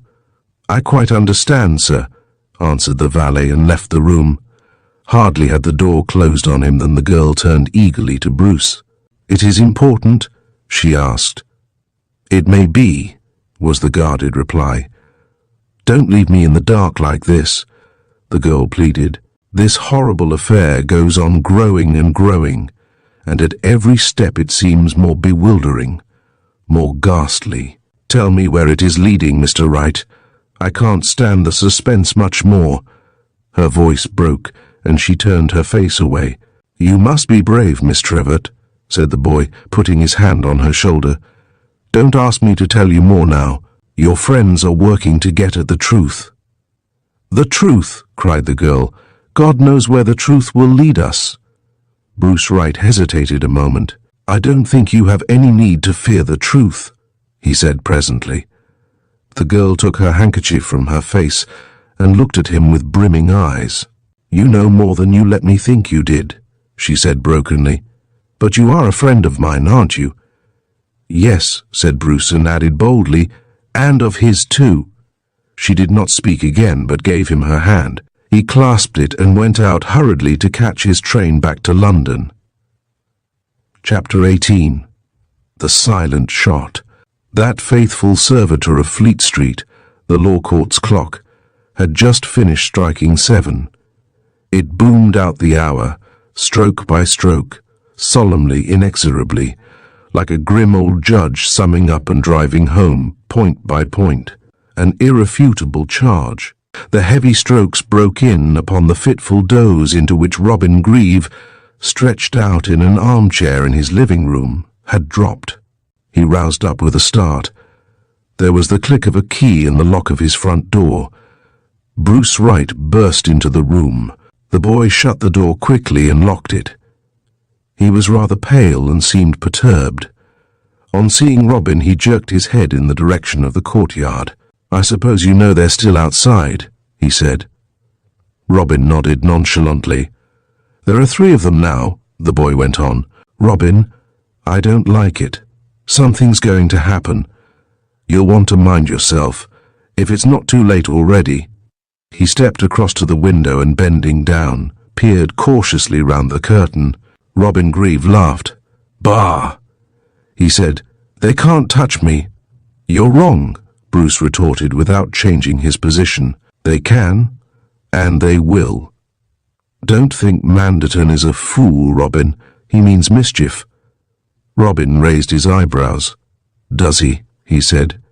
"Now I wonder who told you that." "Friends of yours at Harking's asked me to warn you," began Bruce awkwardly. "My friends are scarcely in the majority there," retorted Robin. "Whom do you mean exactly?" But the boy ignored the question. "3 men watching the house," he exclaimed. "Don't you think that this looks as though Manderton meant business?" He returned to his post of observation at the curtain.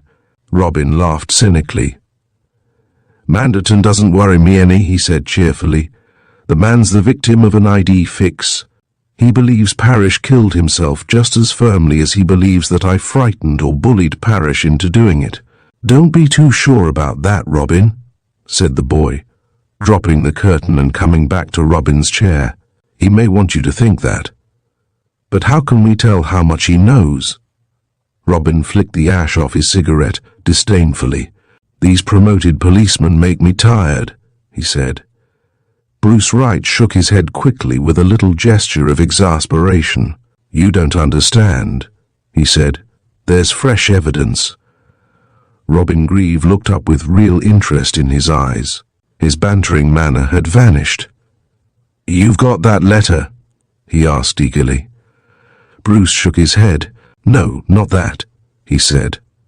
Then, leaning forward, he added in a low voice, "Have you ever heard of the Maxim silencer?" "I believe I have, vaguely," replied Robin. "Isn't it something to do with a motor engine?" "No," said Bruce. "It's an extraordinary invention which absolutely suppresses the noise of the discharge of a gun." Robin shot a quick glance at the speaker. "Go on," he said. "It's a marvelous thing, really," the boy continued, warming to his theme. "A man at Havre had one when I was at the base there, during the war. It's a little cup-shaped steel fitting that goes over the barrel. You can fire a rifle fitted with one of these silencers in a small room, and it makes no more noise than a fairly loud sneeze." "Ah!" Robin was listening intently now. "Parrish had a Maxim silencer," Bruce went on impressively. "Parrish had. It was fitted on his automatic pistol, the one he had in his hand when they found him. There was no attachment of any kind on the gun Parrish was holding when he was discovered yesterday afternoon," declared Robin positively. "I can vouch for that. I was there almost immediately after they found him. And if there had been anything of the kind, Horace Trevor would certainly have mentioned it." "I know. Jay, who came in soon after you, was surprised to see that the silencer was not on the pistol, and he made a point of looking for it. But how do you know that Parrish had it on the pistol?" "Well, we don't know for certain, but we do know that it was permanently fitted to his automatic. Jay has often seen it, and if Parrish did remove it, he didn't leave it lying around anywhere. Jay has looked all through his things without finding it." "When did Jay see it last?" "On Thursday. But are you sure that this is the same pistol as the one which Jay has been in the habit of seeing?" "Jay is absolutely sure. He says that Parrish only had the one automatic, which he always kept in the same drawer in his dressing room." Robin was silent for a moment. Very deliberately he filled his pipe, lit it, and drew until it burned comfortably. Then he said slowly, "This means that Hartley Parrish was murdered, Bruce, old man. All through I've been puzzling my mind to reconcile the unquestionable circumstance that 2 bullets were fired. I told you of the bullet mark I found on the upright in the rosary, with the undoubted fact that only 1 report was heard.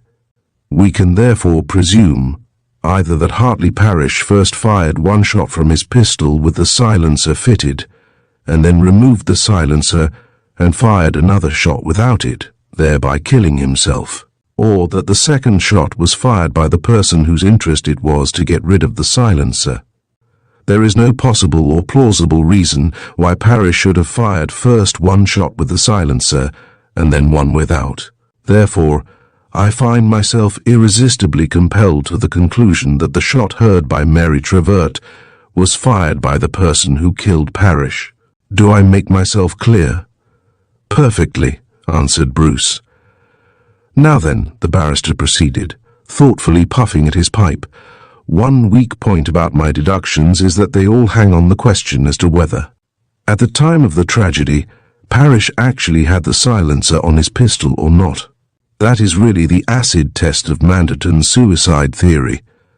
You said, I think, that a rifle fired with the silencer attachment makes no more noise than the sound of a loud sneeze. That's right. Agreed, Bruce. A sort of harsh, spluttering noise. Not so loud either, Robin. Peach, tit-tit-tit, like that.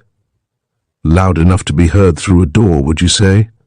Oh, I think so, Robin thought intently for a moment.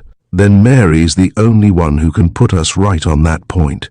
Assuming that 2 shots were fired, and that bullet mark in the rosary is, I think, conclusive on that head. And knowing that she heard the loud report of the one, presumably, if Parrish had the silencer on his automatic, Mary must have heard the muffled report of the other. What it comes to is this. Mary heard the shot fired that killed Parrish. Did she hear the shot he fired at his murderer? By gad, exclaimed Bruce Wright impressively, I believe you've got it, Robin. Parrish fired at somebody at the window, a silent shot, and the other fellow fired back the shot that Mary Trevert heard, the shot that killed Parrish. Isn't that the way you figure it out? Not so fast, young man, remarked Robin. Let's first find out whether Mary actually heard the muffled shot, and if so, when, before or after the loud report. He glanced across at the window, and then at Bruce. I suppose this discovery about the silencer is responsible for the deputation waiting in the courtyard, he said dryly. The police don't know about it yet, replied Bruce. At least they didn't when I left. Robin shook his head dubiously. If the servants know it, Manderton will worm it out of them. Hasn't he cross-examined Jay? Yes, said Bruce, but he got nothing out of him about this. Manderton seems to have put everybody's back up. He gets nothing out of the servants. If Parrish had had this silencer for some time, you may be sure that other people know about it. These silencers must be pretty rare in England. You see, an average person like myself didn't know what it was. By the way, another point which we haven't yet cleared up is this. Supposing we are right in believing Parrish to have been murdered, how do you explain the fact that the bullet removed from his body fitted his pistol?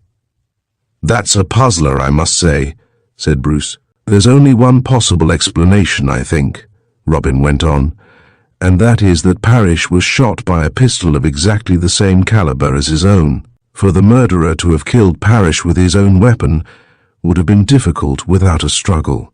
But Miss Trevert heard no struggle. For murderer and his victim to have pistols of the same caliber argues a rather remarkable coincidence, I grant you. But then life is full of coincidences.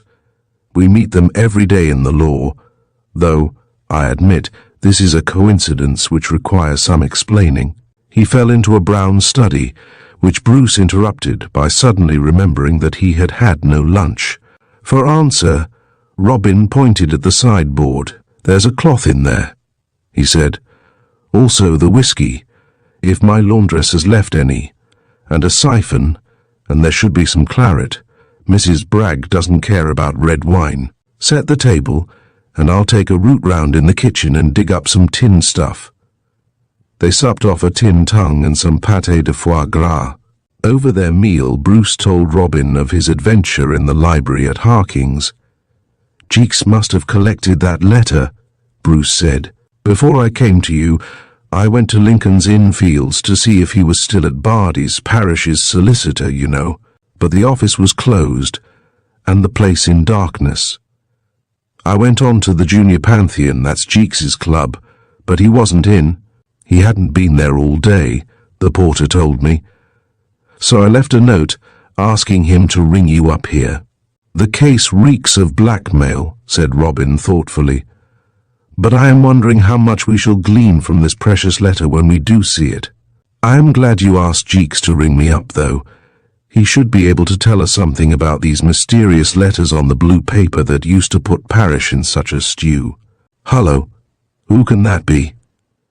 An electric bell trilled through the flat.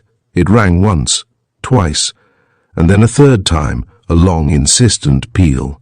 "See who's there, will you, Bruce?" said Robin. "Suppose it's the police," began the boy. Robin shrugged his shoulders.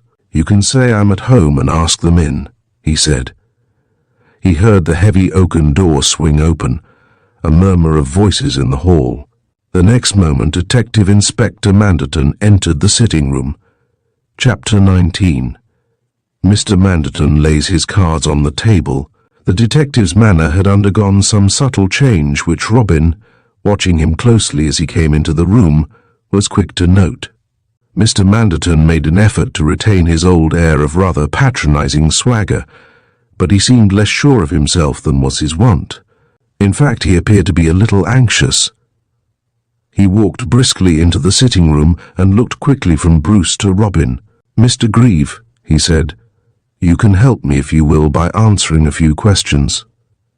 With another glance at Bruce Wright, he added, "In private." Bruce, obedient to a sign from Robin, said he would ring up in the morning and prepared to take his leave. Robin turned to the detective. "There are some of your men, I believe," he said coldly, "watching this house. Would it be asking too much to request that my friend here might be permitted to return home unescorted?" "He needn't worry," replied Manderton with a significant smile. "There's no one outside now." They watched Bruce Wright pass into the hall and collect his hat and coat. As the front door slammed behind him, the detective added, "I took 'em off myself soon after 7 o'clock. "Why?" asked Robin bluntly. Mr. Manderton dropped his heavy form into a chair. "I'm a plain man, Mr. Grieve," he said, "and I'm not above owning to it, I hope, when I'm wrong. For some little time now it has struck me that our lines of investigation run parallel. Instead of crossing. Exactly. It's a pity you did not grasp that very obvious fact earlier," observed Robin pointedly. Mr. Manderton crossed one leg over the other, and his fingertips pressed together, looked at Robin. "Will you help me?" he asked simply. "Do you want my help?" Mr. Manderton nodded. "Allies, then?" "Allies it is," Robin pointed to the table. "It's dry work talking," he said. "Won't you take a drink?" "Thanks, I don't drink, but I'll have a cigar if I may." "Thank you." The detective helped himself to a cheroot from a box on the table and lit up, then affecting to scan the end of his cigar with great attention. He asked abruptly, "What do you know of the woman calling herself Madame de Malpas?" Robin pursed up his lips rather disdainfully. "One of the late Mr. Parish's lady friends," he replied. "I expect you know that." "Do you know where she lives?" pursued the detective, ignoring the implied question. "She's dead."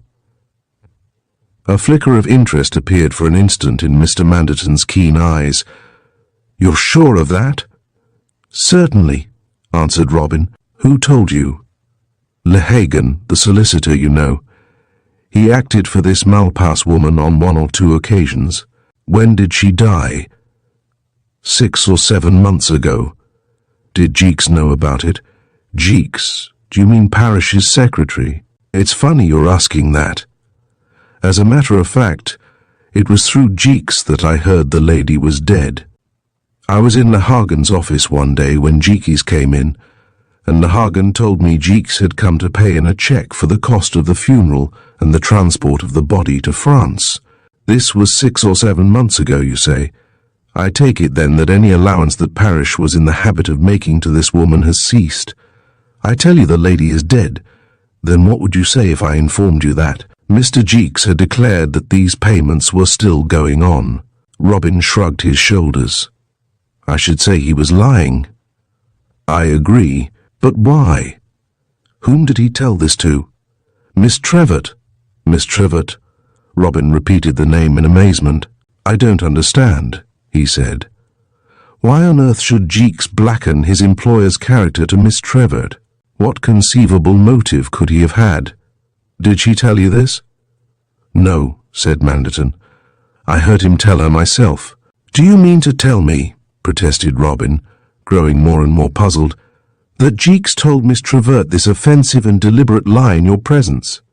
Well, remarked Mr. Manderton slowly, I don't know about his saying this in my presence exactly, but I heard him tell her for all that. Alls have ears, you know, particularly if the door is ajar. He looked shrewdly at Robin, then dropped his eyes to the floor. He also told her that Lahagan and you were in business relations. Robin sat up at this. Ah, he said shortly, I see what you're getting at now. Our friend has been trying to set Miss Trevett against me, eh? But why? I don't even know this man Jeeks except to have nodded good morning to him a few times.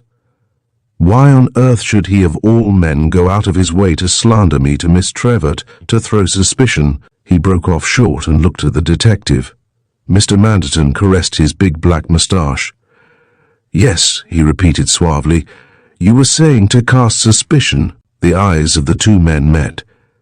Then the detective leaned back in his chair and, blowing a cloud of smoke from his lips, said, Mr. Grieve, you've been thinking ahead of me on this case. What you've told me so far I've checked. And you're right, dead right. And since you're, in a manner of speaking, one of the parties interested in getting things cleared up, I'd like you to tell me just simply what idea you formed about it. Gladly, answered the barrister. And to start with, let me tell you that the case stinks of blackmail. Steady on, interposed the detective. I thought so too at first. I've been into all that. Mr. Parrish made a clean break with the last of his lady friends about 2 months since, and, as far as our investigations go, there has been no blackmail in connection with any of his women pals. Vine Street knows all about Master Parrish. There were complaints about some of his little parties up in town, but I don't believe there's a woman in this case. I didn't say there was, retorted Robin. The blackmail is probably being levied from Holland. A threat of violence was finally carried into effect on Saturday evening between and p.m. by someone conversant with the lie of the land at Harking's.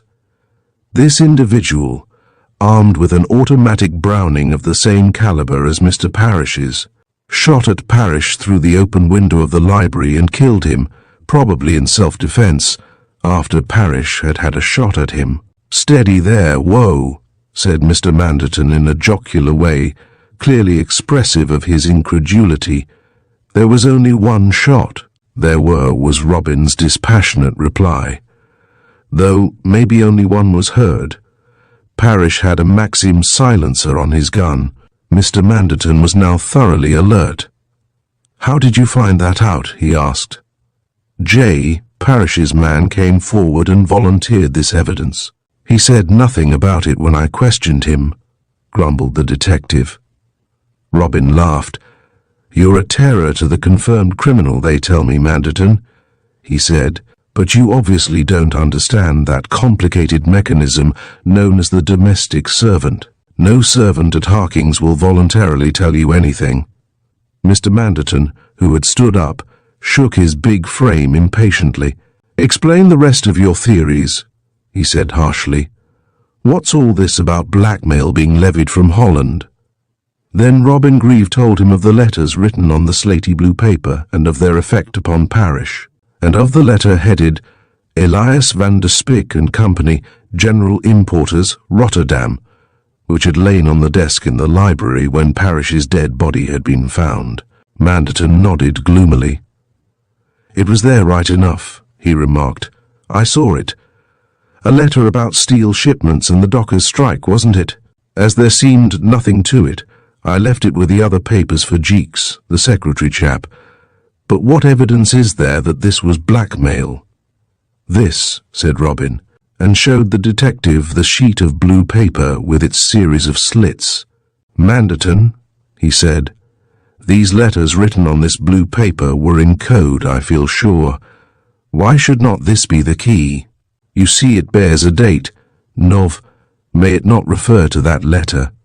I found it by Parrish's body on the carpet in the library. I would have given it to you at Harking's, but I shoved it in my pocket and forgot all about it until I was in the train coming up to town this morning." Mr. Manderton took the sheet of paper, turned it over, and held it up to the light.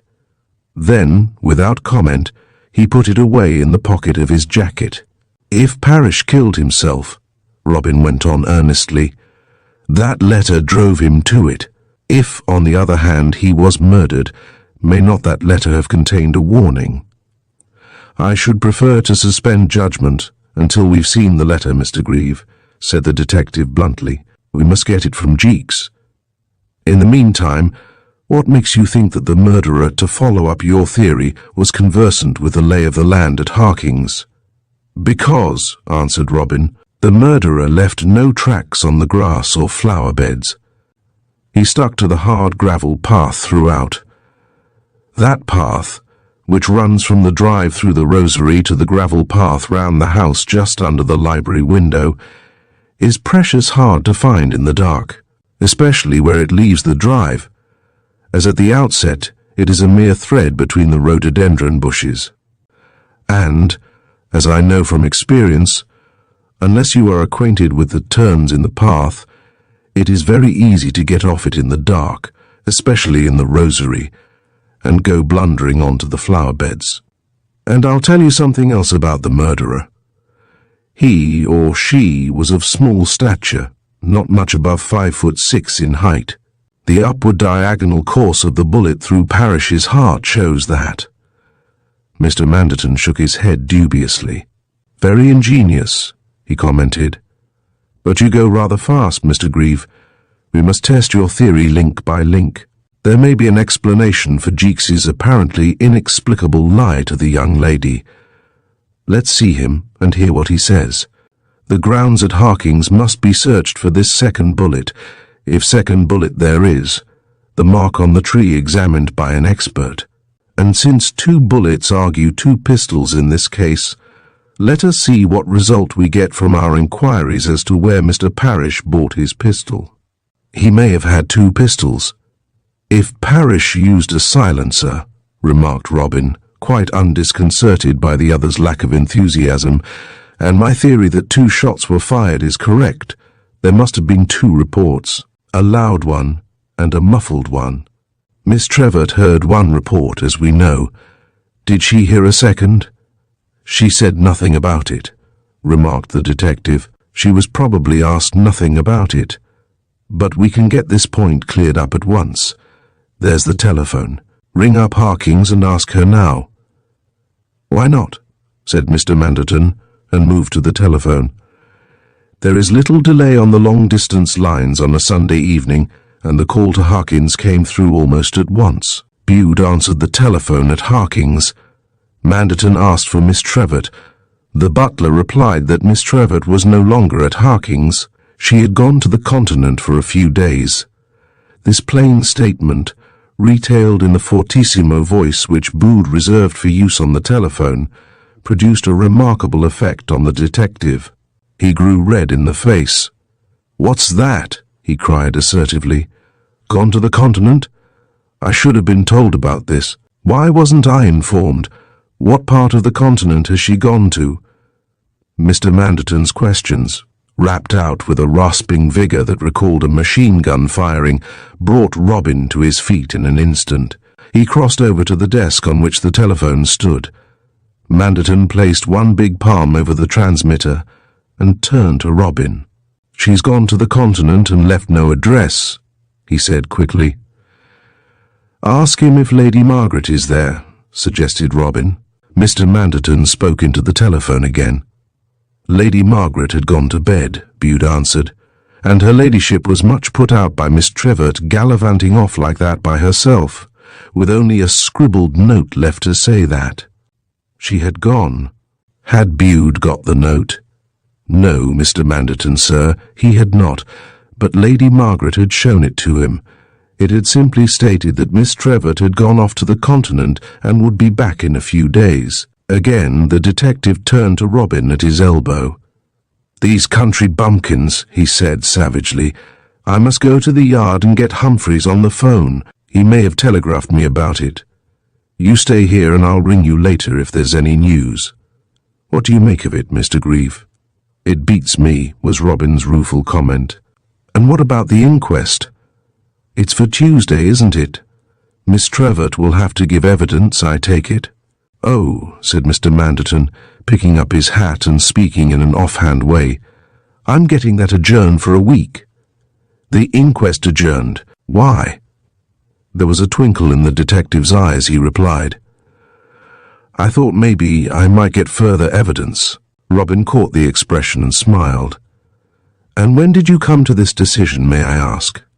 "After our little experiment in the garden this morning," was the detective's prompt reply. Robin looked at him fixedly. "But see here," he said, "apparently it was to the deductions you formed from the result of that experiment that I owe the attentions of your colleagues who have been hanging round the house all day, and yet you now come to me and invite my assistance. Mr. Manderton, I don't get it at all." "Mr. Grieve," replied the detective, "Miss Trevor tried to shield you. That made me suspicious. You tried to force my investigations into an entirely new path.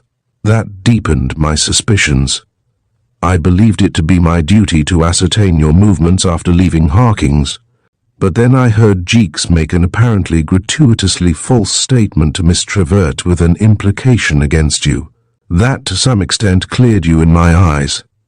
I say to some extent because I will not deny that I thought I might be taking a risk in coming to you like this. You see, I am frank." The smile had left Grieve's face and he looked rather grim. "You're pretty deep, aren't you?" was his brief comment. Chapter 20. The Code King. Major Ewan McTavish was packing. A heavy and well-worn leather portmanteau, much adorned with foreign luggage labels, stood in the centre of the floor. From a litter of objects piled up on a side table, the Major was transferring to it various brown paper packages, which he checked by a list in his hand. The Major always packed for himself. He packed with a neatness and rapidity derived from long experience of travel. As a matter of fact, he could not afford a manservant any more than he could allow himself quarters more luxurious than the rather grimy bedroom in Berry Street which housed him during his transient appearances in town. The remuneration doled out by the Foreign Office to the quiet and unobtrusive gentlemen known as King's Messengers is, in point of fact, out of all proportion to the prestige and glamour surrounding the silver greyhound badge, an example of which was tucked away in a pocket of the Major's blue serge jacket, hanging over the back of a chair. "Let's see," said the Major, addressing a large brown paper-covered package standing in the corner of the room. "You're the birdcage for Lady Sylvia at The Hague, 2 pounds of candles for Mrs. Harry Deepdale at Berlin, the razor blades for Sir Archibald at Prague, the teddy bear for Marjorie, polo balls for the hussars at Constantinople. There, I think that's the lot. Hullo, hullo, who the devil's that?" With a groaning of wires, a jangling bell tinkled through the hall. The Major's bedroom was on the ground floor. Sims, the aged ex-butler, who with his wife did for his lodgers in more ways than one, was out, and the single servant maid had her Sunday off.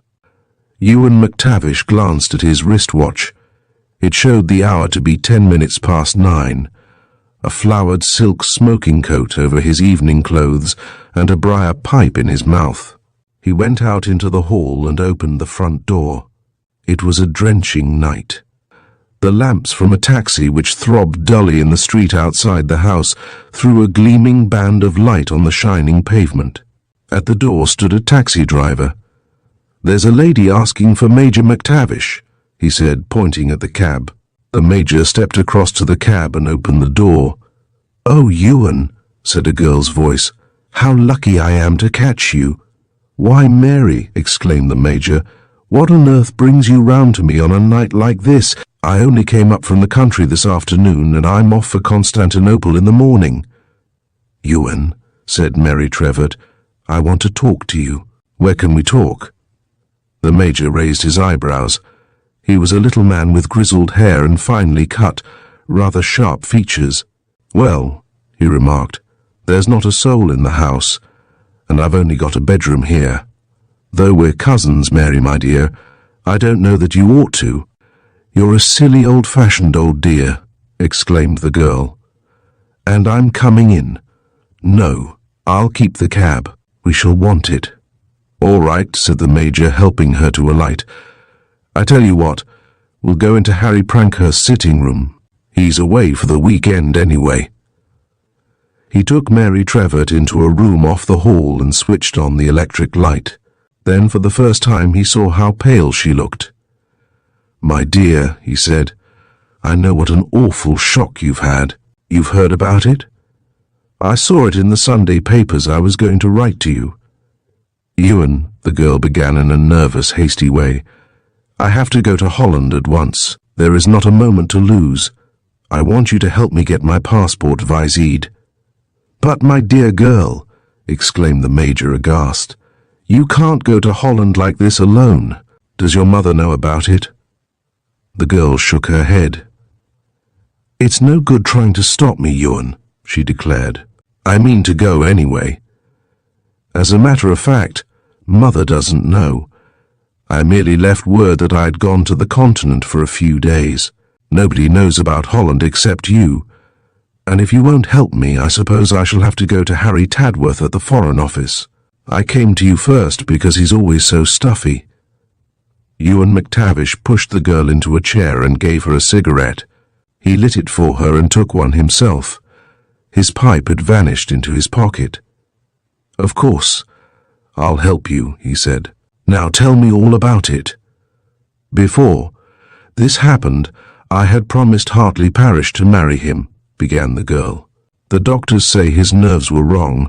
I don't believe a word of it. He was full of the joy of life. He was very fond of me. He was always talking of what we should do when we were married. He never would have killed himself without some tremendously powerful motive. Even then, I can't believe it possible." She made a little nervous gesture. "After he did it," she went on, "I found this letter on his desk. It came to him from Holland. I mean to see the people who wrote it and discover if they can throw any light on the affair." She had taken from her muff a letter, folded in four, written on paper of a curious dark slaty blue color. "Won't you show me the letter?" "You promised to say nothing about it to anyone." He nodded. "Of course." Without a word, the girl gave him the letter. With slow deliberation, he unfolded it. The letter was typewritten and headed, "Elias van der Spik and Company General Importers, Rotterdam." This was the letter. "Elias van der Spik and Company General Importers, Rotterdam, 25th November.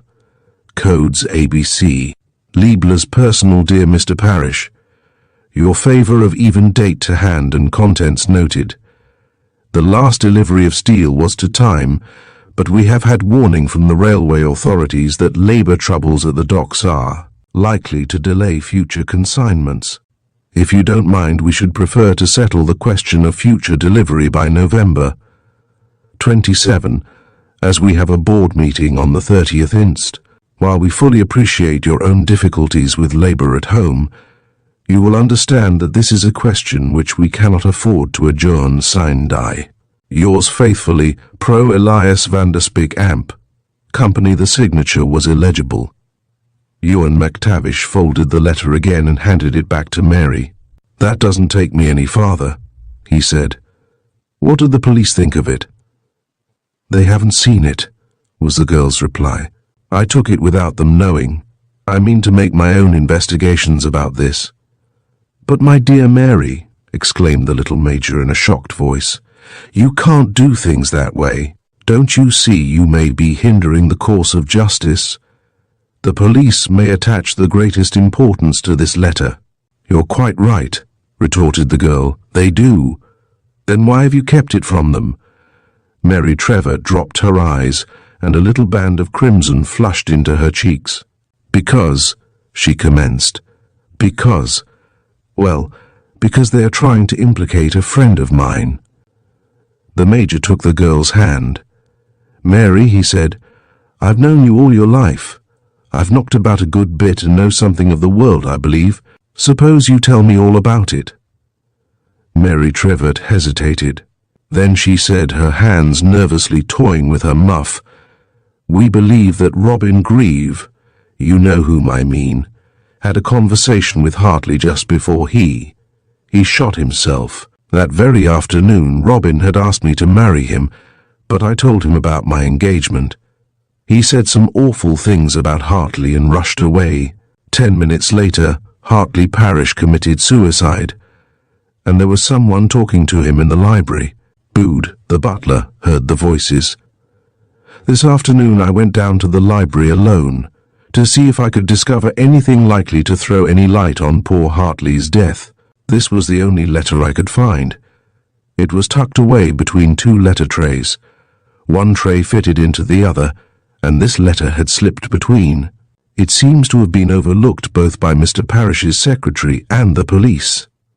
"But I confess," argued the major, "that I don't see how this letter, which appears to be a very ordinary business communication, implicates anybody at all.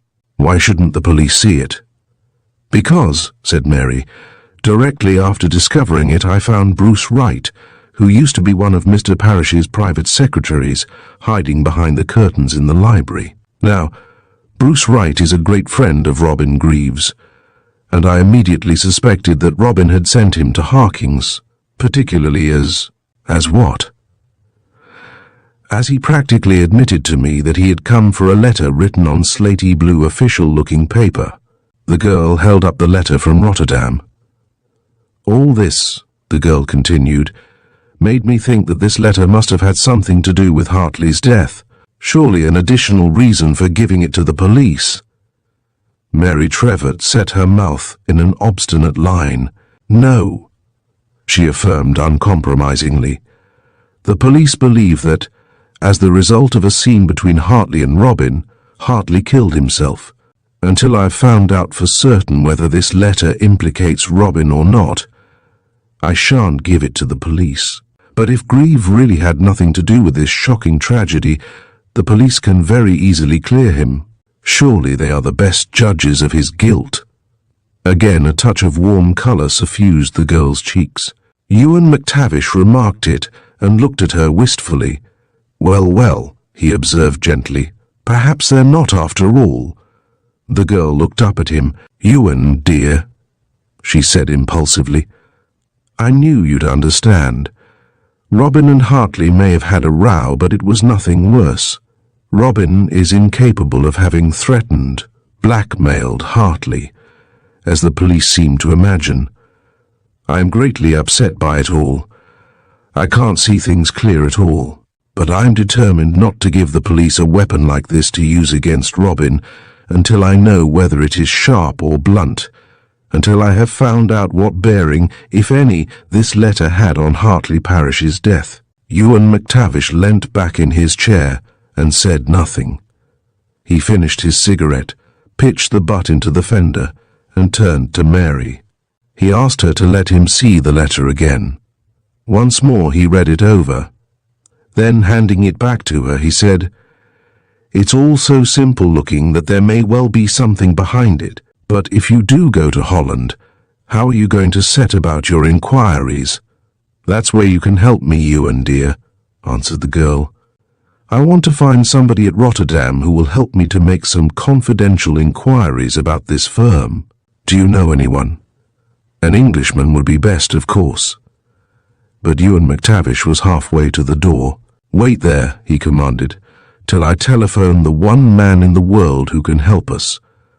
He vanished into the hall where Mary heard him at the instrument. We are going round to the Albany, he said, to see my friend Ernest Dulkinghorn of the War Office. He can help us if anyone can. But Mary, you must promise me one thing before we go. You must agree to do what old Ernest tells you. You needn't be afraid. He is the most unconventional of men, capable of even approving this madcap scheme of yours. I agree, said Mary, but how you waste time, Ewan. We could have been at the Albany by this time. In a first-floor oak-panelled suite at the Albany, overlooking the covered walk that runs from Piccadilly to Burlington Gardens, they found an excessively fair, loose-limbed man whose air of rather helpless timidity was heightened by a pair of large tortoise-shell spectacles. He appeared excessively embarrassed at the sight of McTavish's extremely good-looking companion. "You never told me you were bringing a lady, Ewan," he said reproachfully. "Or, I should have attempted to have made myself more presentable." He looked down at his old flannel suit and made an apologetic gesture, which took in the table littered with books and papers, and the sofa on which lay a number of heavy tomes with marked slips sticking out between the pages. "I am working at a code," he explained. "Ernest here," said McTavish, turning to Mary, "is the Code King. Your pals in the intelligence tell me, Ernest, that you've never been beaten by a code." The fair man laughed nervously. "They've been pulling your leg, Ewan," he said. "Don't you believe him, Mary," retorted her cousin. "This is the man who probably did more than any one man to beat the Boche. Whenever the brother Hun changed his code, brother Ernest was called in, and he produced a key in 1, 2, 3. "What rot you talk, Ewan," said Dulkinghorn. "Working out a code is a combination of mathematics, perseverance and inspiration with a good slice of luck thrown in. But isn't Miss Trevor going to sit down?" He cleared the sofa with a sweep of his arm which sent the books flying onto the floor. "Ernest," said McTavish, "I want you to give Miss Trevor here a letter to some reliable fellow in Rotterdam who can assist her in making a few inquiries of a very delicate nature." "What sort of inquiries?" asked Dulkinghorn bluntly. "About a firm called Elias van der Spek," replied Ewan. "Of Rotterdam?" inquired the other sharply. "That's right. Do you know them?" "I've heard the name. They do a big business. But hadn't Miss Trevor better tell her story herself?" Mary told him of the death of Hartley Parish and of the letter she had found upon his desk. She said nothing of the part played by Robin Grieve. "Humph," said Dulkinghorn. "You think it might be blackmail, eh? Well, well, it might be. Have you got this letter about you? Hand it over, and let's have a look at it." His nervous manner had vanished. His face seemed to take on a much keener expression. He took the letter from Mary and read it through. Then he crossed the room to a wall cupboard, which he unlocked with a key on a chain, produced a small tray on which stood a number of small bottles, some paintbrushes and pens, and several little open dishes such as are used for developing photographs. He bore the tray to the table, cleared a space on a corner by knocking a pile of books and papers on the floor, and set it down. "Just poke the fire," he said to Ewan. From a drawer in the table he produced a board on which he pinned down the letter with a drawing pin at each corner. Then he dipped a paintbrush into one of the bottles and carefully painted the whole surface of the sheet with some invisible fluid. "So," he said, "we'll leave that to dry and see if we can find out any little secrets, eh? That little tray'll do the trick if there's any monkey business to this letter of yours, Miss Trevert. That'll do the trick, eh? What?" He paced the room as he talked, not waiting for an answer, but running on as though he was soliloquizing. Presently he turned and swooped down on the board. Nothing, he ejaculated. Now for the acids. With a little piece of sponge he carefully wiped the surface of the letter and painted it again with a substance from another bottle. Just hold that to the fire, would you, Ewan? He said, and gave McTavish the board. He resumed his pacing, but this time he hummed in the most unmelodious voice imaginable. She was bright as a butterfly, as fair as a queen, was pretty little Polly Perkins of Paddington Green. It's dry. McTavish's voice broke in upon the pacing and the discordant song. Well? Tulkinghorn snapped out the question. No result, said Ewan. He handed him the board. Tulkinghorn cast a glance at it, swiftly removed the letter, held it for an instant up to the electric light, fingered the paper for a moment, and handed the letter back to Mary. If it's code, he said, it's a conventional code, and that always beats the expert. At first, go to Rotterdam and call on my friend, Mr. William Schultz. I'll give you a letter for him, and he'll place himself entirely at your disposition.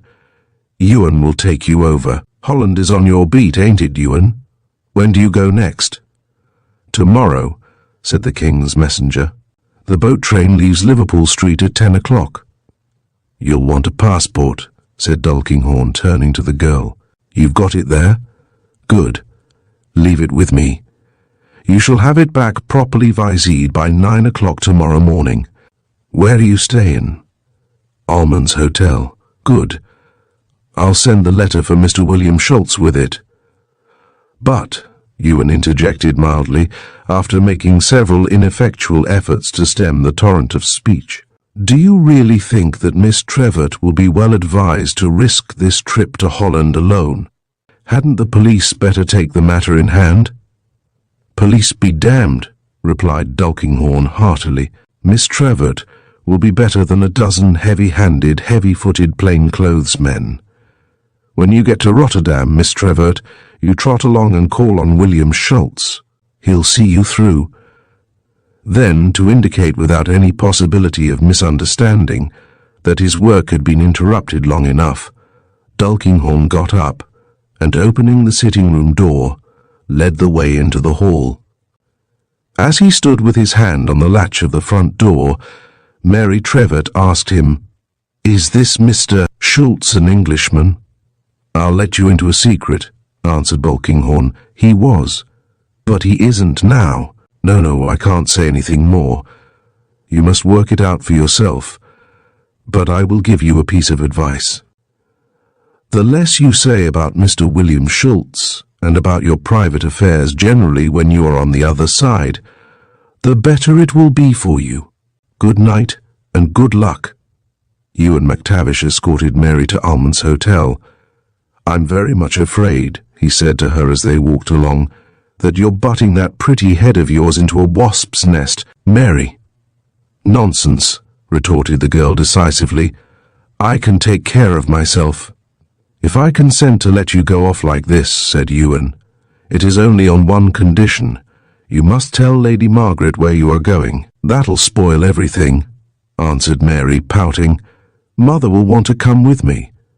"No, she won't," urged her cousin. "Not if I tell her. She'll worry herself to death, Mary, if she doesn't know what has become of you. You'd better let me ring her up from the club and tell her you're running over to Rotterdam for a few days. Look here. I'll tell her you're going with me. She'll be perfectly happy she thinks I'm to be with you." On that, Mary surrendered. "Have it your own way," she said. "I'll pick you up here at 9:15 in the morning," said Ewan, as he bade the girl good night at her hotel. "Then we'll run down to the FO and collect my bags and go on to the station." "Ewan," the girl asked as she gave him her hand, "who is this man Schultz, do you think?" The King's messenger leant over and whispered, "Secret Service, Secret Service." The girl repeated the words in a hushed voice. "Then Mr. Tulkinghorn, is he that too?" Ewan nodded shortly. "One of their leaden lights," he answered. "But Ewan," the girl was very serious now, "what has the Secret Service to do with Hartley Parish's clients in Holland? The king's messenger laid a lean finger along his nose. "Ah," he said. "What?" "That's what is beginning to interest me." Chapter 21. A Word with Mr. Jeeks. Life is like a kaleidoscope, that ingenious toy which was the delight of the Victorian nursery. Like the glass fragments in its slide, different in colour and shape, men's lives lie about without seeming connection. Then fate gives the instrument a shake, and behold, the fragments slide into position and form an intricate mosaic. Mark how fate proceeded on the wet and raw Sunday evening when Bruce Wright, at the instance of Mr. Manderton, quitted Robin Greaves' chambers in the Temple, leaving his friend and the detective alone together. To tell the truth, Bruce Wright was in no mood for facing the provincial gloom of a wet Sunday evening in London, nor did he find alluring the prospect of a suburban supper party at the quiet house where he lived with his widowed mother and sisters in South Kensington. So, in an irresolute, unsettled frame of mind, he let himself drift down the Strand, unable to bring himself to go home or indeed to form any plan. He crossed Trafalgar Square, a nocturne in yellow and black. Lights reflected yellow in pavements shining dark with wet, and by found himself in Pall Mall. Here it was that fate took a hand. At this moment it administered a preliminary jog to the kaleidoscope, and brought the fragment labelled Bruce Wright into immediate proximity with the piece entitled Albert Edward Jeeks. As Bruce Wright came along Pall Mall, he saw Mr. Jeeks standing on the steps of his club. The little secretary appeared to be lost in thought, his chin thrust down on the crutch handle of the umbrella he clutched to himself. So absorbed was he in his meditations that he did not observe Bruce Wright stop and regard him. It was not until our young man had touched him on the arm that he looked up with a start. "God bless my soul," he exclaimed, "if it isn't young Wright." Now the sight of Jeeks had put a great idea into the head of our young friend. He had been more chagrined than he had let it appear to Robin Greave at his failure to recover the missing letter from the library at Harking's. To obtain the letter, or at any rate a copy of it, from Jeeks, and to hand it to Robin Greave, would, thought Bruce, restore his prestige as an amateur detective, at any rate in his own eyes. Moreover, a chat with Jeeks over the whole affair seemed a heaven-sent exit from the impasse of boredom into which he had drifted this wet Sunday evening. "How are you, Mr. Jeeks?" said Bruce briskly. Mr. Jeeks was the form of address always accorded to the principal secretary in the Hartley parish establishment, and Bruce resumed it instinctively. "I was anxious to see you. I called in at the club this afternoon. Did you get my message?" The little secretary blinked at him through his pince-nez. "There have been so many messages about this shocking affair that really I forget." He sighed heavily. "Couldn't I come in and have a yarn now?" Bruce spoke cajolingly, but Mr. Jeeks wrinkled his brow fussily. There was so much to do, he had had a long day, if Wright would excuse him. "As a matter of fact," explained Bruce with an eye on his man, "I wanted to see you particularly about a letter, some other time, tomorrow." Written on dark blue paper. You know, one of those letters H.P. made all the fuss about. Mr. Jeeks took his pince-nez from his nose, gave the glasses a hasty rub with his pocket handkerchief, and replaced them. He slanted a long, narrow look at the young man. "Then, what letter do you mean?" he asked composedly. "A letter which lay on H.P.'s desk in the library at Harking's when they found the body." "There was a letter there, then? Haven't you got it?" Jeeks shook his head. "Come inside for a minute and tell me about this," he said. He led Bruce into the vast smoking room of the club. They took seats in a distant corner near the blazing fire. The room was practically deserted. Now, Mr. Jeeks's excessive carefulness about money had been a long-standing joke amongst his assistants, when Bruce Wright had belonged to Hartley Parish's secretarial staff. Thrift had become with him more than a habit. It was a positive obsession.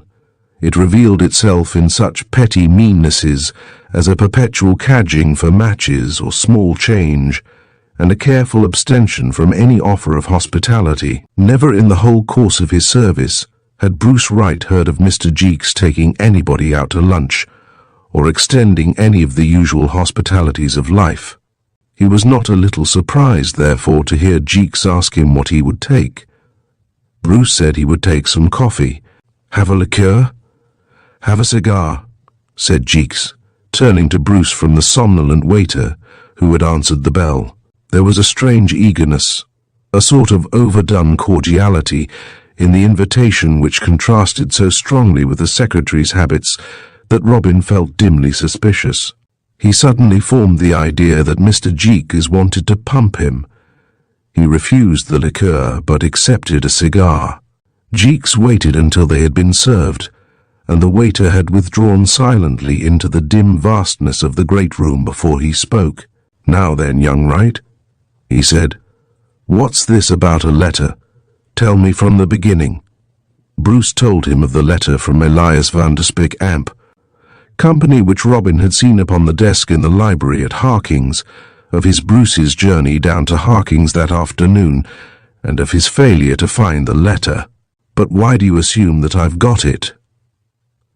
There was an air of forced joviality about Mr. Jeeks as he put the question which did not in the least, as he undoubtedly intended it should, disguise his eagerness. On the contrary, it lent his rather undistinguished features an expression of cunning, which can only be described as knavish. Bruce Wright, who, as will already have been seen, was a young man with all his wits about him, did not fail to remark it. The result was that he hastily revised an intention half-formed in his mind of taking Jeeks a little way into his confidence regarding Robin Greaves' doubts and suspicions about Hartley Parrish's death. But he answered the secretary's question readily enough. "Because Miss Trevor told me you went to the library immediately you arrived at Harking's last night. I consequently assumed that you must have taken away the letter seen by Robin Greave." Mr. Jeeks drew in his breath with a sucking sound. It was a little trick of his when about to speak. "So you saw Miss Trevor at Harking's, eh?" Bruce laughed. "I did," he said. "We had quite a dramatic meeting, too. It was like a scene from a film." And with a little good-humoured exaggeration he gave Mr. Jeeks a description of his encounter with Mary. And lest it should seem that young Wright was allowing Mr. Jeeks to pump him, it should be stated that Bruce was well aware of one of the secretary's most notable characteristics, a common failing, be it remarked, of the small-minded, and that was an overpowering suspicion of anything resembling a leading question. In order, therefore, to gain his confidence, he willingly satisfied the other's curiosity regarding his visit to Harking's, hoping thereby to extract some information as to the whereabouts of the letter on the slaty blue paper. "There was no letter of this description on the desk, you say, when you and Miss Trevor looked?" asked Jeeks when Bruce had finished his story. "Nothing but circulars and bills," Bruce replied. Mr. Jeeks leaned forward and drank off his coffee with a swift movement. Then he said carelessly, "From what you tell me, Miss Trevor would have been perhaps a minute alone in the room without your seeing her."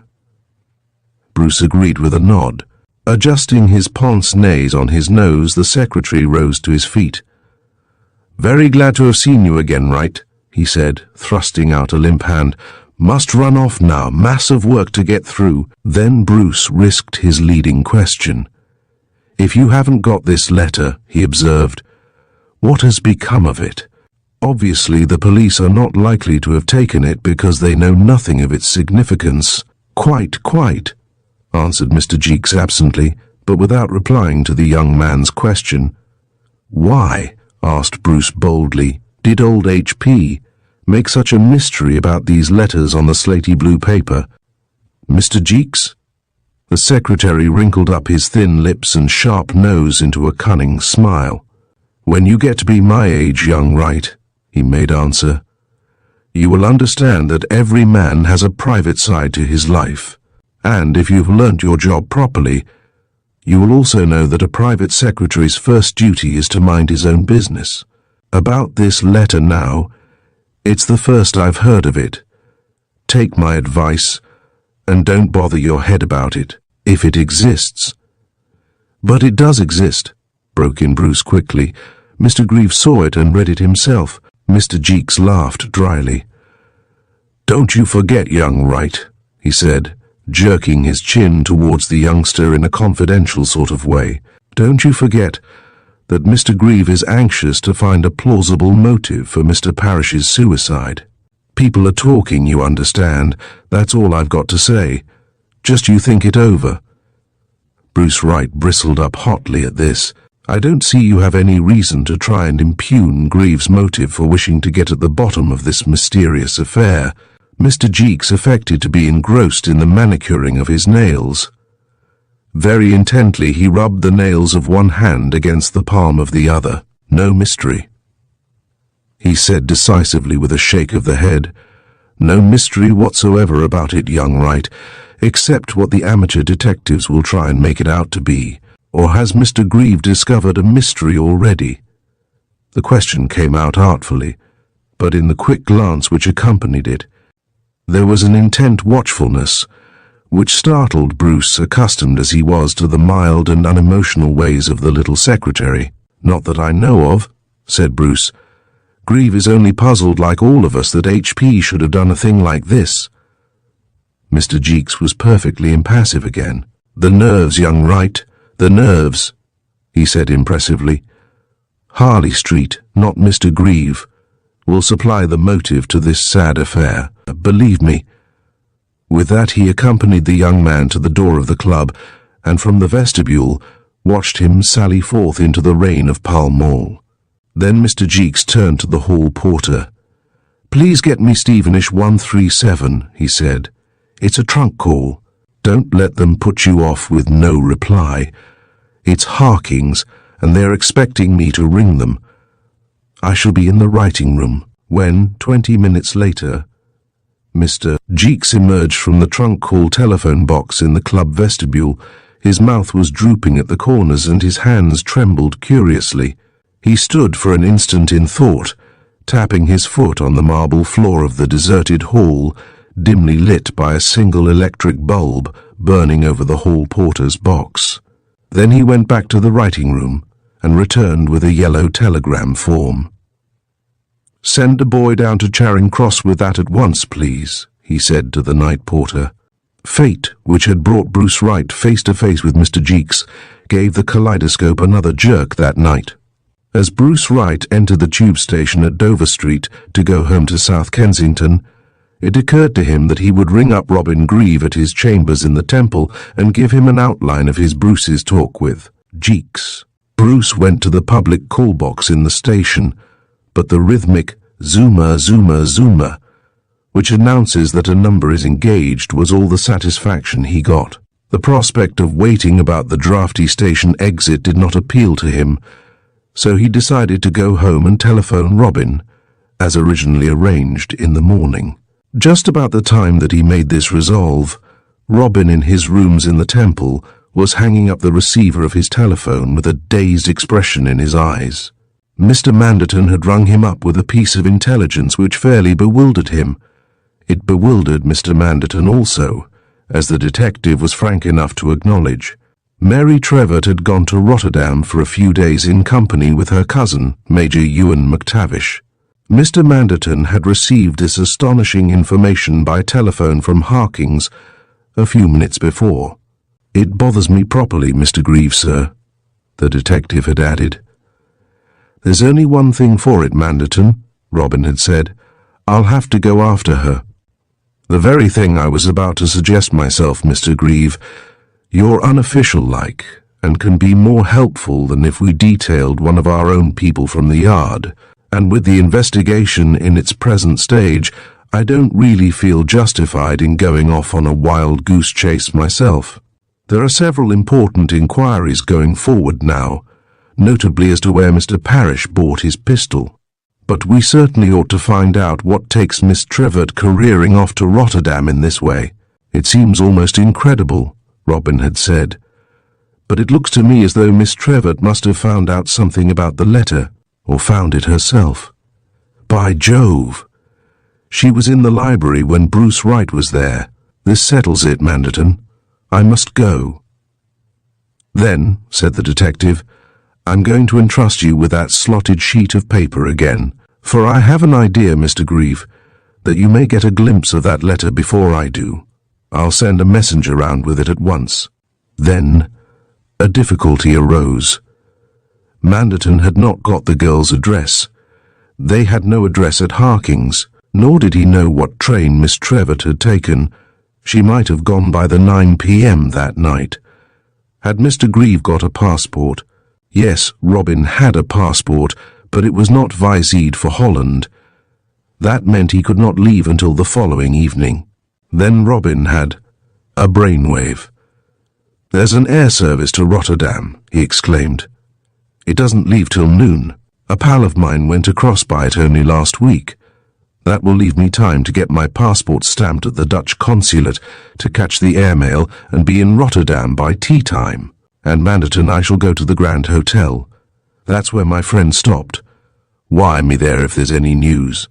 Air travel is so comfortably regulated at the present day that Robin Grieve, looking back at his trip by air from Croydon Aerodrome to the big landing ground outside Rotterdam, acknowledged that he had more excitement in his efforts to stir into action a lethargic Dutch passport official in London, so as to enable him to catch the airmail, than in the smooth and uneventful voyage across the Channel. He reached Rotterdam on a dull and muggy afternoon, and lost no time in depositing his bag at the Grand Hotel. An inquiry at the office there satisfied him that Mary Trevor had not registered her name in the hotel book. Then he set out in a taxi upon a dreary round of the principal hotels. But fate, which loves to make a sport of lovers, played him a scurvy trick. In the course of his search it brought Robin to that very hotel towards which, at the self-same moment, Mary Trevor was driving from the station. By the time she arrived, Robin was gone, and with despair in his heart had started on a tour of the second-class hotels, checking them by the Baedeker he had bought in the Strand that morning. It was 8 o'clock by the time he had finished. He had drawn a blank. The sight of a huge plate-glass-fronted cafe reminded him that in the day's rush he had omitted to lunch, so he paid off his taxi and dined off succulent Dutch beefsteak, pounded as soft as velvet and swimming with butter, and served in a bed of deliciously browned earth apples, as the Hollanders called potatoes. The cafe was stiflingly hot. There was a large and noisy orchestra in the front part, and a vast billiard saloon in the back, a place of shaded lights, clicking balls and guttural exclamations. The heat of the place, the noise and the cries combined with the effect of his long journey in the fresh air to make him very drowsy. When he had finished dinner he was content to postpone his investigations until the morrow and go to bed. Emerging from the cafe he found to his relief that his hotel was but a few houses away. As he sat at breakfast the next morning, enjoying the admirable Dutch coffee, he reviewed the situation very calmly but very thoroughly. He told himself that he had no indication as to Mary Trevert's business in Rotterdam, save the supposition that she had found the Van der Spek letter and had come to Rotterdam to investigate the matter for herself. He realized that the hypothesis was thin, for in the first place Mary could have no inkling as to the hidden significance of the document, and in the second place, she was undoubtedly under the impression that Hartley Parish was driven to suicide by his Robin's threats. But, in the absence of any other apparent explanation of the girl's extraordinary decision to come to Rotterdam, Robin decided he would accept the theory that she had come about the Van der Spek letter. How like Mary, after all, he mused, self-willed, fearless, independent, to rush off to Holland on her own on a quest like this. Where would her investigations lead her? To the offices of Elias Van der Spek Amp Company, to be sure. Robin threw his napkin down on the table, thrust back his chair, and went off to the hotel porter to locate the address of the firm. The telephone directory showed that the offices were situated in the Oranian Straat, about 10 minutes' walk from the hotel, in the business quarter of the city round the Bourse. Robin glanced at the clock. It was 20 minutes to 10. The principals, he reflected, were not likely to be at the office before 10 o'clock. It was a fine morning, and he decided to walk. The hotel porter gave him a few simple directions. The gentleman could not miss the way, he said.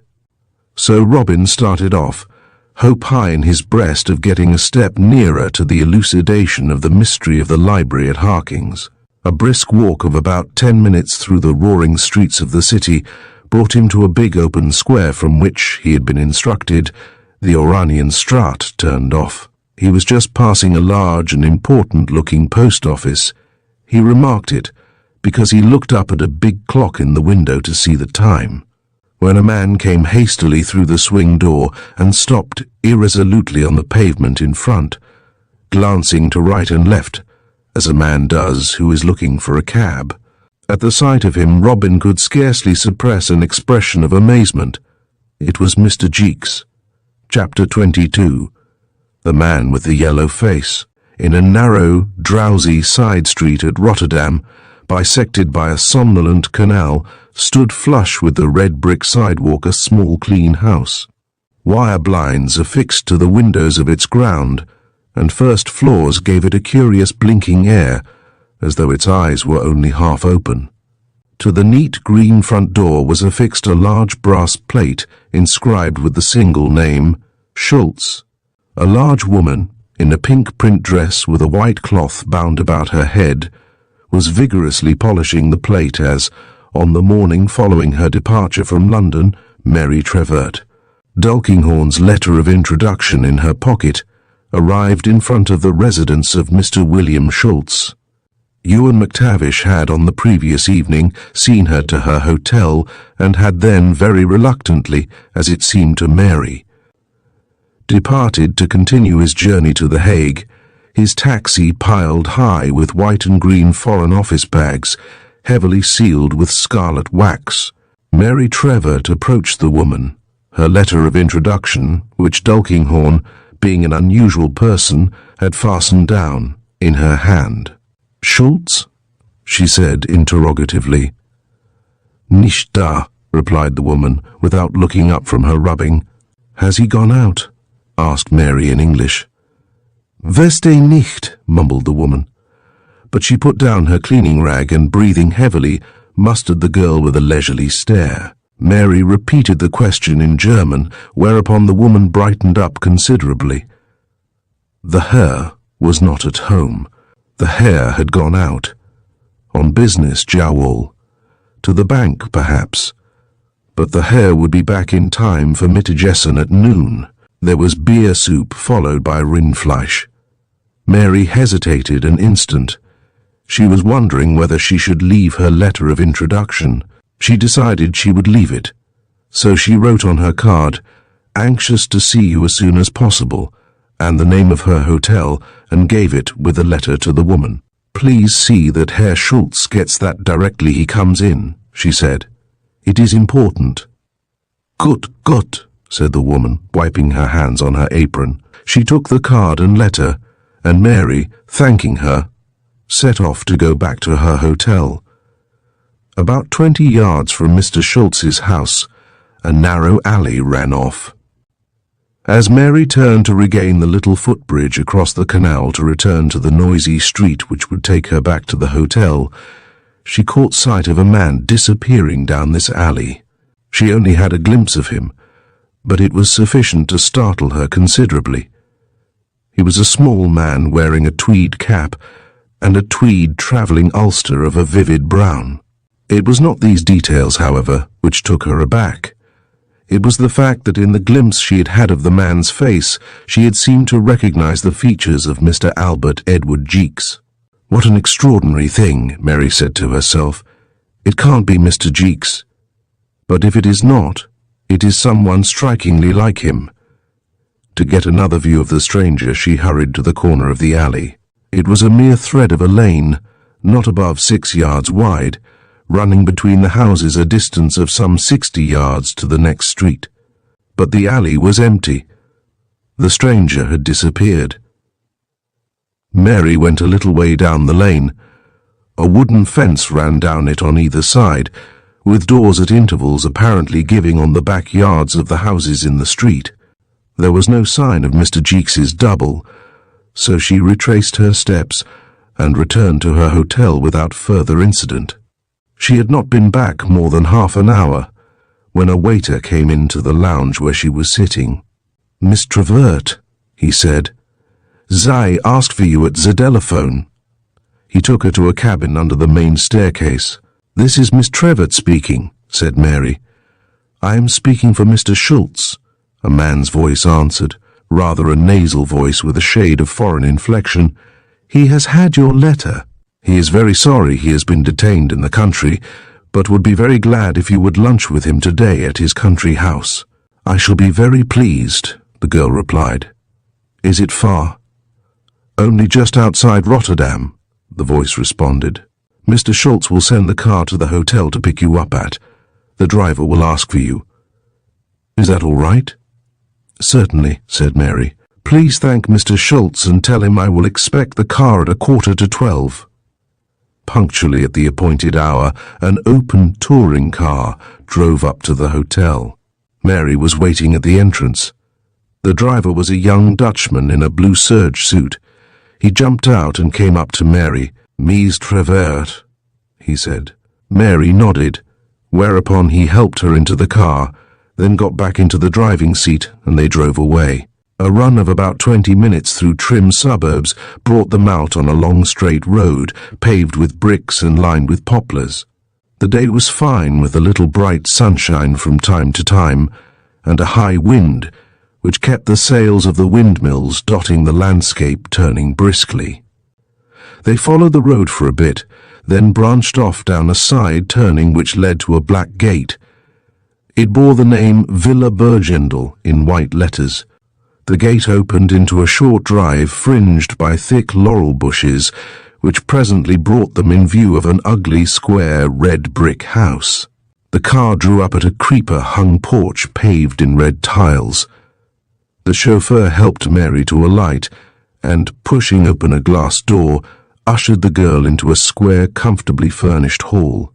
Some handsome oriental rugs were spread about, trophies of native weapons hung on the walls, and there were some fine specimens of old Dutch chests and blue Delft ware. The chauffeur led the way across the hall to a door at the far end. As Mary followed him, something bright lying on one of the chests caught her eye. It was a vivid brown travelling ulster, and on it lay a brown tweed cap. Mary Trevert was no fool. She was, on the contrary, a remarkably quick-witted young person. The sight of that rather loud overcoat instantly recalled the stranger so strikingly resembling Mr. Jeeks, who had disappeared down the lane as she was coming away from Mr. Schultz's house. Mr. Jeeks was in Rotterdam then, and had, of course, been sent by her mother to look after her. What a fool she had been to allow Ewan McTavish to persuade her to tell her mother of her plans. Mary suddenly felt very angry. How dare Mr. Jeeks spy on her like this? She was quite capable, she told herself, of handling her own affairs, and she intended to tell the secretary so very plainly. And if, as she was beginning to believe, Mr. Schultz were acting hand in glove with Mr. Jeeks, she would let him know equally plainly that she had no intention of troubling him, but would make her own investigations independently.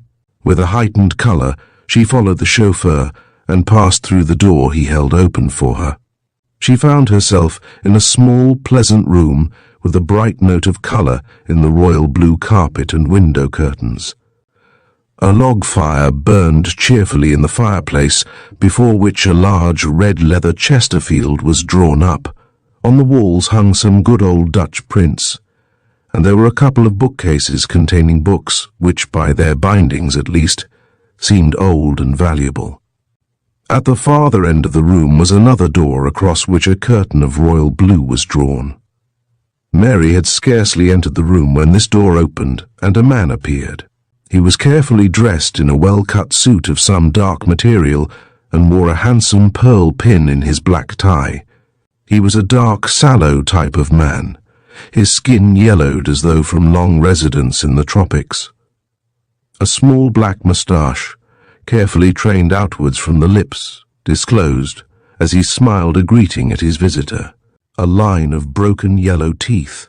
His hair, which was grizzled at the temples, was black and oily and brushed right back off the forehead. With his coarse black hair, his sallow skin, and his small beady eyes, rather like a snake's, there was something decidedly un-English about him.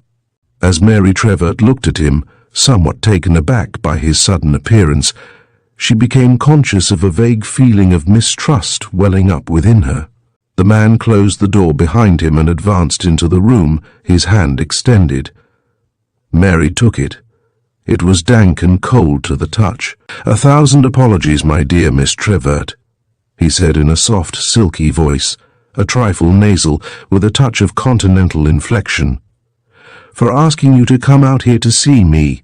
The fact is, I had an important business conference here this morning, and I have a second one this afternoon. It was materially impossible for me to come into Rotterdam. But I am forgetting my manners. Let me introduce myself. I am Mr. Schultz." Mary Trevor looked at him thoughtfully. Was this the friend of Ernest Tulkinghorn, the man of confidence to whom he had recommended her? A feeling of great uneasiness came over her. She listened. The house was absolutely still. From the utter silence enveloping it, for aught she knew, she and her unsavory-looking companion might be the only persons in it. And then she realized that, on the faith of a telephone call, she had blindly come out to a house, the very address of which was utterly unknown to her. She fought down a sudden sensation of panic that made her want to scream, to bolt from the room into the fresh air, anywhere away from those snake eyes, that soft voice, that clammy hand. She collected her thoughts, remembered that Jeeks must be somewhere in the house, as his outdoor things were in the hall. The recollection reminded her of her determination to tolerate no interference from Jeeks or her mother.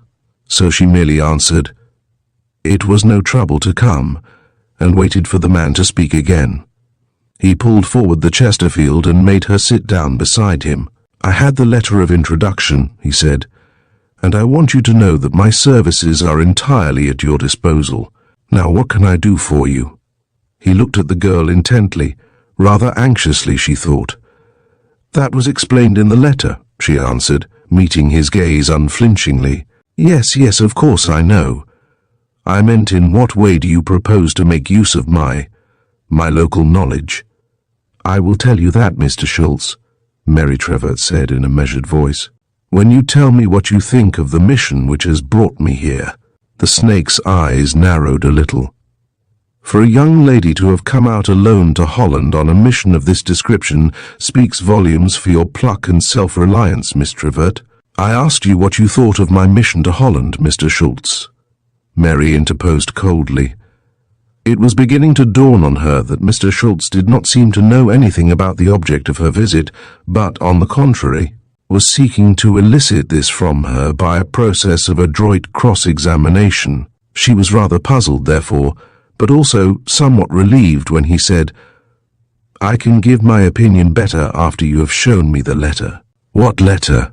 said the girl. "The letter from Elias van der Spik and Company, to be sure," retorted the other quickly. Mary dipped her hand into her black fox muff. Then she hesitated. She could not rid herself of the suspicion that this man with the sallow face and the yellow fangs was not to be trusted. She withdrew her hand. "This is a very delicate matter, Mr. Schultz," she said. "Our appointment was made by telephone, and I think, therefore, I should ask you to show me Mr. Tulkinghorn's letter of introduction before I go any further, so that I may feel quite sure in my mind that I am dealing with one in whom I know Mr. Tulkinghorn to have every confidence." Mr. Schultz's yellow face went a shade yellower. His mouth twisted itself into a wry smile, his thin lips fleshing his discolored teeth. He stood up rather stiffly. "You are a guest in my house, Miss Trevort," he said with offended dignity. "I scarcely expected you to impugn my good faith. Surely my word is sufficient." He turned his back on her and took a couple of paces into the room in apparent vexation. Then he returned and stood at the back of the Chesterfield behind her. His feet made no sound on the thick carpet, but some vague instinct made Mary Trevort turn her head. She saw him standing there, twisting his hands nervously behind his back. "Surely my word is sufficient," he repeated. "In business," said Mary boldly, "one cannot be too careful." "Besides," Mr. Schultz urged, "this was a private letter which Mr. Tulkinghorn certainly did not expect you to see. That makes it awkward." "I think in the circumstances," said Mary, "I must insist, Mr. Schultz." She was now feeling horribly frightened. She strained her ears in vain for a sound. The whole house seemed wrapped in a grave-like quiet. The smile had never left Mr. Schultz's face, but it was a cruel, wolfish grin without a ray of kindliness in it. The girl felt her heart turn cold within her every time her eyes fell on the mask-like face. Mr. Schultz shrugged shoulders. "Since you insist," he remarked, "but I think it is scarcely fair on our friend Tulkinghorn. The letter is in the safe in my office next door.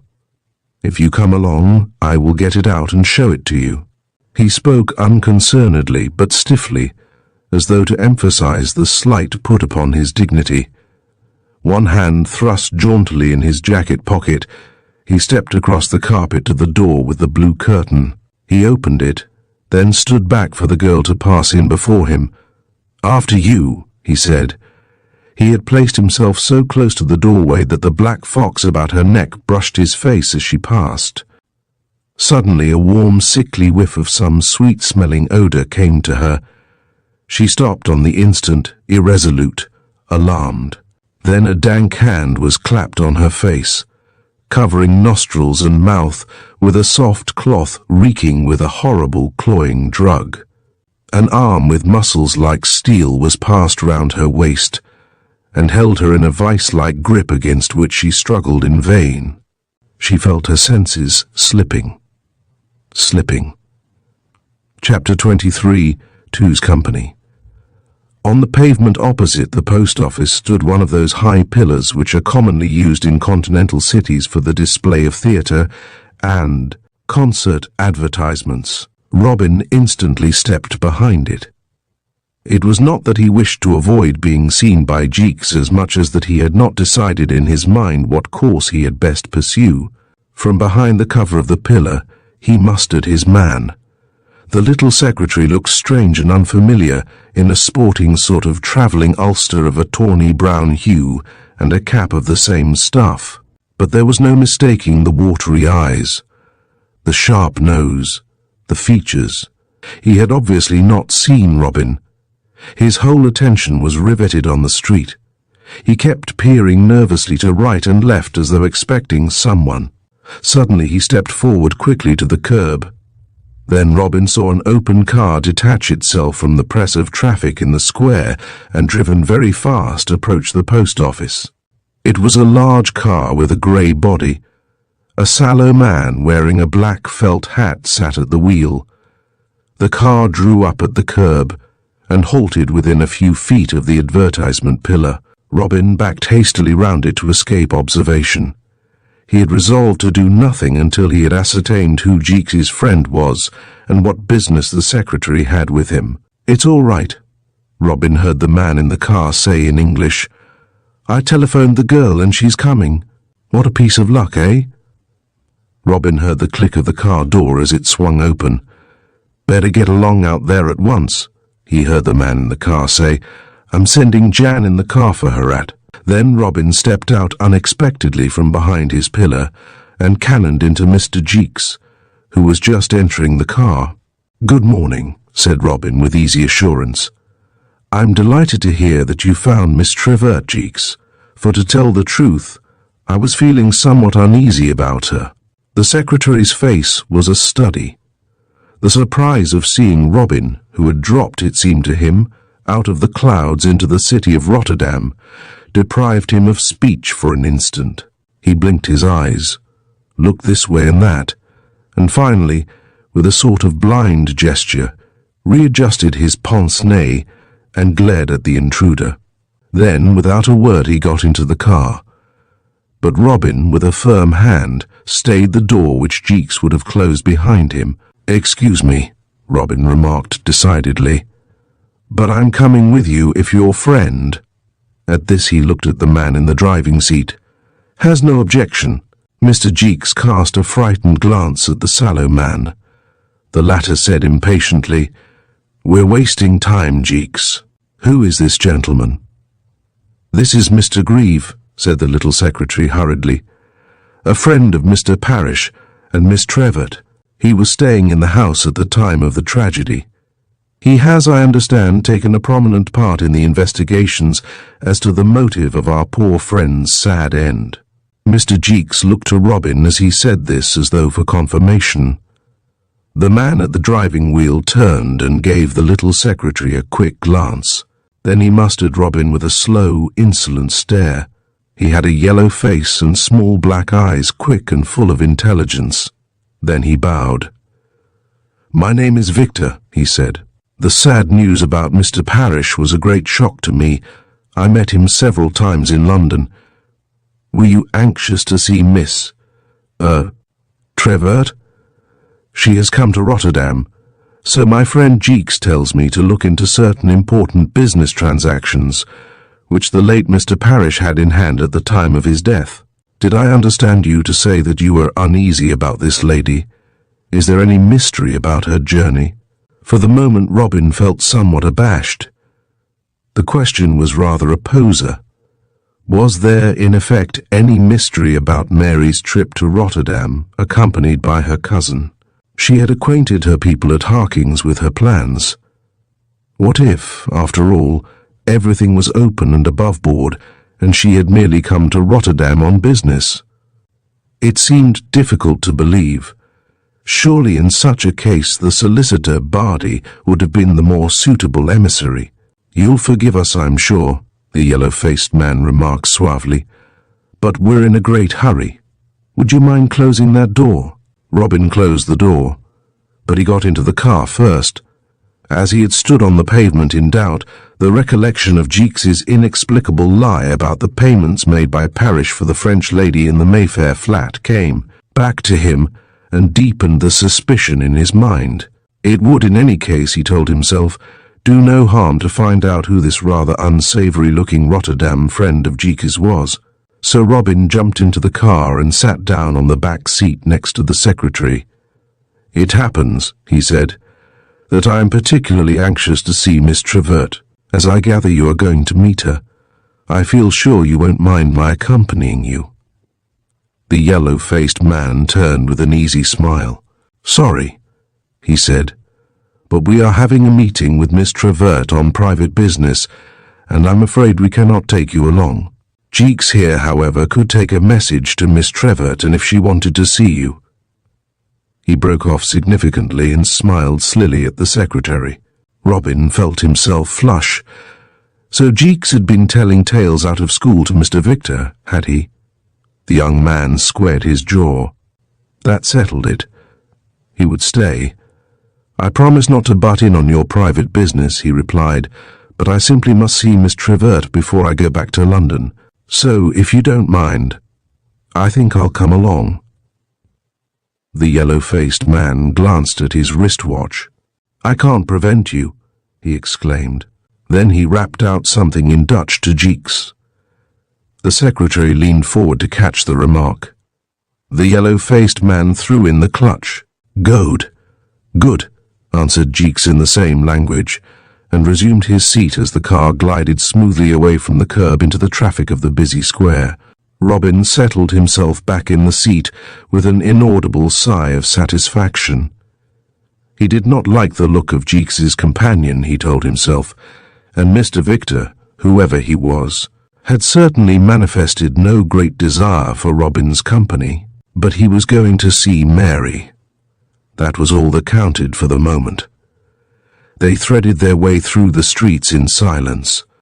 It passed through Robin's mind to start a discussion with Jeeks about the death of Hartley Parish, but in the circumstances he conceived it might easily assume a controversial character, and he did not want to take any risk of jeopardizing his chance of meeting Mary again, and no other subject of conversation occurred to him. He did not know Jeeks at all well, knew him in fact only as a weekend guest knows the private secretary of his host, a shadowy personality, indispensable and part of the household, but scarcely more than a name. The car had put on speed as they left the more crowded streets and emerged into the suburbs. Now they were running over a broad, straight main road lined with poplars. Robin wondered whither they were bound. He was about to put the question to the secretary when the man Victor turned his head and said over his shoulder. At the same moment the speed of the car sensibly diminished. Jeeks put his arm across the young man at his side. "That door," he said, touching his sleeve, "doesn't seem to be properly shut. Would you mind?" Robin pushed the door with his hand. "It seems all right," he said. "Permit me." The secretary stretched across and pulled back the latch, releasing the door. It swung out. "Now close it," said Mr. Jeeks. The door was flapping to and fro with the swaying of the car over the rough road, and Robin had to half rise in order to comply with the request. He was leaning forward, steadying himself with one hand grasping the back of the driving seat, when he received a tremendous shove in the back. At the same moment the car seemed to leap forward. He made a desperate effort to regain his balance, failed, and was whirled out head foremost onto the side of the road. Fortunately for himself, he fell soft. The road ran here through a little wood of young oak and beech which came right down to the edge of the chaussee. The ground was deep in withered leaves which, with the rain and the water draining from the road's high camber, were soft and soggy. Robin went full length into this muss with a thud that shook every bone in his body. His left leg, catching in a bare gorse bush, acted as a brake and stopped him from rolling farther. He sat up, his mouth full of mud and his hair full of wet leaves, and felt himself carefully over. He contemplated rather ruefully a long rent in the left leg of his trousers just across the knee. "Jeeks," he murmured, "he pushed me out, the dirty dog." Then he remembered that with the men in the car gone, he had lost trace again of Mary Trevert. His forcible ejection from the car was evidence enough of their determination to deal with Mary without interference from outside. It looked ominous. Robin sprang to his feet and rushed to the middle of the road. The chaussee was absolutely empty. About 100 yards from where he stood in the direction in which the car had been travelling, the road made a sharp bend to the right, thus curtailing his view. Robin did not hesitate. Not waiting to retrieve his hat or even to wipe the mud from his face, he started off at a brisk run along the road in the direction in which the car had disappeared. He had not gone far before he found that his heavy overcoat was seriously impeding him. He stripped it off, and folding it, hid it beneath a bush just inside the plantation. Then he ran on again. Fresh disappointment awaited him when he rounded the bend in the road.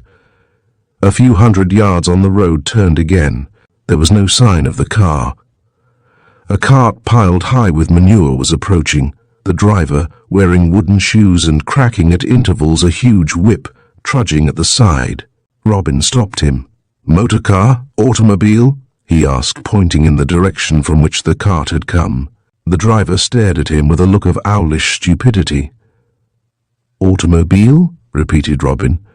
"Tough?" Very slowly a grin suffused the carter's grimy face. He showed a row of broken black teeth. A tiny stream of saliva escaped from the corner of his mouth and trickled over the reddish stubble on his chin. Then he continued his way, turning his head every now and then to display his idiot's grin. "Damnation!" exclaimed Robin, starting to run again. "Not a soul to ask in this accursed desert except the village idiot. "Oh, that Jeeks! I'll wring his blinking neck when I get hold of him." He was furious with himself for the abject way in which he had been fooled. The man Victor had given Jeeks his orders in Dutch, and had purposely picked a soft spot on the roadside and slowed down the car in order that the unwelcome intruder might be ejected as safely as possible. And to think that Robin had blandly allowed Jeeks to open the door and throw him out on the road. He was round the second bend now. The sun was shining with a quite respectable warmth, and the steamy air made him desperately hot. The perspiration rolled off his face, but he never slackened his gait. Robin knew these continental roads and their habit of running straight. He reckoned confidently on presently coming upon a long stretch where he might discern the car. He was not deceived. After the second bend, the chaussee, just as he anticipated, straightened out and ran clear away between an ever-narrowing double line of poplars to become a bluish blob on the horizon. But of the car, nothing was to be seen. For the second time, Robin pulled up. He took serious counsel with himself. He estimated that he could see for about 3 miles along the road. Less than 3 minutes had elapsed since his misadventure, and therefore he was confident that the car should yet be in sight, unless it had left the road, for it could not have warmed up to a speed exceeding 60 miles an hour in the time. There was no sign of the car on the road, consequently it must have left it. Robin had passed no side roads between the scene of the accident and the second bend. Therefore, he argued, he had the car before him still. He would go on. When he started off for the third time, it was at a brisk walking pace. As he went, he kept a sharp lookout to right and left of the road for any trace of the car. It never occurred to him that to follow on foot a swift car bound for an unknown destination was the maddest kind of wild goose chase. He was profoundly uneasy about Mary, but at the same time immeasurably angered by the trick played upon him. Angered not so much against Jeeks as against the sallow-faced man whom he recognized as its inceptor.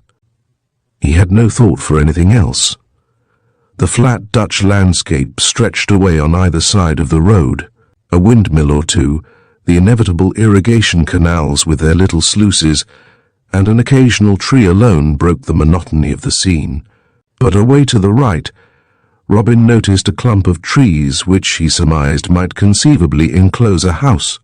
As he walked, he scrutinized the roadway for any track of a car, but on the hard brick-paved wheels left no mark. The first side road he came to was likewise paved in brick. In grave perplexity, Robin came to a halt. Then his eye fell upon a puddle. It lay on the edge of the footpath bordering the chaussee, about 5 yards beyond the turning. The soft mud which skirted it showed the punched-out pattern of a studded tire. The car had not taken this side road at any rate. It had probably pulled over onto the footpath to pass the manure cart which Robin had met. He pushed on again valiantly. Another 100 yards brought him to a second side road. There was no pave here, but a soft, sandy surface, and it bore, clearly imprinted in the mud, the fresh tracks of a car as it had turned off the road. Breaking into a run, Robin followed the track down the turning. It led him to a black gate beyond which was a twisting gravel drive fringed with high laurels, and the gravel showed the same tire marks as the road. He vaulted the gate lightly and ran up the drive. He was revolving in his head what his next move should be. Should he walk boldly into the house and confront Jeeks and his rascally-looking companion, or should he first spy out the ground and try to ascertain whether Mary had arrived? He decided on the latter course. Accordingly, when an unexpected turn of the drive brought him in view of a white porch, he left the avenue and took cover behind the laurel bushes. Walking softly on the wet grass and keeping well down behind the laurels, he went forward parallel with the drive. It ran into a clean courtyard with a coach house or garage on one side and a small green door, seemingly a side entrance into the house on the other. There was no one in the courtyard, and the house seemed perfectly quiet. From his post of observation behind the laurels, Robin observed that a tall window beside the green door commanded the view across the courtyard. He therefore retraced his steps by the way he had come. When he was past the corner of the house, he returned to the drive, and keeping close to the bushes, walked quietly into the courtyard. There, hugging the wall, he crept round past the closed doors of the garage, until he found himself beside the tall window adjoining the green door. The window was open a few inches at the top. From within, the sound of voices reached him. Jeeks was speaking. Robin recognized his rather grating voice at once. "No more violence," he was saying. "First Grieve and now the girl. I don't like your methods, Victor." Very cautiously, Robin dropped on one knee and shuffled forward in this position until his eyes were on a level with the window-sill. He found himself looking into a narrow room, well lighted by a second window at the farther end. It was apparently an office, for there was a high desk running down the center, and a large safe occupied a prominent place against the wall. Jeeks and the man Victor stood chatting at the desk. The yellow-faced man was grinning sardonically. "Parish don't like your methods, I'll be bound," he retorted. "Don't you worry about the little lady, Jeeks. Bless your heart, I won't hurt her unless—" The loud throbbing of a car at the front of the house made Robin duck his head hastily. The car, he guessed, might be round at the garage any moment, and it would not do for him to be discovered. He got clear of the window, rose to his feet, and tiptoed round the house by the way he had come. Then he crossed the drive and regained the shelter of the laurels. Crawling along until he came level with the porch, he peeped through. Mary Trevert was just entering the house. Chapter 24. The Metamorphosis of Mr. Schultz. As the girl collapsed, the yellow-faced man, with an adroit movement, whisked the handkerchief off her face and crammed it into his pocket. Then, while he supported her with one arm, with the other he thrust at the door to close it. Without paying further attention to it, he turned, and bending down, lifted the girl without an effort off her feet and carried her across the room to the Chesterfield, upon which he laid her at full length. Then he seized her muff, which dangled from her neck by a thin platinum chain. Suddenly he heard the door behind him creak. In a flash he remembered that he had not heard the click of the lock as he had thrust the door to. He was springing erect when a firm hand gripped him by the back of the collar and pulled him away from the couch. He staggered back, striving to regain his balance, but then a savage shove flung him head foremost into the fireplace. He fell with a crash among the fire irons, but he was on his feet again in an instant. He saw a tall, athletic-looking young man standing at the couch. He had a remarkably square jaw, his eyes were shining, and he breathed heavily. He wore a blue serge suit which was heavily besmeared with white plaster, and the trousers were rent across one knee. Straight at his throat sprang the yellow-faced man. Something struck him halfway. The young man had waited composedly for his coming, but as his assailant advanced, had shot out his left hand. There was a sharp crack, and the yellow-faced man, reeling, dropped face downwards on the carpet without a sound. In his fall, his foot caught a small table on which a vase of chrysanthemums stood, and the whole thing went over with a loud crash. He made a spasmodic effort to rise, hoisted himself onto his knees, swayed again, and then collapsed full length on the floor, where he lay motionless. The sound of the fall seemed to awaken the girl. She stirred uneasily once or twice. What is it?" she muttered, and was still again. Bending down, the young man gathered her up in his arms and bore her out through the door with the blue curtain, through a plainly furnished sort of office with high desks and stools, and out by a side door into a paved yard. There an open car was standing. The fresh air seemed to revive the girl further. As the young man laid her on the seat, she struggled up into a sitting position and passed her hand across her forehead. "What is the matter with me?" She said in a dazed voice, "I feel so ill." Then, catching sight of the young man as he peered into her face, she exclaimed, "Robin!" "Thank God you're all right, Mary," said Robin. "We've not got a moment to lose. We must get away from here quick." He was at the bonnet cranking up the car, but the engine, chilled by the cold air, refused to start. As he was straining at the handle, a man dashed suddenly into the yard by the office door. It was Jeeks. The little secretary was a changed man. He still wore his pince-nez, but his mild air had utterly forsaken him. His face was livid, the eyes bulged horribly from his head, and his whole body was trembling with emotion. In his hand, he held an automatic pistol. He came so fast that he was at the car and had covered Robin with his weapon before the other had seen him come. Mr. Jeeks left Robin no time to act. He called out in a voice that rang like a pistol shot, "Hands up, Mr. Smarty! Quick, do you hear? Put 'em up, damn you!" Slowly, defiantly, the young man raised his arms above his head. Mr. Jeeks stood close to the driver's seat, having prudently put the car between himself and Robin. As he stood there, his automatic levelled at the young man, a remarkable thing happened. A black, soft surface suddenly fell over his face and was pulled back with a brisk tug. Mary Trevert, standing up in the back seat of the car, had flung her fur over the secretary's head from behind and caught him in a noose.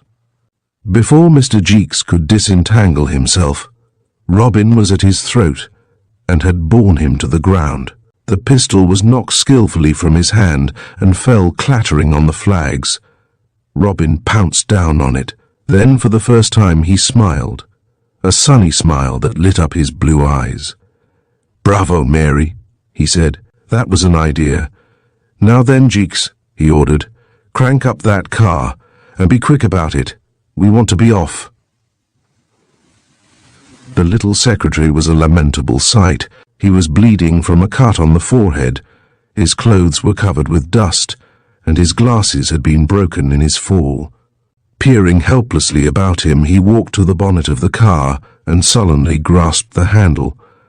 The smile had left Robin's face, and Mary noticed that he looked several times anxiously at the office door, and then suddenly the engine bit. Handing the pistol to the girl, Robin warned her to keep the secretary covered and, leaping into the driving seat, turned the car into the avenue which curved round the house. Mr. Jeeks made no further show of fight. He remained standing in the centre of the courtyard, a ludicrous, rather pathetic figure. As the tyres of the car gritted on the gravel of the drive, the office door was flung open, and the yellow-faced man ran out, brandishing a big revolver. "Stop!" he shouted, and levelled his weapon. The car seemed to leap forward and took the sharp turn on two wheels just as the man fired. The bullet struck the wall of the house and sent up a shower of plaster. Before he could fire again, the car was round the house and out of sight. But as the car whizzed round the turn an instant before the yellow-faced man fired, the girl heard a sharp cry from Jeeks. "Don't, Victor." The rest of the sentence was lost in the roar of the engine as the car raced away down the drive. They left the avenue in a splutter of wet gravel. The gate still stood open. They wheeled furiously into the side road and regained the chaussee. As yet, there was no sign of pursuit. The car rocked dangerously over the broken pave, so Robin, after a glance behind, steadied her down to an easier pace. Mary, who looked very pale and ill, was lying back on the back seat with her eyes closed. They ran easily into Rotterdam, as with a terrific jangle of tunes played jerkily on the chimes, the clocks were striking 2. Robin slowed down as they approached the centre of the city. "Where are you staying, Mary?" he asked. He had to repeat the question several times before she gave him the address. Then he found himself in a quandary.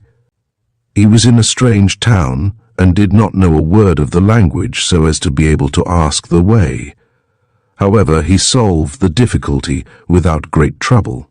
He beckoned to a newspaper boy on the square outside the bourse and, holding up a 2 gulden piece, indicated by signs that he desired him as a guide. The boy comprehended readily enough, and springing on the footboard of the car, brought them safely to the hotel. Robin left Mary in the car in charge of the boy, and went to the office and asked to see the manager. He had decided upon the story he must tell. "Miss Trevert," he said, when the manager, a blonde and suave Swiss, had presented himself, "has been to the dentist and has been rather upset by the gas. Would you get one of the maids to help her up to her room, and, in the meantime, telephone for a doctor? If there is an English doctor in Rotterdam, I should prefer to have him." The manager clicked in sympathy. He dispatched a lady typist and a chambermaid to help Mary out of the car. "For a doctor," he said, "it is fortunate. We have an English doctor staying in the hotel now, a sheep's doctor. He is in the lounge. If you come, the sheep's doctor proved to be a doctor off one of the big liners, a clean-shaven, red-faced, hearty sort of person who readily volunteered his services. As Robin was about to follow him into the lift, the manager stopped him. "There was a gentleman called to see Miss Trevert," he said. "2 or 3 times be near. A Sherman gentleman. He leave her a note. Will you take it?" Greatly puzzled, Robin Grieve balanced in his hands the letter which the manager produced from a pigeonhole. Then he tore open the envelope. "Dear Miss Trevert," he read, "I was extremely sorry to miss you this morning. Directly I received your message I called at your hotel, but, though I have been back twice, I have not found you in.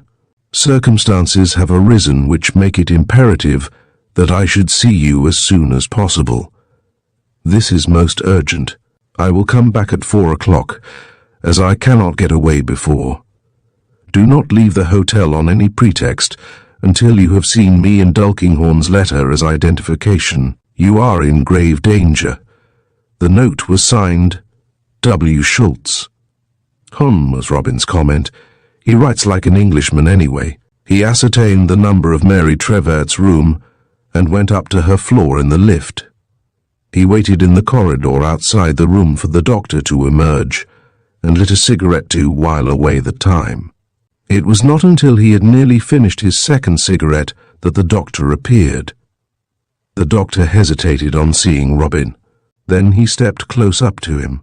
Robin noticed that his red face was more flushed than usual, and his eyes were troubled. "What's this cock and bull story about gas you've put up to the manager?" he said bluntly in a low voice. "The girl's been doped with chloroform as well you know. You'll be good enough to come downstairs to the manager with me." Robin took out his note-case and produced a card. "That's my name," he said. "You'll see that I'm a barrister." "Well?" said the doctor in a non-committal voice after he had read the card. "I'm not surprised to hear you say that Miss Trevert has been doped," Robin remarked. "I found her here in a house on the outskirts of Rotterdam in the hands of 2 men, one of whom is believed to be implicated in a mysterious case of suspected murder in England. Through the part he played this morning, he has probably run his head into the noose. But he'll have it out again if we delay an instant. I told the manager that yarn about the dentist to avoid inquiries and waste of time. I have here a note from some man I don't know, addressed to Miss Trevert, warning her of a grave danger threatening her. It corroborates to some extent what I have told you. Here, read it for yourself." He handed the doctor the note signed W. Schultz. The doctor read it through carefully. "What I would propose to you," said Robin, "is that we 2 should go off at once to this Herr Schultz and find out exactly what he knows. Then we can decide what action there is to be taken." He paused for the doctor's reply. The latter searched Robin's face with a glance. "I'm your man," he said shortly. "And by the way, my name's Collingwood, Robert Collingwood." "There's a car downstairs," said Robin, "and a guide to show us the way. Shall we go?" 5 minutes later, under the newsboy's expert guidance, The car drew up in front of the small clean house with the neat green door bearing the name of Schultz. Leaving the boy to mind the car, they rang the bell. The door was opened by the fat woman in the pink print dress. Robin gave the woman his card. On it he had written, "About Miss Trevert." Speaking in German, the woman bade them rather roughly to bide where they were, and departed after closing the front door in their faces. She did not keep them waiting long, however, for in about a minute she returned. Herr Schultz would receive the gentleman, she said. Within, the house was spotlessly clean with that characteristic German house odor, which always seems to be a compound of cleaning material and hot grease. Up a narrow staircase, furnished in plain oilcloth with brass stair rods, they went to a landing on the first floor. Here the woman motioned them back, and bending her head in a listening attitude, "Knocked," cried a guttural German voice. The room into which they entered would have been entitled to a place in any museum for showing the mode of life of the 20th century Germans. With its stuffy red rep curtains, its big green majolica stove, its heavy mahogany furniture, its oleographs of Bismarck, Roon and Moltke, it might have been lifted bodily from a bourgeois house in the fatherland. A man was sitting at a mahogany roll-top desk as they entered. The air in the room was thick with the fumes of the cheap Dutch cigar he was smoking. He was a sturdily built fellow, with blonde hair shaven so close to the skull that at a distance he seemed to be bald. At the sound of their entrance, he rose and faced them. When he stood erect, the sturdiness of his build became accentuated, and they saw he was a man of medium height, but so muscular that he looked much shorter. A pair of large tortoise-shell spectacles straddled a big beak-like nose, and he wore a heavyish blonde moustache with its points trained upwards and outwards, rather after the fashion made famous in the fatherland by William. Hohenzollern. In his ill-cut suit of cheap-looking blue serge, which he wore with a pea-green tie, Robin thought he looked altogether a typical specimen of the German of the non-commissioned officer class. "You ask for me?" he said in deep guttural accents, looking at Robin. "I am Herr Schultz." The German's manner was cold and formal, and Robin felt a little dashed. "My name is Grieve," he began rather hurriedly. "I understand you received a visit today from a young English lady, a Miss Trevert." The German let his eyes travel slowly from Robin to the doctor and back again. He did not offer them a chair, and all three remained standing. "Yes, and what if I did?" Robin felt his temper rising. "You wrote a note to Miss Trevert at her hotel warning her that she was in danger. I want to know why you warned her. What led you to suppose that she was threatened?" Herr Schultz made a little gesture of the hand. "Was I not right to warn her?" "Indeed you were," Robin asserted with conviction. "She was spirited away and drugged." The German started. A frowning pucker appeared just above the bridge of his big spectacles, and he raised his head quickly. "Drugged?" he said. "Certainly," said Robin. "This gentleman with me is a doctor. Dr. Robert Collingwood, of the Red Lion line. He has examined Miss Trevert and can corroborate my statement." "By gad!" exclaimed Herr Schultz, and this time his English was faultless and fluent. "Shut that door behind you, Mr. Grieve, and shoot the bolt. That's it, just below the knob. Sit down, and while I mix you a drink, you shall tell me about this." Chapter 25. The Reading of the Riddle. In uttering those words, Herr Schultz seemed suddenly to become loose-limbed and easy. His plethoric rigidity of manner vanished, and though he spoke with a brisk air of authority, there was a jovial ring in his voice which instantly inspired confidence. With the change, the illusion supported by his appalling clothes was broken, and he looked like a man dressed up for charades. "Are you English?" asked Robin in astonishment. "Only in this room," was the dry reply. "And don't you or our friend, the doctor, here forget it. You'll both take whiskey. 3 fingers will do you good, Mr. Grieve, for I see you've had a roughish time this morning." Say when." He spurted a siphon into 3 glasses. "Before we go any farther," he went on, "perhaps I'd better identify myself to save any further misunderstandings, don't you know? Do either of you gentlemen happen to know a party called Tulkinghorn?" "You may have heard of him, Mr. Grieve, for I can see you have been in the army." "Not Ernest Tulkinghorn, of the War Office?" asked Robin. "The identical party." "I never met him," said Robin, "but I was at the War Office for a bit before I was demobilized, and I heard fellows speak of him. Counter-espionage, isn't he?" "That's right," nodded Herr Schultz. "You can read his letter to me introducing Miss Trevert." He handed a sheet of paper to Robin. "Dear Schultz," it ran, "Victor Marbrand's push appear to be connected with Hartley Parish, who has just met his death under suspicious circumstances. You will have read about it in the English papers. Miss Trevert was engaged to H.P.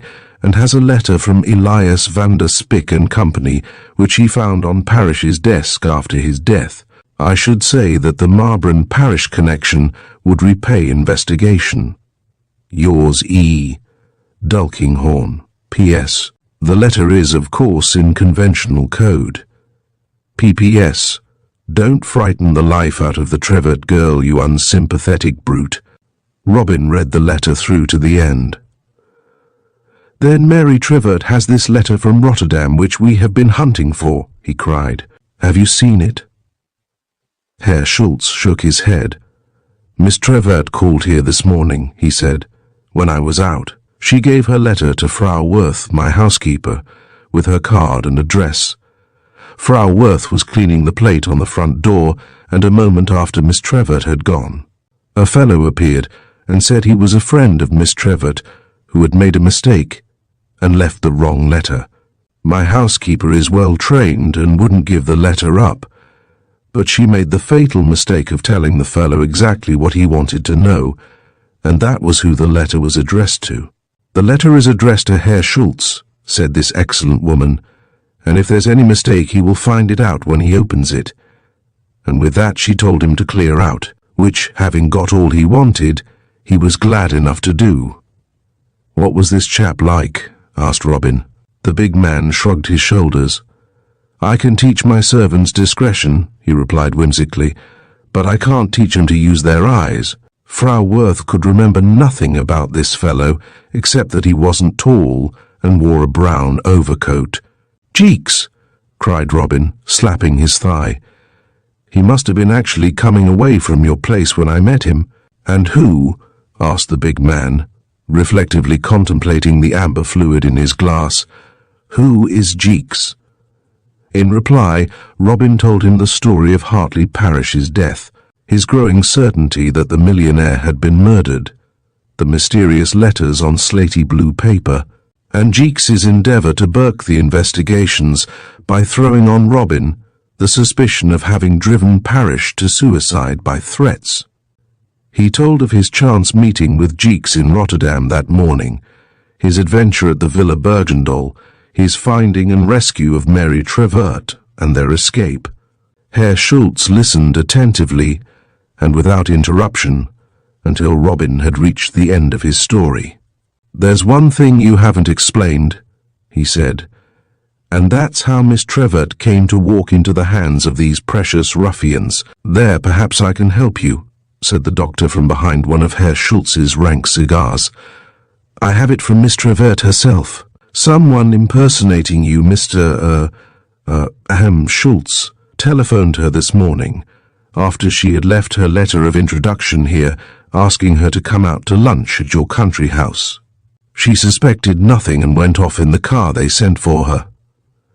"By George," said the big man thoughtfully, "I suspected some game of this kind when I heard of the attempt to get at that letter of introduction.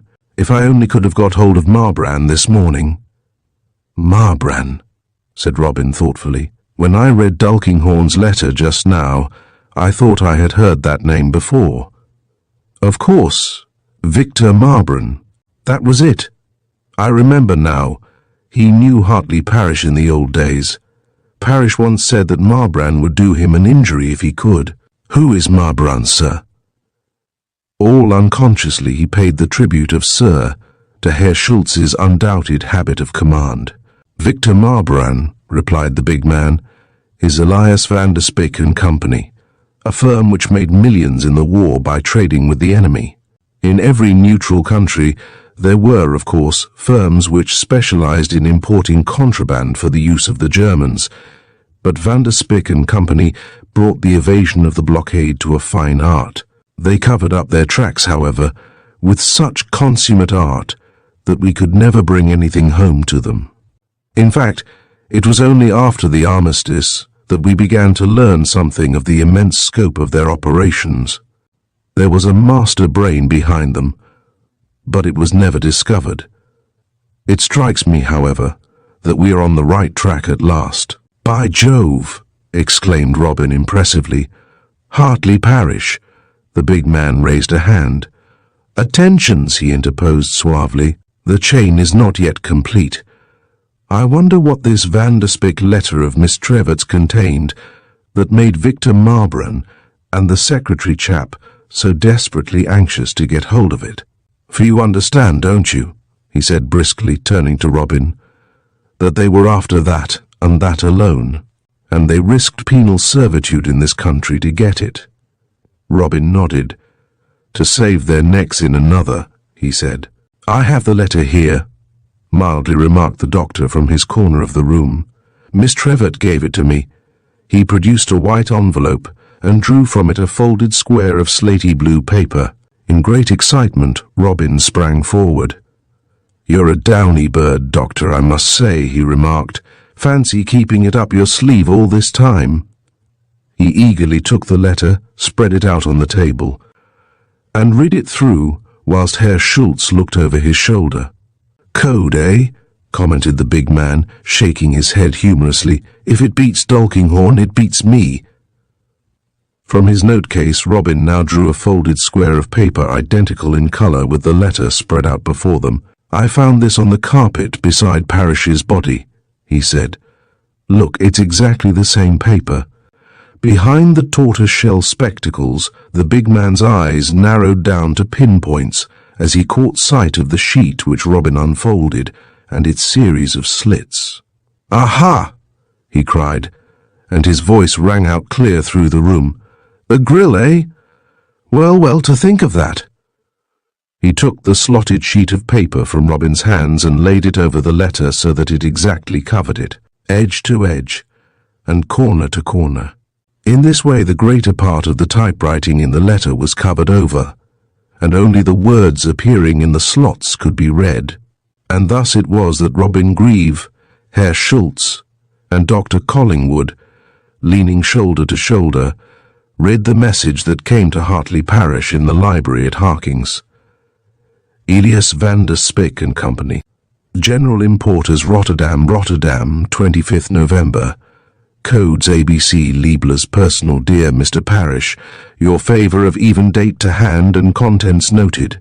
The last delivery of steel was to time, but we have had warning from the railway authorities that labour troubles at the docks are likely to delay future consignments. If you don't mind, we should prefer to settle the question of future delivery by November 27, as we have a board meeting on the 30th inst. While we fully appreciate your own difficulties with labour at home, you will understand that this is a question which we cannot afford to adjourn. Signed I. Yours faithfully, Pro Elias van der Spek and Company. The last. Warning, Robin read out, if you don't. Settle. By November 27. You die. He looked up. Last Saturday, he said, was the the day that Parish died. The grill, remarked the big man authoritatively, is one of the oldest dodges known to the Secret Service. It renders a conventional code absolutely undecipherable as long as it is skillfully worded, as it is in this case. You send your conventional code by one route, your key by another. I make no doubt that this was the way in which Van der Spek and Company transacted their business with Hartley Parish. They simply posted their conventional code letters through the post in the ordinary way, confident that there was nothing in them to catch the eye of the censors department. The key might be sent in 6 different ways, by hand, concealed in a newspaper, in a parcel. So this, said Robin, pointing at the letter, was what caused Hartley Parish to make his will. It would lead one to suppose that it was what induced him to commit suicide, were not the presumption so strong that he was murdered. But who killed him? Was it Jeeks or Marbrun? Herr Schultz pitched his cigar stump into an ashtray. That, he said, is the question which I am going to ask you, gentlemen, to help me answer. You will realize that legally we have not a leg to stand on. We are in a foreign country where, without first getting a warrant from London, we can take no steps whatever to run these fellows in. To get the Dutch police to move against these gentry in the matter of the assault upon Miss Trevett would waste valuable time, and we have to move quickly before these 2 lads can get away. I therefore propose that we start this instant for the Villa Bergendal and try, if we are not too late, to force Marbrun or Jeeks or both of them to a confession. That done, we can hold them if possible until we can get the Dutch police to apprehend them at the instance of Miss Trevor. Then we can communicate with the English police. It's all quite illegal, of course. You have a car, I think, Mr. Grieve. You will come with us, Dr. Collingwood? Good. Then let us start at once. Robin intervened with a proposal that they should call en route at his hotel to see if there were any telegrams for him. Manderton knows I am in Rotterdam, he explained, and he promised to wire me the latest developments in the inquiry he is conducting. Miss Trevett should be fully recovered by this, put in the doctor. Apart from a little sickness, she is really none the worse for her disagreeable experience. If there was anything you wanted to ask her. There is, said Robin promptly. Her reply to one question, he explained, turning to Herr Schultz, will give us the certainty that Parish was murdered and did not commit suicide. It will not delay us more than 5 minutes to stop at her hotel in passing. We will then call in at my place. We should be at the villa within half an hour from now. Gentlemen, said Herr Schultz as they prepared to go, I know my Mr. Victor Marbrun. You should all be armed. Robin produced the pistol he had taken from Jeeks. Herr Schultz slipped a Browning pistol into the breast pocket of his jacket, and producing a long-barreled service revolver, gave it to the doctor. There are 3 of them, I gather, counting the chauffeur, commented the big man, pulling on his overcoat. So we shall be equally matched. Darkness had fallen upon Rotterdam, and the lights from the houses made yellow streaks in the water of the canal, as the car, piloted by Robin, drove the party to Mary Trevett's hotel. They found the girl pale and anxious in the lounge. Well now, cried the doctor breezily, and how are you feeling? Did you take my advice and have some tea? What has happened? Asked the girl. I have been so anxious about you. Her words were addressed to the doctor, but she looked at Robin. Mary, said Robin, we are very near the truth now, but there is one thing you can tell us. It is very important. When you heard the shot in the library at Harking's, did you notice any other sound, before or after? The girl paused to think. There was a sort of sharp cry and a thud. I know, but was there anything else? Do try and remember. It's so important. The girl was silent for a moment.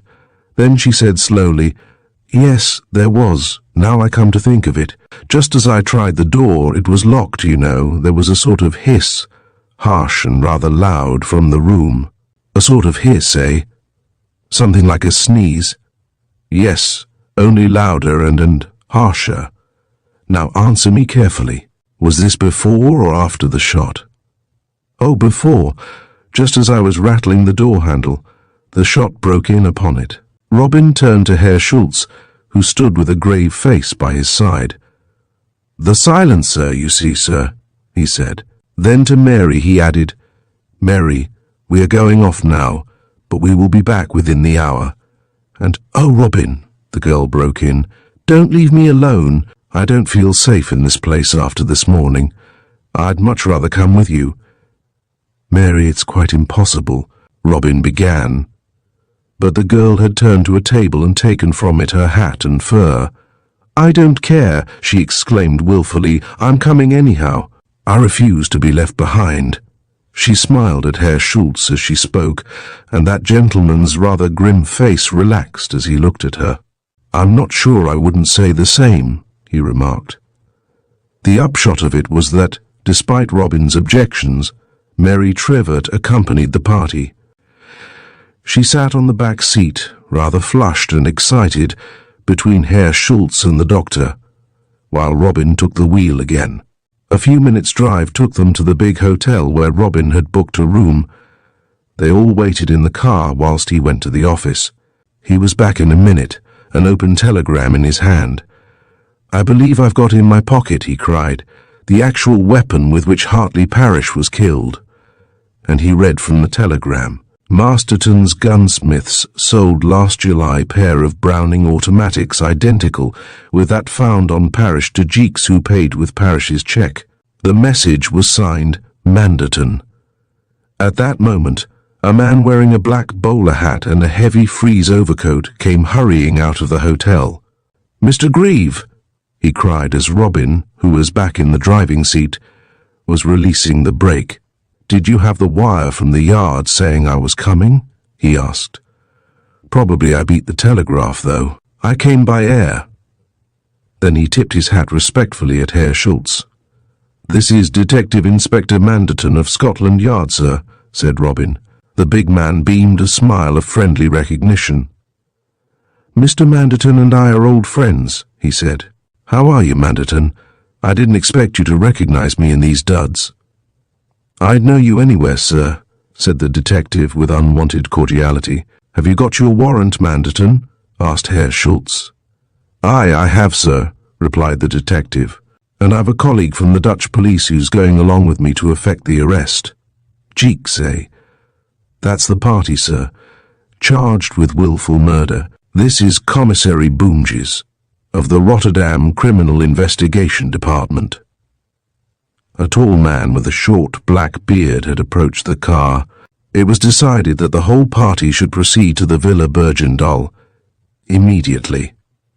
Manderton sat next to Robin, and the Dutch police officer perched himself on the footboard. "And where did you pick him up, I'd like to know?" whispered Manderton in Robin's ear with a backward jerk of the head as they glided through the brightly lit streets.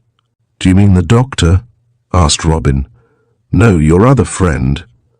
Miss Trevett had a letter to him. Something in the Secret Service, isn't he?" Mr. Manderton snorted. "Something in the Secret Service," he repeated disdainfully. "Well, I should say he was.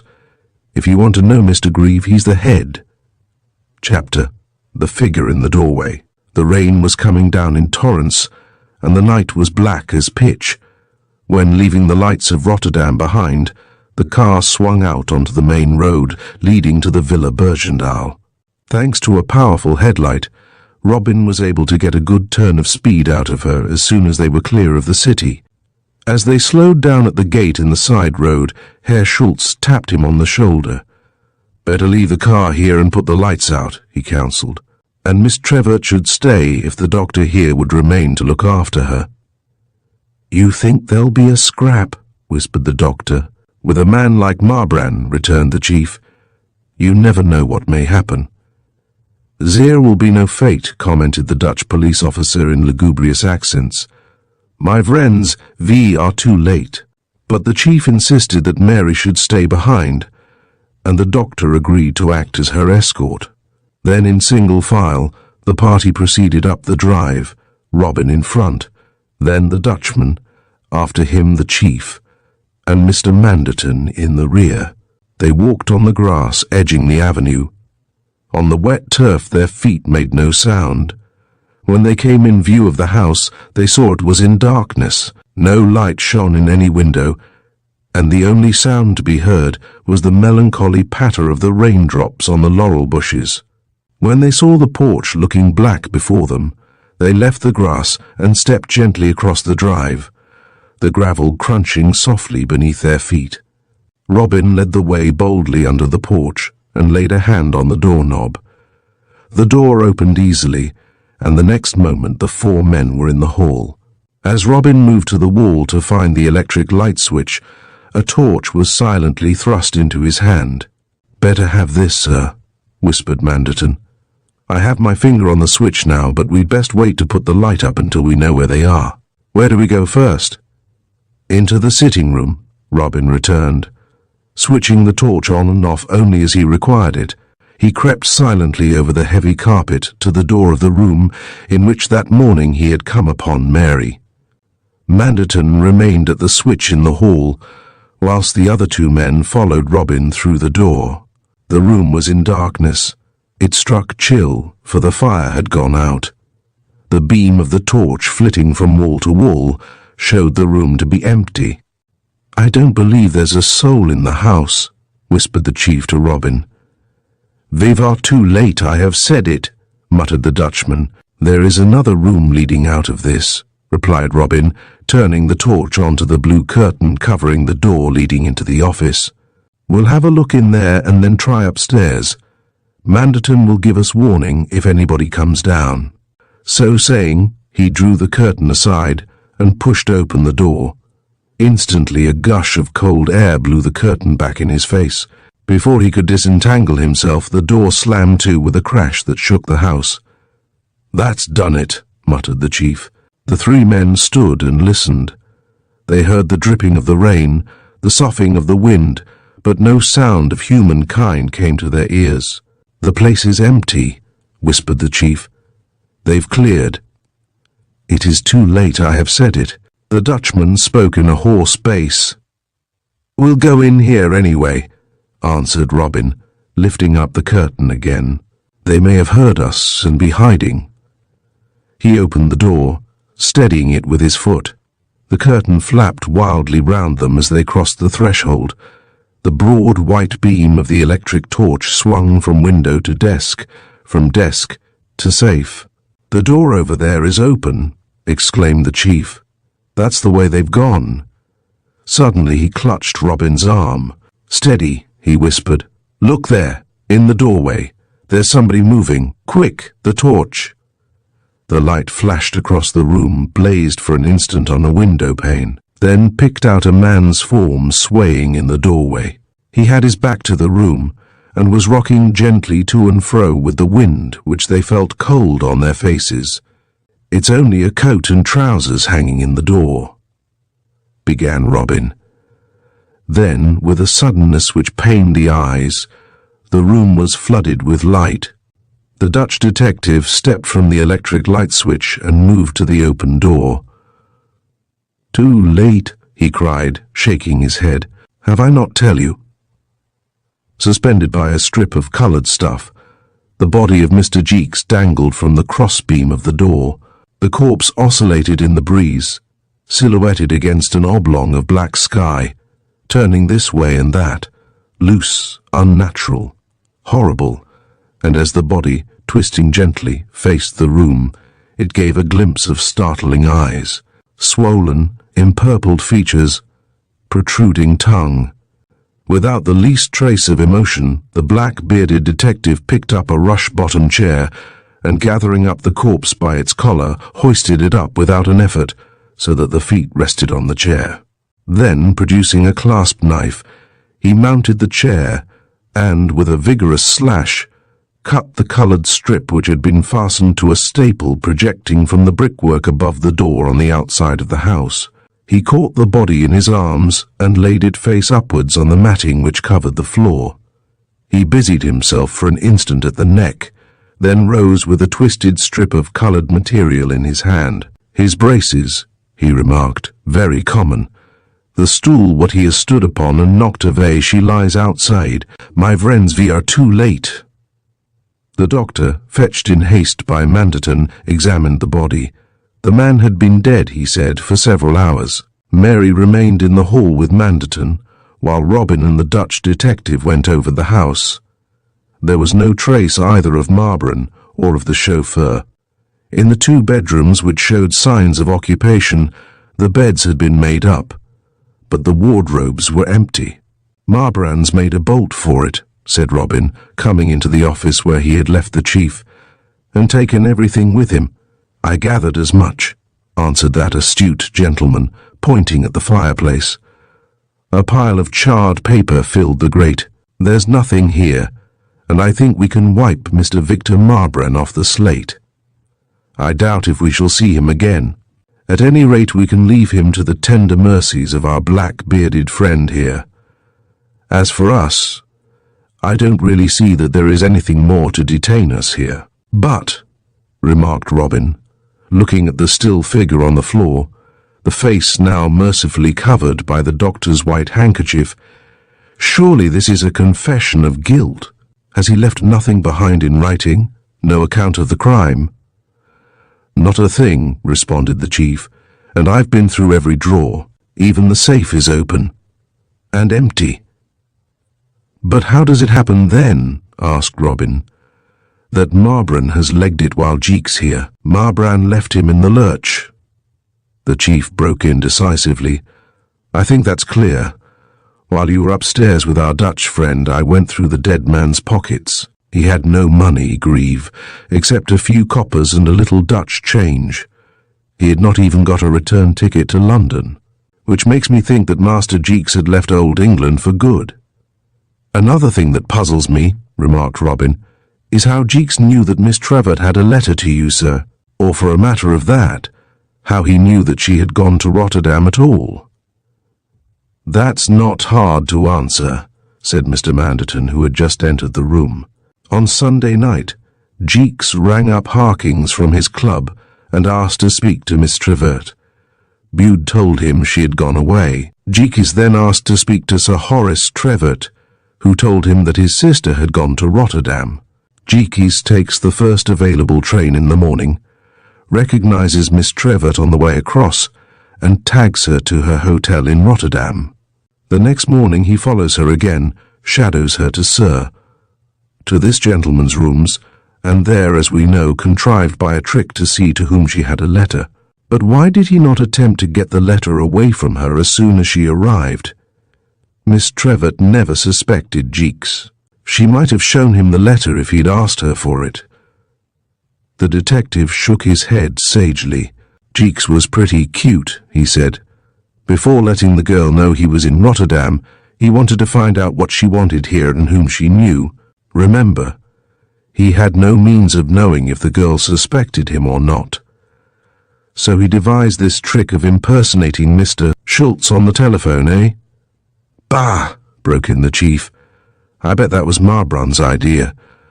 Look at Jeeks's face and tell me if you see in it any feature indicating the bold, ingenious will to try a bluff like that. I never knew this fellow here. But I know Marbrand, a resolute, undaunted type. You can take it from me," Marbrand directed. "Jeeks merely carried out instructions. What you say, Manderton?" But the detective had retired into his shell again. "If you will come to Harkings with me the day after tomorrow, sir, I shall hope to show you exactly how Mr. Parrish met his death." "No, Manderton," responded the chief. "I can't leave here for a bit. There are bigger murderers than Jeeks at liberty in Holland today." The detective slapped his thigh. "I'd have laid a shade of odds," he cried merrily, "that you were watching the gentleman at Amerongen, sir." "Tut, tut, Manderton," said the chief, raising his hand to silence the other. "You run on too fast, my friend. I wish," he went on, changing the subject, "I could be with you at Harkings tomorrow to witness your reconstruction of the crime, Manderton. You'll go, I suppose, Grieve?" "I certainly shall," answered the barrister. "I have had some experience of criminals, but I must say I never saw one less endowed with criminal characteristics than little Jeeks. A strange character." The chief laughed sardonically. "Anyway," he remarked, "he had a damn good notion of the end that befitted him. It was a still, starry night. The Flushing boat stood out of harbour on a calm sea. The high arc lamps threw a blue gleam over the deserted moles and glinted in the oily swell lapping the quays. From the fast-receding quayside, the rasping of a winch echoed noisily across the silent water. On the upper deck of the mailboat, Robin Grieve and Mary Trevett stood side by side at the rail. They had the deck to themselves. Above their heads on the bridge the captain stood immobile, a square black figure, the helmsman at his elbow. Otherwise, between the stars and the sea, the man and the girl were alone. Thus they had stood ever since the mailboat had cast off from the quay. Robin had made some banal attempt at conversation, urging, but without much sincerity, that, after her experiences of the day, the girl should go to her cabin and rest. But Mary Trevett had merely shaken her head impatiently without speaking. Presently he put his arm through hers. He felt against his wrist the warm softness of her travelling coat, and it seemed to him that, though the girl made no sign, some slight answering pressure met his touch. So they leaned upon the rail for a space, watching the waterfall hissing from the vessel's side, as the steamer, jarring and quivering, met the long steady roll from the open sea. Then Mary Trevett spoke. "Robin," she said gently, "I owe you an apology." Robin Grieve looked at her quickly, but Mary had her eyes fixed seaward in contemplation of a distant light that flared and died with persistent regularity. "My dear," he answered, "I've only myself to blame. When you told me you were going to marry Hartley Parish, I should have known that you had your reasons, and that those reasons were good. I should have held my tongue." This time the girl stole a glance at him, but now he was gazing away to the horizon where the light came and went. "All this misunderstanding between us," he went on, "came about because of what I said in the billiard room that afternoon." The girl shook her head resolutely. "No," she answered, "it was my fault. I'm a proud devil, Robin, and what you said about Hartley and other women, Robin, hurt and made me angry. No, don't apologize again. You and I are old enough friends, my dear, to tell one another the truth. You made me angry because what you said was true.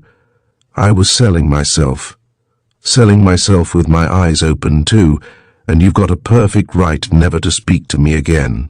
She did not finish the sentence but broke off. Her voice died away quaveringly. Robin took her hand in his. "Dear," he said, "don't cry. It's over and done with now." Mary shook herself with an angry gesture. "What's the good of telling me not to cry?" She protested tearfully. "I've disgraced myself in my own eyes as well as in yours. If you can't forget what I was ready to do, I never shall." Very gently the young man turned the girl towards him.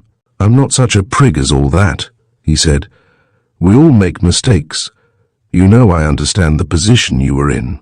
Parish is dead. I shall forget the rest." Slowly the girl withdrew her hands from his grasp. "Yes," she said wearily, "you will find it easy to forget." She drew her fur closer about her neck and turned her back on the sea. "I must go down," she said, and waited for the man to stand aside. He did not move, and their eyes met. Suddenly, like a child, she buried her face in her arm flung out across his chest. She began to sob bitterly. "That afternoon, in the billiard room," she sobbed. "You will forget that too, I suppose." Robin took her face in his hands, a hot, tear-stained face, and detached it from the sheltering arm. "My dear," he said, "I shall have to try to forget it, but I know I shan't succeed. To the end of my life I shall remember the kiss you gave me, but we are farther apart than ever now." There was a great sadness in his voice. It arrested the girl's attention as he dropped his hands and turned back to the rail. "Why?" she said in a low voice without looking up. "Because," replied the young man steadily, "you're rich now, Mary." The girl looked up quickly. "Will men ever understand women?" she cried, a new note in her voice. She stepped forward and, putting her two hands on the young man's shoulders, swung him round to face her. "I'm as poor as ever I was," she said, for Hartley Parish's money is not for me." "Mary!" exclaimed the young man joyfully. "Robin Grieve!" cried the girl. "Do you mean to tell me you'd stand there thinking I'd accept money made like that?" But now she was in his arms. With a little fluttering sigh, she yielded to his kiss. "Oh, the man on the bridge," she murmured with her woman's instinct for the conventions. "Come behind the boat, then," commanded Robin. And in the shadow of a weather-stained davit, he kissed her again. "So you'll wait for me after all, Mary?" "No," retorted the girl firmly. "We'll read the riot act to Mother, and you must marry me at once." The wind blew cold from the North Sea. It rattled in the rigging, flapped the ensign standing out stiffly at the stern, and whirled the black smoke from the steamer's funnels out into a dark aerial wake as far as the eye could reach. With a gentle rhythmic motion the vessel rose and fell, while the stars began to pale and faint grey shadows appeared in the eastern sky. Still the man and the girl stood by the swaying lifeboat and talked the things that lovers say. Step by step they went over their thoughts for one another in each successive phase of the dark tragedy through which they had passed. "And that Vanderspick letter?" asked Robin. "How did you get hold of it?" "I've been wanting to ask you that ever since this afternoon." "I found it in the library," replied the girl, "on the desk. It had got tucked away between two letter trays. One fits into the other, you know." "I wondered how Jeeks had come to miss it," said Robin. "But when was this?" he added. "On Sunday afternoon." "But what were you doing in the library?" The girl became a little embarrassed. "I knew Mr. Manderton was suspicious of you. I heard him telephoning instructions to London to have you watched. So I thought I'd go to the library to see if I could find anything which would show what they had against you exactly. And I found this letter. Then I noticed someone hiding behind the curtains, and as I had the letter in my hand, I hid it in my dress. When I discovered that Bruce Wright was after it too, I pretended I had found nothing." "But, darling, why?" "I wanted to make sure for myself why you had sent Bruce Wright, for I guessed he had come from you, to look for this letter. So I thought I'd go to Rotterdam to investigate." Robin laughed affectionately. Surely it would have been simpler to have given the letter to the police. Mary gave him a look of indignant surprise. "But it might have incriminated you," she exclaimed. At that Robin kissed her again. "Will men ever understand women?" he asked, looking into her tranquil grey eyes. Chapter: An Interruption from Beyond. Sudden frost had laid an icy finger on the gardens of Harkings. The smooth green lawns were all dappled with white, and wore a pinched and chilly look save under the big and solemn firs where the ground, warmed by its canopy of branches and coverlet of cones, had thawed in dark patches. The gravel walks were firm and dry, and in the rosery the bare skeleton of the pergola stood out in clear-cut silhouette against a white and woolly sky. Overnight the frost had come. It had taken even the birds by surprise. They hopped forlornly about the paths as though wondering where they would get their breakfast. Robin Grieve, idly watching them from the library window, found himself contrasting the cheerful winter landscape with the depressing conditions of the previous day. In wind and rain the master of Harkings had been laid to rest in the quiet little churchyard of Stevenage. The ceremony had been arranged in haste, as soon as the coroner's jury had viewed the body. Robin Grieve that morning arrived from Rotterdam, Bude, and Mr. Bardi, the solicitor, had been the only mourners. As Robin looked out upon the wintry scene, his mind reverted to the hurried funeral, with its depressing accompaniment of gleaming umbrellas, mud from the freshly turned clay, and dripping trees. Beneath the window of the library, its shattered pane now replaced, a cluster of starlings whistled gaily, darting bright-eyed glances full of anticipation at the closed window. "He used to give them crumbs every morning after breakfast," said Mary. "See, Robin, how they are looking up. It seems a shame to disappoint them." As though relieved to be quit of his dark thoughts, Robin, with a glad smile, turned to the girl. Dipping his hand into his pocket, he produced a hunk of bread and put it in her hand. "You think of everything," she said, smiling back at him prettily. He pushed up the window and she crumbled the bread for the birds. He rested one hand on her shoulder. "He thought of everything too," was his comment, "even down to the birds. It's extraordinary. No detail was too small for him." "He was remarkable, Robin," answered the girl soberly. "There was something magnetic about his personality that made people like him. Even now that he is dead, even in spite of what we know, I can feel his attraction still, and the whole house is impregnated with his personality, particularly this room. Don't you feel it? I don't mind being here with you, Robin, but I shouldn't like to be here alone. I was dreadfully frightened on Sunday evening when I came here, and when I saw the curtains move, turning instructions to London to have you watched. So I thought I'd go to the library to see if I could find anything which would show what they had against you exactly. And I found this letter. Then I noticed someone hiding behind the curtains, and as I had the letter in my hand, I hid it in my dress. When I discovered that Bruce Wright was after it too, I pretended I had found nothing. But darling, why? I wanted to make sure for myself why you had sent Bruce Wright, for I guessed he had come from you, to look for this letter. So I thought I'd go to Rotterdam to investigate." Robin laughed affectionately.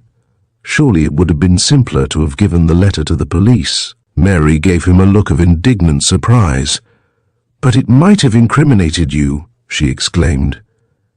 At that, Robin kissed her again. "Will men ever understand women?" he asked, looking into her tranquil grey eyes. Chapter: An Interruption from Beyond. Sudden frost had laid an icy finger on the gardens of Harkings. The smooth green lawns were all dappled with white, and wore a pinched and chilly look save under the big and solemn firs where the ground, warmed by its canopy of branches and coverlet of cones, had thawed in dark patches. The gravel walks were firm and dry, and in the rosery the bare skeleton of the pergola stood out in clear-cut silhouette against a white and woolly sky. Overnight the frost had come. It had taken even the birds by surprise. They hopped forlornly about the paths as though wondering where they would get their breakfast. Robin Grieve, idly watching them from the library window, found himself contrasting the cheerful winter landscape with the depressing conditions of the previous day.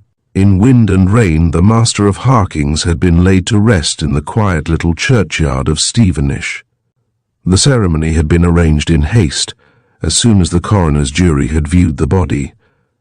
Robin Grieve that morning arrived from Rotterdam, Bude, and Mr. Bardi, the solicitor, had been the only mourners.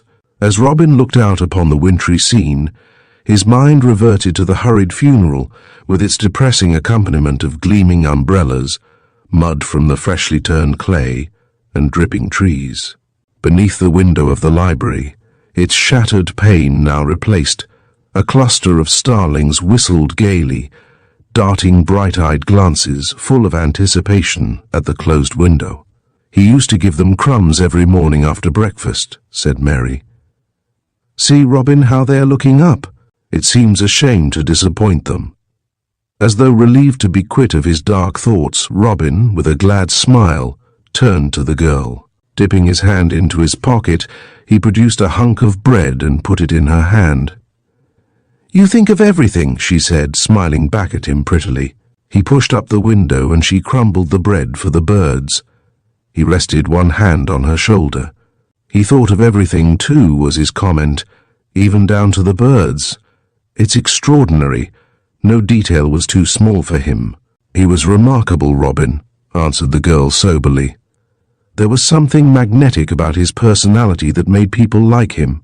Even now that he is dead, even in spite of what we know, I can feel his attraction still, and the whole house is impregnated with his personality, particularly this room.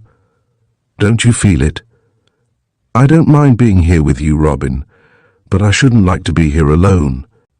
I was dreadfully frightened on Sunday evening when I came here, and when I saw the curtains move, "Oh, I thought my heart would stop beating. Dear, I'm glad we are giving this place up. I don't feel that I could ever be happy here, even with you." "Poor devil," said Robin, and then again he said, "Poor devil." "It was terrible to die like that," replied Mary. "It was terrible for him to lose," answered the young man. She gave his hand a little, tender squeeze, but relinquished it quickly as the door opened. Mr. Manderton was there, broad-shouldered and burly.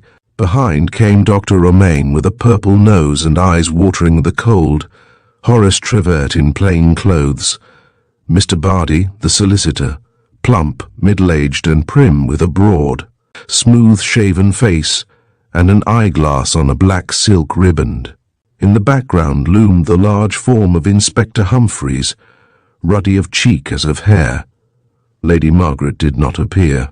Mr. Manderton slapped his bowler hat briskly on a side table and with a little bow to Mary walked to the desk. "Now," said Mr. Manderton, with a long, shrewd look that comprehended the company, individually and collectively, and the entire room, "if Inspector Humphreys will kindly close the door, we will reconstruct the crime in the light of the evidence we have collected." He turned round to the desk and pulled back the chair. Hartley Parish's empty chair. "It is just on 5 o'clock on Saturday evening, November," he began, and growing dark outside. "Mr. Parish is sitting here." He tapped the chair. "With all the lights in the room turned off except this one on the desk." Here he put a large hand on the reading lamp. The assumption that Mr. Parish spent the afternoon as he had spent the morning, over papers in connection with the business of Hornaways in which he was interested, is not correct. Mr. Archer, one of Mr. Parish's secretaries who brought down a number of papers and letters for Mr. Parish to sign in the morning, states that as far as Hornaways or any other office business was concerned, Mr. Parish was through with it by lunch. This is corroborated by the fact that no business papers of this description, with the exception of one, which I am coming to directly, were found on the desk here after Mr. Parish's death, nor were there any traces of burnt paper in or about the fire. These two facts were established by my colleague, Inspector Humphreys. At this, everybody turned and looked at the inspector, who blushed until the tint of his hair positively paled by comparison with that of his face. "What Mr. Archer did leave with Mr. Parish, however," Mr. Manderton resumed, looking round the group and emphasizing the "did," "was his will and this letter." He held up a typewritten sheet of slaty blue paper, which, a straightforward business communication in appearance, was in reality a threat against his life. It was with these two documents that Mr. Parish spent the last few hours before he was found dead in this room. A few odd papers found lying on the desk have nothing to do with the case, and may therefore be dismissed. Mr. Manderton paused, and then, with the deliberation which distinguished his every movement, walked round the desk to the window. "The fire in this room," he said, turning and facing his audience, "was smoking. The butler will testify to this and state that Mr. Parish complained about it to him with the result that the sweep was ordered for Monday morning. Owing to the smoke in the room, Mr. Parish opened the window. His fingerprints were on the inside of the window frame, and a small fragment of white paint was still adhering to one of his fingernails. The window, then, was open as it is now. Mr. Parish sat at his desk, read through his will, and wrote a letter to Miss Trevert informing her that, under the will, she was left sole legatee. This letter, with the will, was found on the desk after Mr. Parish's death. Presumably in view of the threat against his life contained in this letter, the detective held up the slaty blue paper. Mr. Parish had either in his pocket, or, as I am more inclined to think, lying on the desk in front of him, his Browning automatic pistol.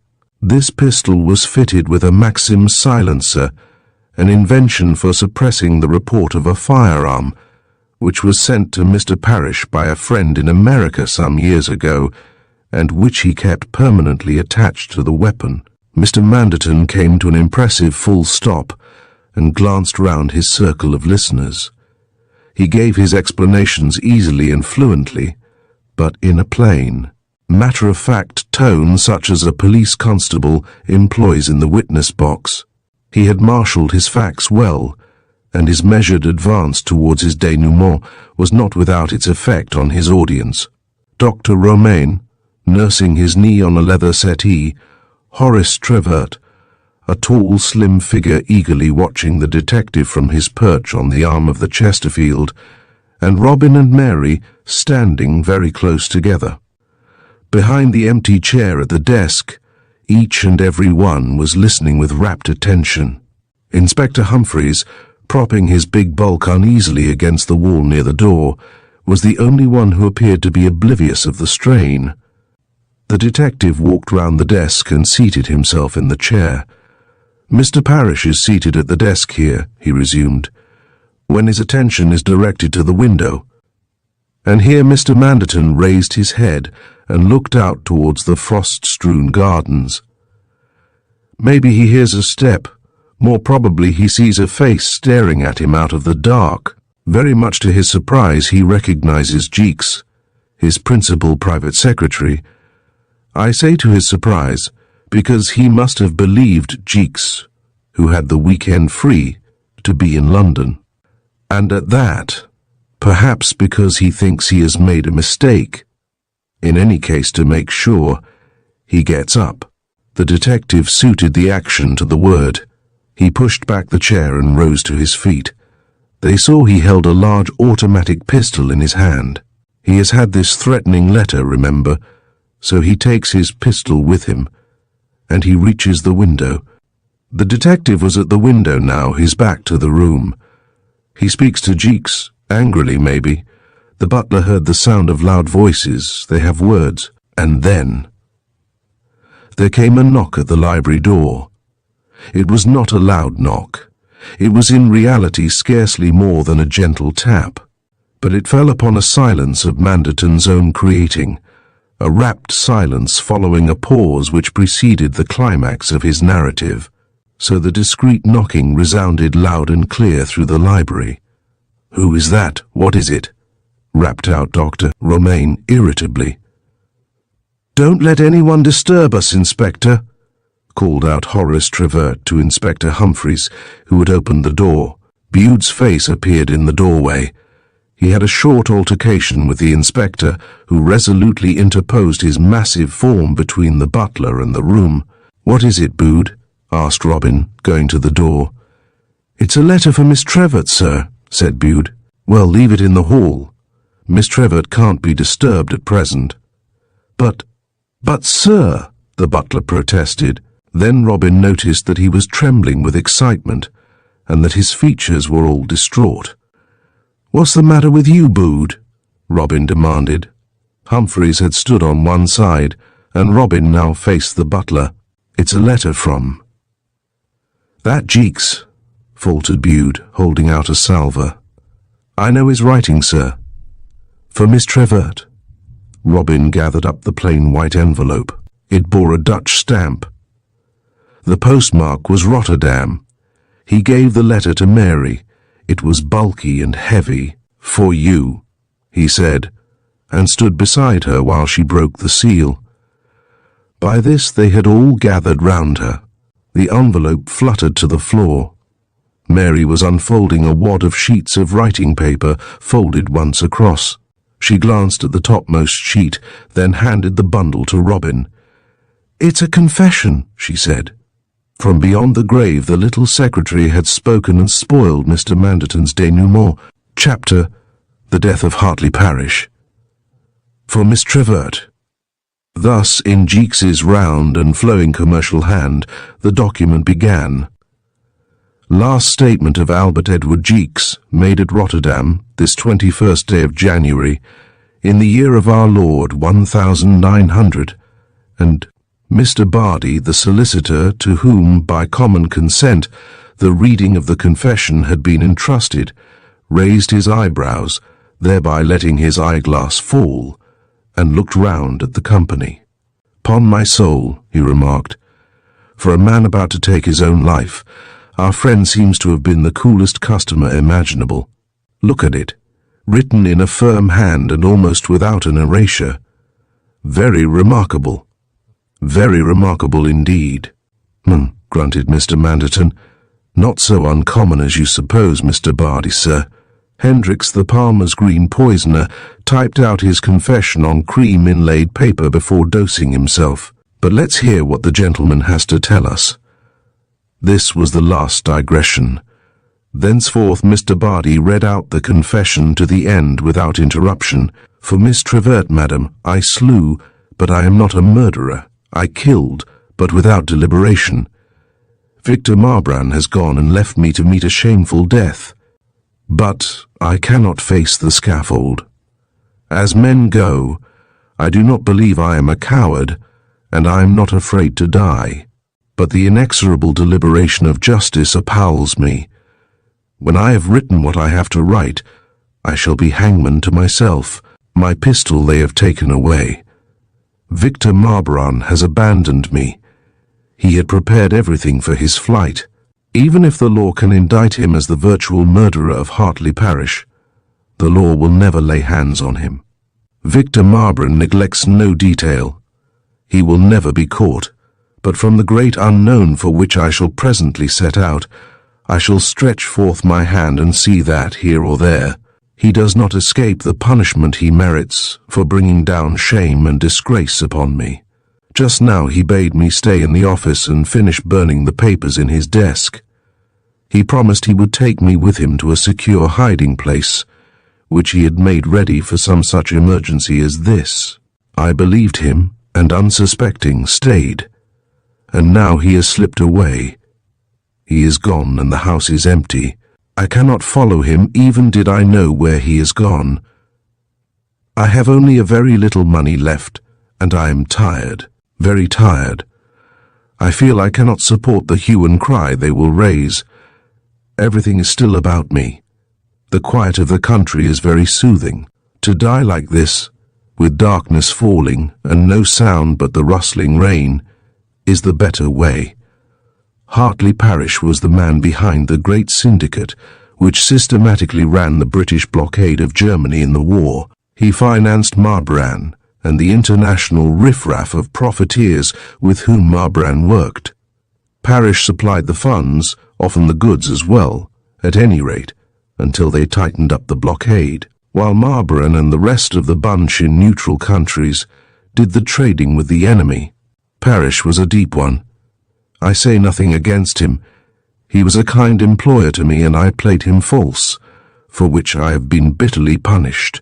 To have swindled Victor Marbran, I count it as nothing against him, for that heartless, cruel man is deserving of no pity. Parish was the heart and soul, brains and muscle of the syndicate. He lurked far in the background. Any and every trail which might possibly lead back to him was carefully effaced. He was secure as long as Marbran and one or two other big men in the business kept faith with him. Now and then, when the British intelligence were too hot on the trail, Parish and Marbran would give away one of the small fry belonging to the organization and thus stave off suspicion. They could do this in complete safety, for so perfect was their organization that the small fry only knew the small fry in the shallows and never the big fish in the deep. But Hartley Parish was in Marbran's hands. They stood or fell together. Parish knew this, but he was a born gambler and insanely self-confident. He took a chance with Marbran. It cost him his life. All payments were made to Parish. He was treasurer and banker of the syndicate. Money came in by all sorts of devious routes, sometimes from as far afield as South or Central America. Parish distributed the profits. Everything was in his hands. By the time the armistice came, the game had got too hot. All the big fish except Marbran had cleared out with their pile. But Marbran, like Parish, was a gambler. He stuck it out and stayed on. Parish played fair until the war was over. The armistice, of course, put an end to the business. But some months after the armistice, a sum of £150,000 was paid to Parish through a Spanish bank in settlement, Marbran told me, for petrol indirectly delivered to the German Admiralty. Parish pouched the lot. Not a penny did Marbran get. Parish and Marbran were old friends. They were young men together on the Rand goldfields in the early days. In fact, I believe they went out to South Africa together as penniless London lads. But Marbran hated Parish, though Parish had, I believe, been his benefactor in many ways. Marbran was fiercely envious of the other, because he realized that, starting with an equal chance, Parish had left him far behind. Everything that Parish touched prospered, while Marbran was in perpetual financial straits. He was Parish's equal in courage, but not in judgment. Parish calculated that Marbran would not dare to denounce him. He had always taken the lead in their schemes, and he affected to disregard Marbran altogether. So he left the latter's letters unanswered and laughed at his threats.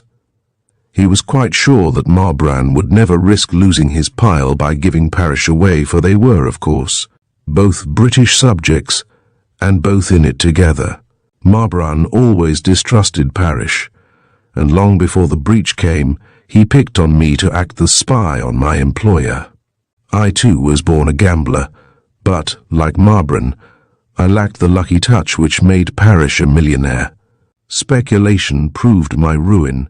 I have often thanked my God on my bended knees, as I shall do again tonight before I pass over, that my insane folly has ruined no one but myself. Already, when Hartley Parish engaged me, I was up to the neck in speculation. Up to that time, however, I had managed to keep my head above water, but the large salary on which Parish started me dazzled me. I tried a flutter in oil on a much larger scale than anything I had hitherto attempted, with the result that one day I found myself with a debt of £900 to meet, and no assets to meet it with. And I was £200 in debt to Hartley Parish's petty cash account, which I kept. It was Victor Marbran who came to my rescue. Parish had sent me over to Rotterdam to fetch some papers from Marbran. At this time I knew nothing of Parish's blockade-running business. Parish never took me into his confidence about it, and the whole of the correspondence went direct to him through a number of secret channels with which I only gradually became acquainted behind his back. I had met Marbran several times in London and also at Rotterdam. It had struck me that he had formed a liking for me. On this particular visit to Rotterdam, Marbran took me out to dinner and encouraged me to speak about myself. He was very sympathetic, and this, coupled with the wine I had taken, led me to open my heart to him. Without giving myself away, I let him understand that I was in considerable financial difficulties, which I set down to the high cost of living as the result of the war. Without a word of warning, Marbran pulled out his checkbook. "How much do you want?" he asked, "to put you straight?" £900, I told him. He wrote the cheque at once there at the table. He would advance me the money, he said, and put me down for shares in a business in which he was interested. It was a safe thing and profits were very high. I could repay him at my leisure. In this way I became a shareholder in Parish's blockade-running syndicate. The return I was to make was to spy on my employer and to report to Marbran the letters which Parish received and the names of the people whom he interviewed. Of course, Marbran did not propose this plan at once. When I took leave of him that night, I remember, I all but broke down at the thought of his unsolicited generosity. I have had a hard life, Miss Trevert, and his seeming kindness broke me all up. But I might have known. I cashed Marbran's cheque and put back the £200 I had taken from the petty cash account. But I went on speculating. You see, I did not believe Marbran's story about the shares he said he would put me down for. I thought it was a charitable tale to spare my feelings, so I plunged once more in the confident hope of recovering enough to repay my debt to Marbran. A month later, Marbran sent me a cheque for £100. He said it was the balance of £1,500 due to me as profits on my shares, less the £900 I owed him and £500 for my shares. But my speculations had by this time gone wrong again, and I was heartily glad presently to receive a further cheque for £200 from Marbran. From that time on I got from Marbran sums varying between £150 and £500 a month. When Marbran made me his shameful offer, I rejected it with indignation. But I was fast in the trap. Marbran explained to me in great detail, and with the utmost candour, the working of the parish syndicate. He let me know very plainly that I was as deeply implicated as parish and he. I was a shareholder. I had received and was receiving my share of the profits. In my distress and shame, I threatened to expose the pair of them. Had I known the source of his money, I told him, I should never have accepted it. At that Marbran laughed contemptuously. "You tell that yarn to the police," he sneered, "and hear what they say." And then I realized that I was in the net. I make no excuses for myself. I shall make none to the great judge before whom in a little while I shall appear. I had not the moral force to resist Marbran. I did his bidding, I continued to take his money, and I held my peace. And then came the breach between parish and Marbran. I was the cause of it. But for me, his trusty spy, Marbran would have known nothing of this payment of £150,000 which parish received from Spain. And this tragedy would not have happened. God forgive me. Marbran appealed to parish in vain. What he wrote I never knew, for, shortly after, parish quietly and without any explanation took the confidential work out of my hands. I believe he suspected then who Marbran's spy was, but he said nothing to me of his suspicions at that time. Finally, Marbran came to London. It was on Tuesday of last week. I had been up in Sheffield on business, and on my return I found Marbran waiting for me at my rooms. He was like a man possessed. Never before have I witnessed such an outburst of ungovernable rage. Parish, it appears, had declined to see him. He swore that Parish should not get the better of him if he had to kill him first. I can see Marbran now as he sat on my bed, his livid face distorted with fury. "I'll give him a last chance," he cried, "and then by God let our smart Alec look out." This sort of talk frightened me. I knew Marbran meant mischief. He was a bad man to cross. I was desperately afraid he would waylay Parish and bring down disaster on the three of us. I did my utmost to put the idea of violence out of his mind. I begged him to content himself with trying to frighten Parish into paying up before trying other means. My suggestion seemed to awaken some old memory in Marbran's mind. "By gad, Jeeks," he said, after a moment's thought, "you've given me an idea. Parish has a yellow streak. He's scared of a gun. I saw it once, years ago, in a rough house we got into at Krugersdorp on the Rand. Damn it. I know how to bring the yellow dog to heel, and I'll tell you how we'll do it." He then unfolded his plan. He would send Parish a last demand for a settlement, threatening him with death if he did not pay up. The warning would reach Parish on the following Saturday. Marbran would contrive that he should receive it by the first post. As soon as possible thereafter, I was to go to Parish boldly and demand his answer. "And you'll take a gun," Marbran said, peering at me with his cunning little eyes, "and you'll show it, and if at the sight of it you don't get the brass, then I don't know my old pal Mr. Hartley Parish, Esquire." The proposal appalled me. I knew nothing of Hartley Parish's yellow streak. I knew him only as a hard and resolute man, swift in decision and ruthless in action. Whatever happened, I argued, Parish would discharge me, and there was every prospect of his handing me over to the police as well. Marbran was deaf to my reasoning. I had nothing to fear, he protested. Parish would collapse at the first sign of force. And as for my losing my job, Marbran would find me another, and a better one in his office at Rotterdam. Still, I held out. The chance of losing my position, even of being sent to gaol, daunted me less, I think, than the admission to Parrish of the blackly ungrateful role I had played towards him. In the end, I told Marbran to do his dirty work himself, but I spoke without conviction.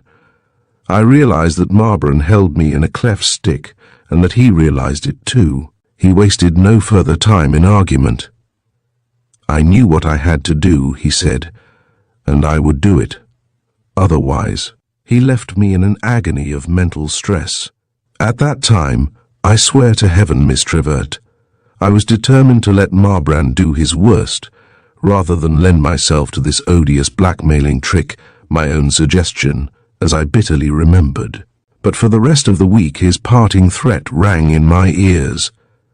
Unless he heard by the following Sunday that I had confronted Parrish and called his bluff, as he put it, the British police should have word, not only of Parrish's activities in trading with the enemy, but of mine as well. It was no idle threat. Parrish and Marbran had put men away before. I could give you the names. It is quite dark now.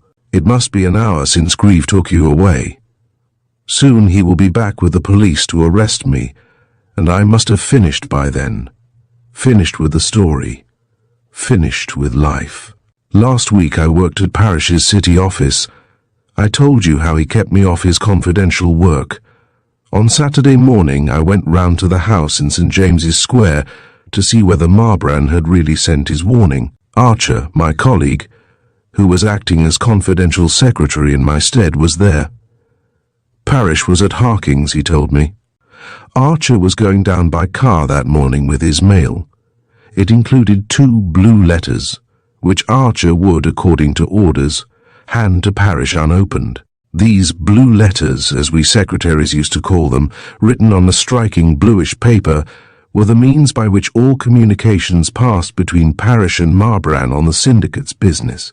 They were drafted in conventional code and came to Parrish from all parts of Europe and in all kinds of ways. No one saw them except himself. By his strict injunctions, they were to be opened only by himself in person. When Archer told me that 2 blue letters had come, I knew that Marbran had kept his word. Though my mind was not made up, instinct told me I was going to play my part. I could not face the shame of exposure. I was brought up in a decent English home. To stand in the dock charged with prolonging the sufferings of our soldiers and sailors in order to make money was a prospect I could not even contemplate.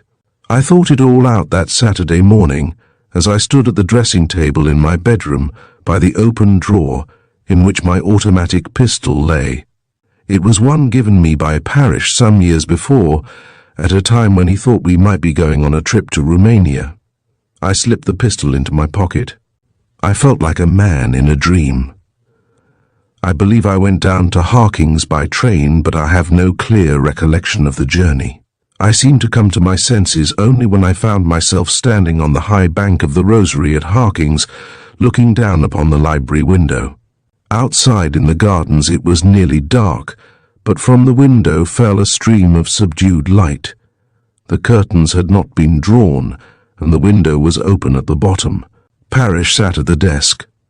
Only the desk lamp was lit, so that his face was in shadow, but his 2 hands, stretched out on the blotter in front of him, lay in a pool of light, and I caught the gleam of his gold signet ring. He was not writing or working. He seemed to be thinking.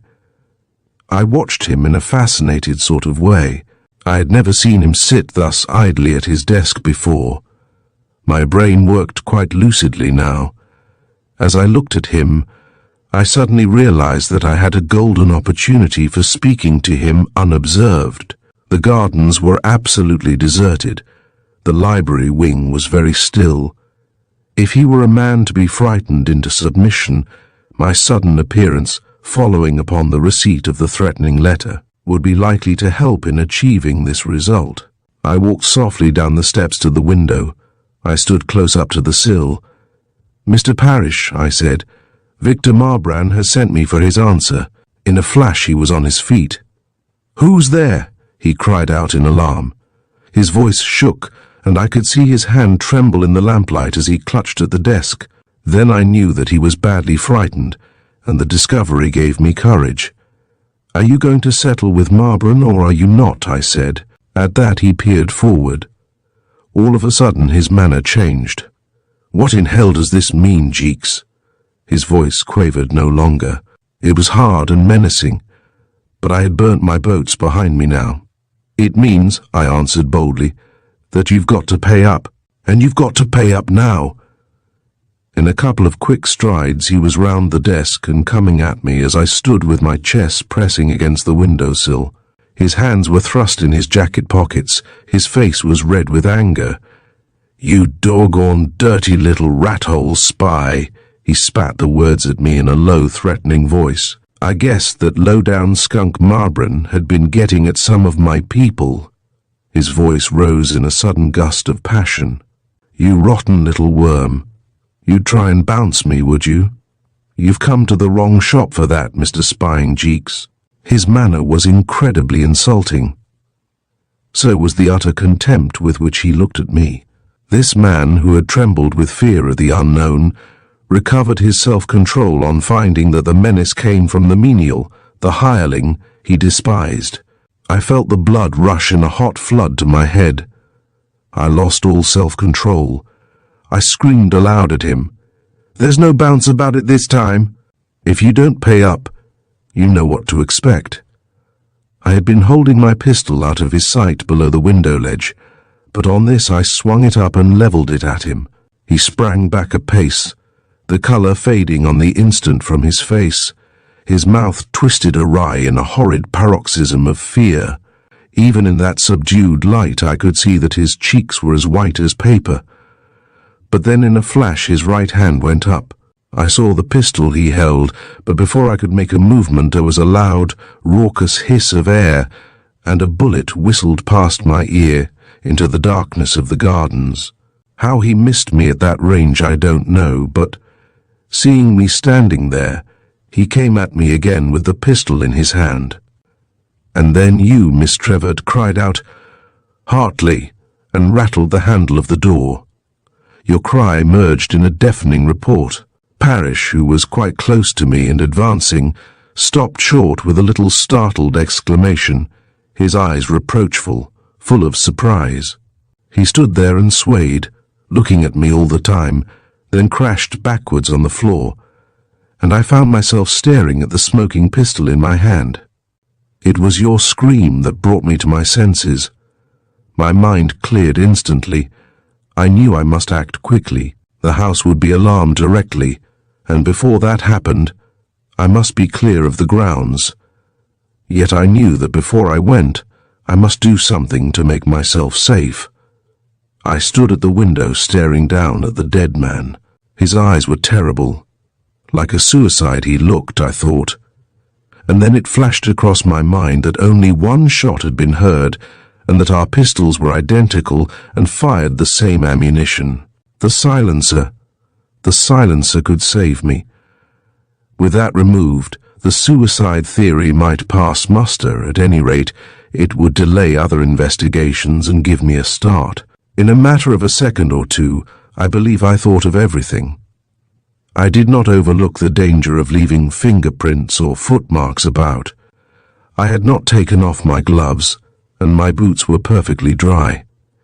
In climbing into the room, I was most careful to see that I did not mark the windowsill or scratch the paintwork. I stood beside the body and I caught the dead man's hand. It was fat and soft and still warm. The touch of it made me reel with horror. I turned my face away from his so as not to see his eyes again. I got the silencer. Parrish had shown it to me and I knew how to detach it. I went back through the window as carefully as I had come in, and I pushed the window down. Parrish would have done that, I thought, if he had meant to commit suicide, and then my nerve went. The window frightened me. The blank glass with the silent room beyond, it reminded me of Parrish's sightless gaze. I turned and ran. I did not mean to kill, as there is a God in. On that unfinished sentence the confession ended. Mr. Bardi put the bundle of manuscript down on the desk, and dropping his eyeglass from his eye, caught it deftly and began to polish it vigorously with his pocket handkerchief. As no one spoke, he said, "That's all. It ends there." He looked round the circle of earnest faces. Then Horace Trevert crossed to the desk. "Robin," he said, and held out his hand, "I want to apologize. We behaved very badly." Robin grasped the boy's hand. "Not a word about that, Horace, old boy," he said. "Besides, Mary is putting all that right, you know." "She told me," replied Horace. "And Robin, I'm tremendously glad. Mr. Grieve." Robin turned to find Mr. Manderton, large and impressive at his elbow. "Might I have a word with you?" Robin followed the detective across the room to the window. Mr. Manderton seemed a trifle embarrassed. Mr. Grieve," he said, clearing his throat rather nervously, "I should like to, offer you my congratulations on the remarkably accurate view you took of this case. I should have been able to prove to you, I believe, but for this curious interruption, that your view and mine practically coincided. It has been a pleasure to work with you, sir." He cast a hasty glance over his shoulder at the other occupants of the room who were gathered round the desk. "I'm not a society man, Mr. Grieve," he added, "and I have a lot of work on my hands regarding the case, so I think I'll run off now." He broke off, gave Robin a large hand, and looking neither to right nor to left, made a hurried exit from the room, taking Inspector Humphreys with him. "Now that we are just among ourselves," the solicitor was speaking, "I think I may seize the opportunity of saying a word about Mr. Parrish's will. Miss Trevert, as you know, is made principal legatee, but I understand from her that she does not propose to accept the inheritance. I will not comment on this decision of hers, which does her moral sense, at any rate, infinite credit, but I should observe that Mr. Parrish has left directions for the payment of an allowance, I may say, a most handsome allowance, to Lady Margaret Trevert, during her ladyship's lifetime. This is a provision over which Miss Trevert's decision, of course, can have no influence. I would only remark that, according to Mr. Parrish's instructions, this allowance will be paid from the dividends on a percentage of his holdings in Hornaways under the new scheme. I have not yet had an opportunity of looking further into Mr. Parrish's affairs in the light of the information which Mr. Grieve obtained in Rotterdam, but I have reason to believe that he kept his interest in Hornaways and his other activities entirely separate. If this can be definitely established to my own satisfaction and to yours, my dear Miss Trevert, I see no reason why you should not modify your decision, at least in respect of Mr. Parrish's interest in Hornaways." Mary Trevert looked at Robin and then at the solicitor.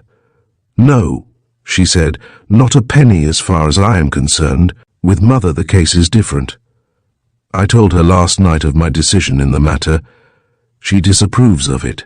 That is why she is not here today. But my mind is made up." Mr. Bardi adjusted his eyeglass in his eye and gazed at the girl. His face wore an expression of pain mingled with compassion. "I will see Lady Margaret after lunch," he said rather stiffly.